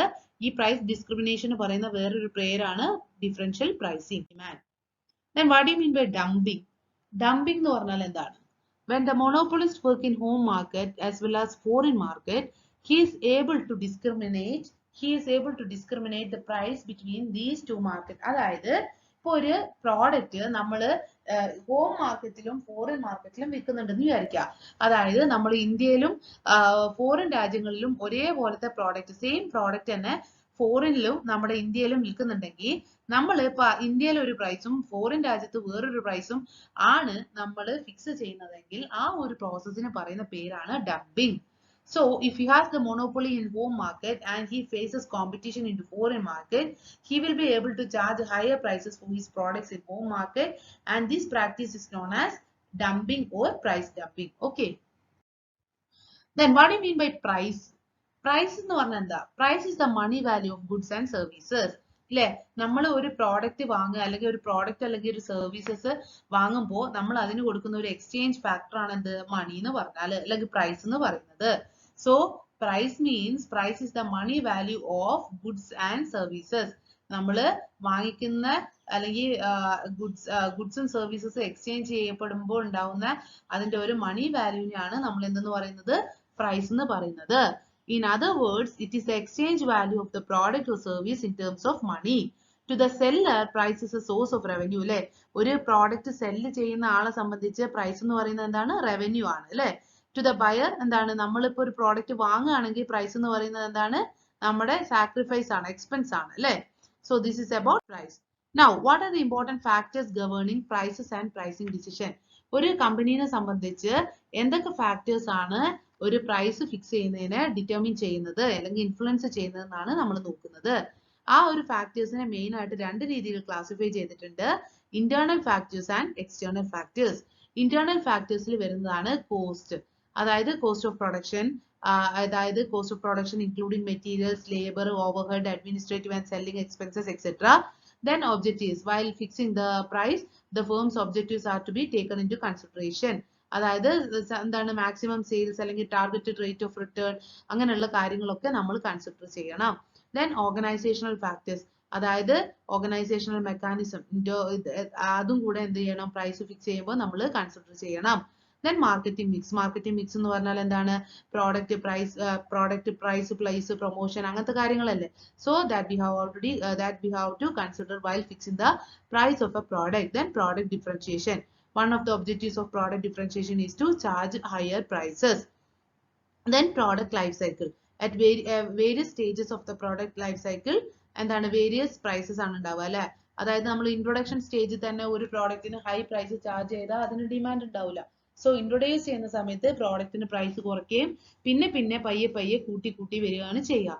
So these are all the internal factors which governs the pricing decision of a product. Then coming to the external factors. External factors first one demand ആണ് അല്ലെ? Demand എന്ന് പറഞ്ഞാൽ എന്താണ്?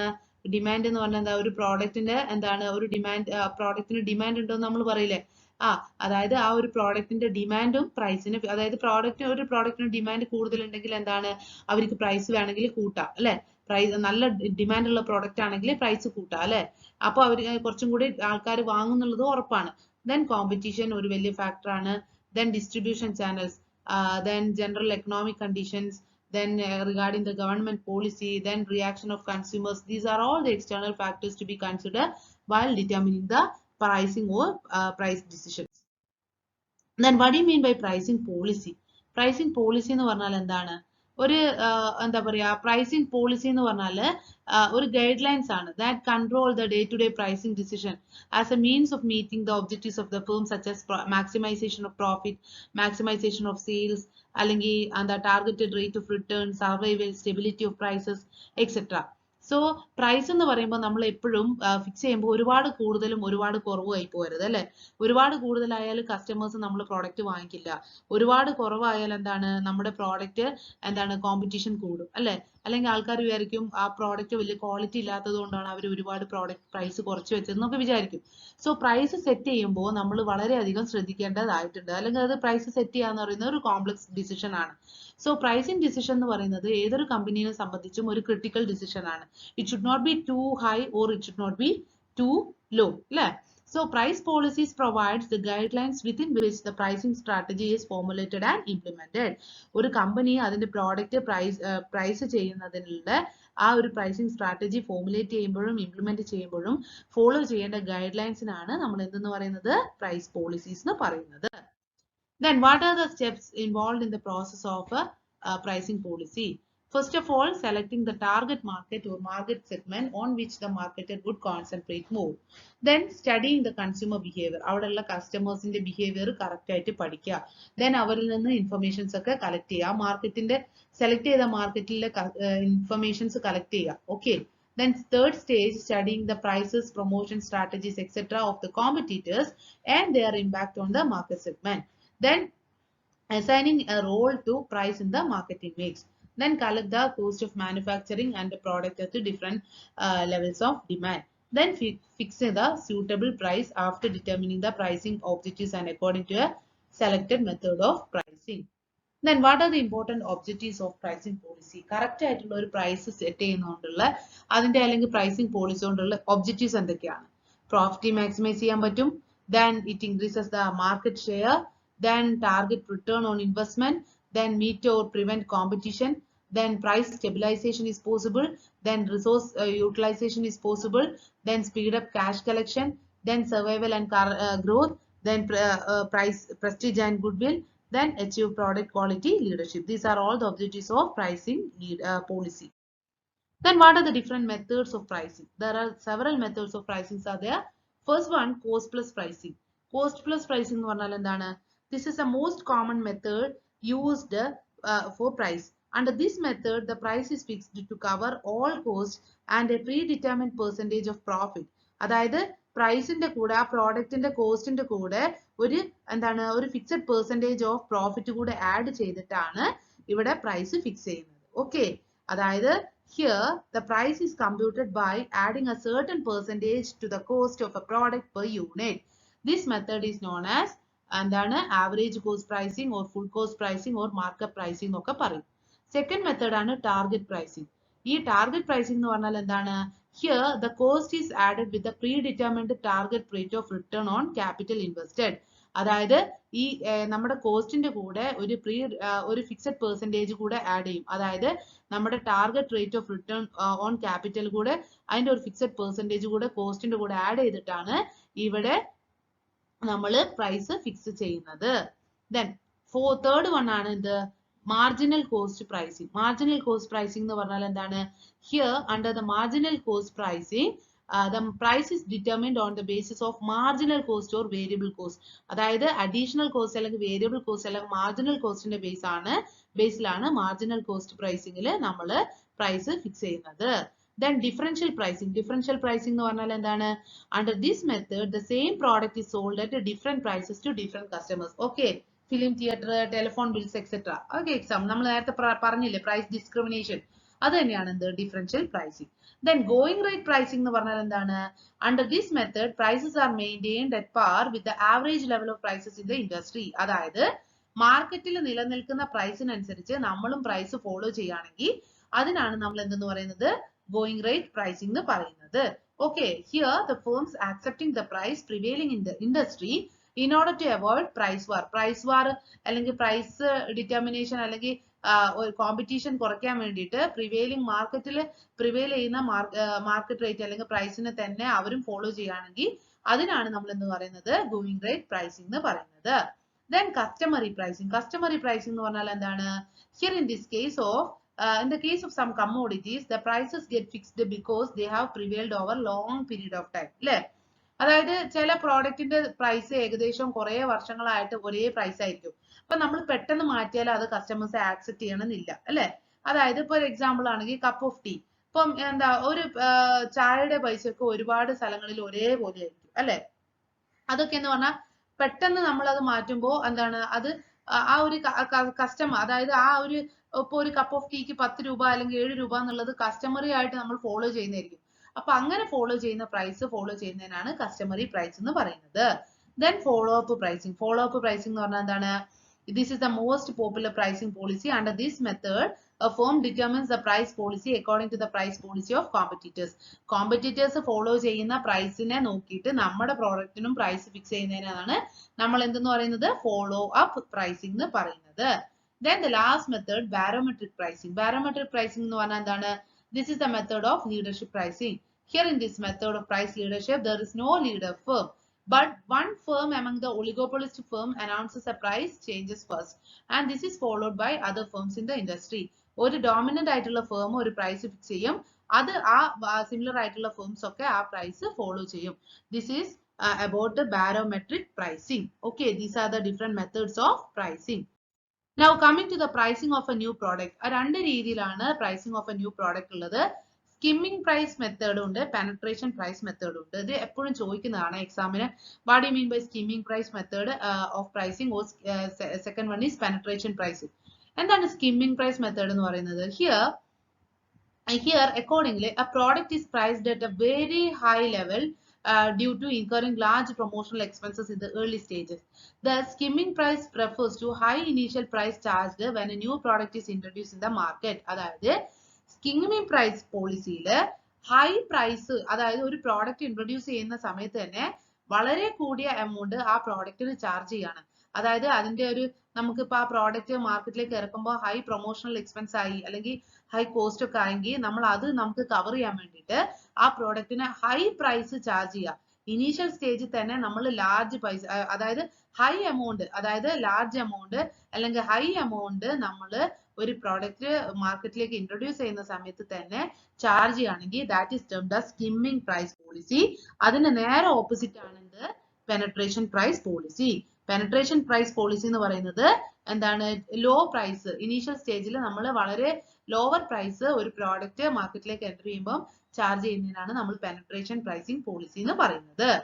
Then now look at what are the different kinds of pricing. Pricing strategies main ആയിട്ട് 4 രീതിയിലാണുള്ളത്. Psychological pricing, markup pricing, administrative pricing and other pricing strategies. അതിനകത്ത് first one psychological pricing. Psychological പ്രൈസിംഗിന് ഒരു example ആണ് batta.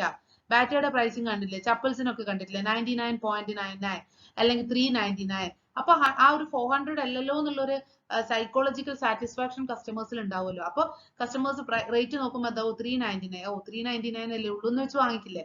So ആ അത്തരത്തില് price fix ചെയ്യുന്നതിനാണ് നമ്മൾ psychological pricing എന്ന് പറയുന്നത്. ദെൻ മാർക്കപ്പ് പ്രൈസിംഗ് എന്ന് പറഞ്ഞാൽ എന്താണ്? ഹിയർ ദിസ് മെത്തേഡ് ആണ് ഏറ്റവും കൂടുതൽ ഫോളോ ചെയ്യുന്നത് ഹോൾസെയിലേഴ്സ് ആൻഡ് റീറ്റെയിലേഴ്സ് ആണ്. Here when the goods are received, the retailers add a certain percentage of the wholesaler's price. Then wholesaler അടുത്തുനിന്ന് വാങ്ങിച്ച പ്രൈസിന്റെ ഒരു certain percentage റീറ്റെയിലർ ഈടാക്കിയിട്ടാണ് നമുക്ക് തരുന്നത്. Then administered pricing എന്ന് പറഞ്ഞാൽ എന്താണ്? Here administration, അതായത് ഒരു എന്താണ്? Pricing is done on the basis of managerial decisions and not on the basis of cost, demand, competition. അതായത് അഡ്മിനിസ്ട്രേഡ് പ്രൈസിംഗില് പ്രൈസ് ഫിക്സ് ചെയ്യുന്നത് എന്താണ്? ഒരു മാനേജറിയൽ ഡിസിഷൻസിന്റെ ബേസിലാണ്, അല്ലാതെ അവിടെ കോസ്റ്റും ഡിമാൻഡും കോമ്പറ്റീഷനും ഒന്നും നോക്കിയിട്ടല്ല അഡ്മിനിസ്ട്രേഡ് പ്രൈസിംഗിൽ പ്രൈസ് ഫിക്സ് ചെയ്യുന്നത്. Then other pricing strategy. Other pricing സ്ട്രാറ്റജീസിൽ വരുന്നതാണ് geographical pricing, base point pricing, zone pricing. Okay this is about the different kinds of pricing. Then what is the role of cost in pricing? നമ്മൾ പറഞ്ഞു ഇപ്പോൾ ഒരു company price fix ചെയ്യുമ്പോൾ cost അല്ലെങ്കിൽ അവരുടെ competition അല്ലെങ്കിൽ എക്സ്പെൻസ് എല്ലാം നോക്കിയിട്ടാണ് പ്രൈസ് ഫിക്സ് ചെയ്യുന്നതെന്ന് പറഞ്ഞു.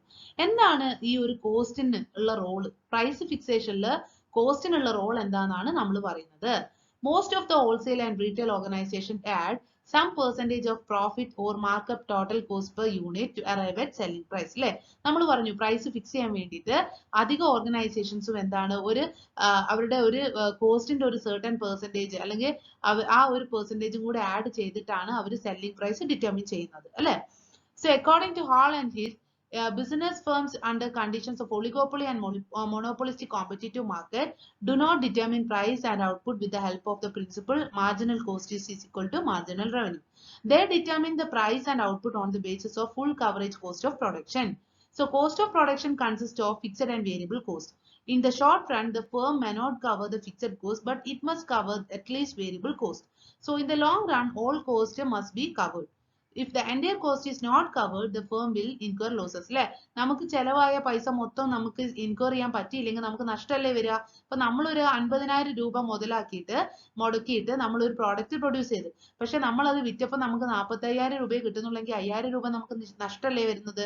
ആ ഒരു പോയിന്റ് ആണ് അവിടെ പറയുന്നത്. ഓക്കെ, സോ എപ്പോഴും ഒരു ഫേം പ്രൈസ് ഫിക്സ് ചെയ്യുന്ന സമയത്ത് ആ കോസ്റ്റ്, അതിന് എത്രമാത്രം കോസ്റ്റ് ആയോ അതിന്റെ ഒരു പോർഷനും കൂടി അതിനകത്ത് ഇൻക്ലൂഡ് ചെയ്യാൻ വേണ്ടി, പ്രൈസ് ഡിറ്റർമിൻ ചെയ്യുമ്പോൾ ഇൻക്ലൂഡ് ചെയ്യാൻ വേണ്ടി ശ്രദ്ധിക്കണം. Then only they can incur profit. Okay, thus cost provide the basis for pricing. If the cost increases, price also increases. Cost represent a resistance point for lowering of price. Okay, this is about the role of cost in pricing. Now, what do you mean by the role of demand factor in pricing? നമ്മൾ പറഞ്ഞില്ലേ cost demand competition ഒക്കെ നോക്കിയിട്ടാ price fix ചെയ്യാന്ന്.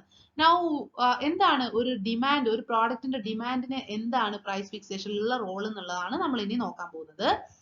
In the case of pricing of a product, demand plays a significant role. In some cases, demand occupies a vital role than cost. The demand is a factor which determines sales and profit.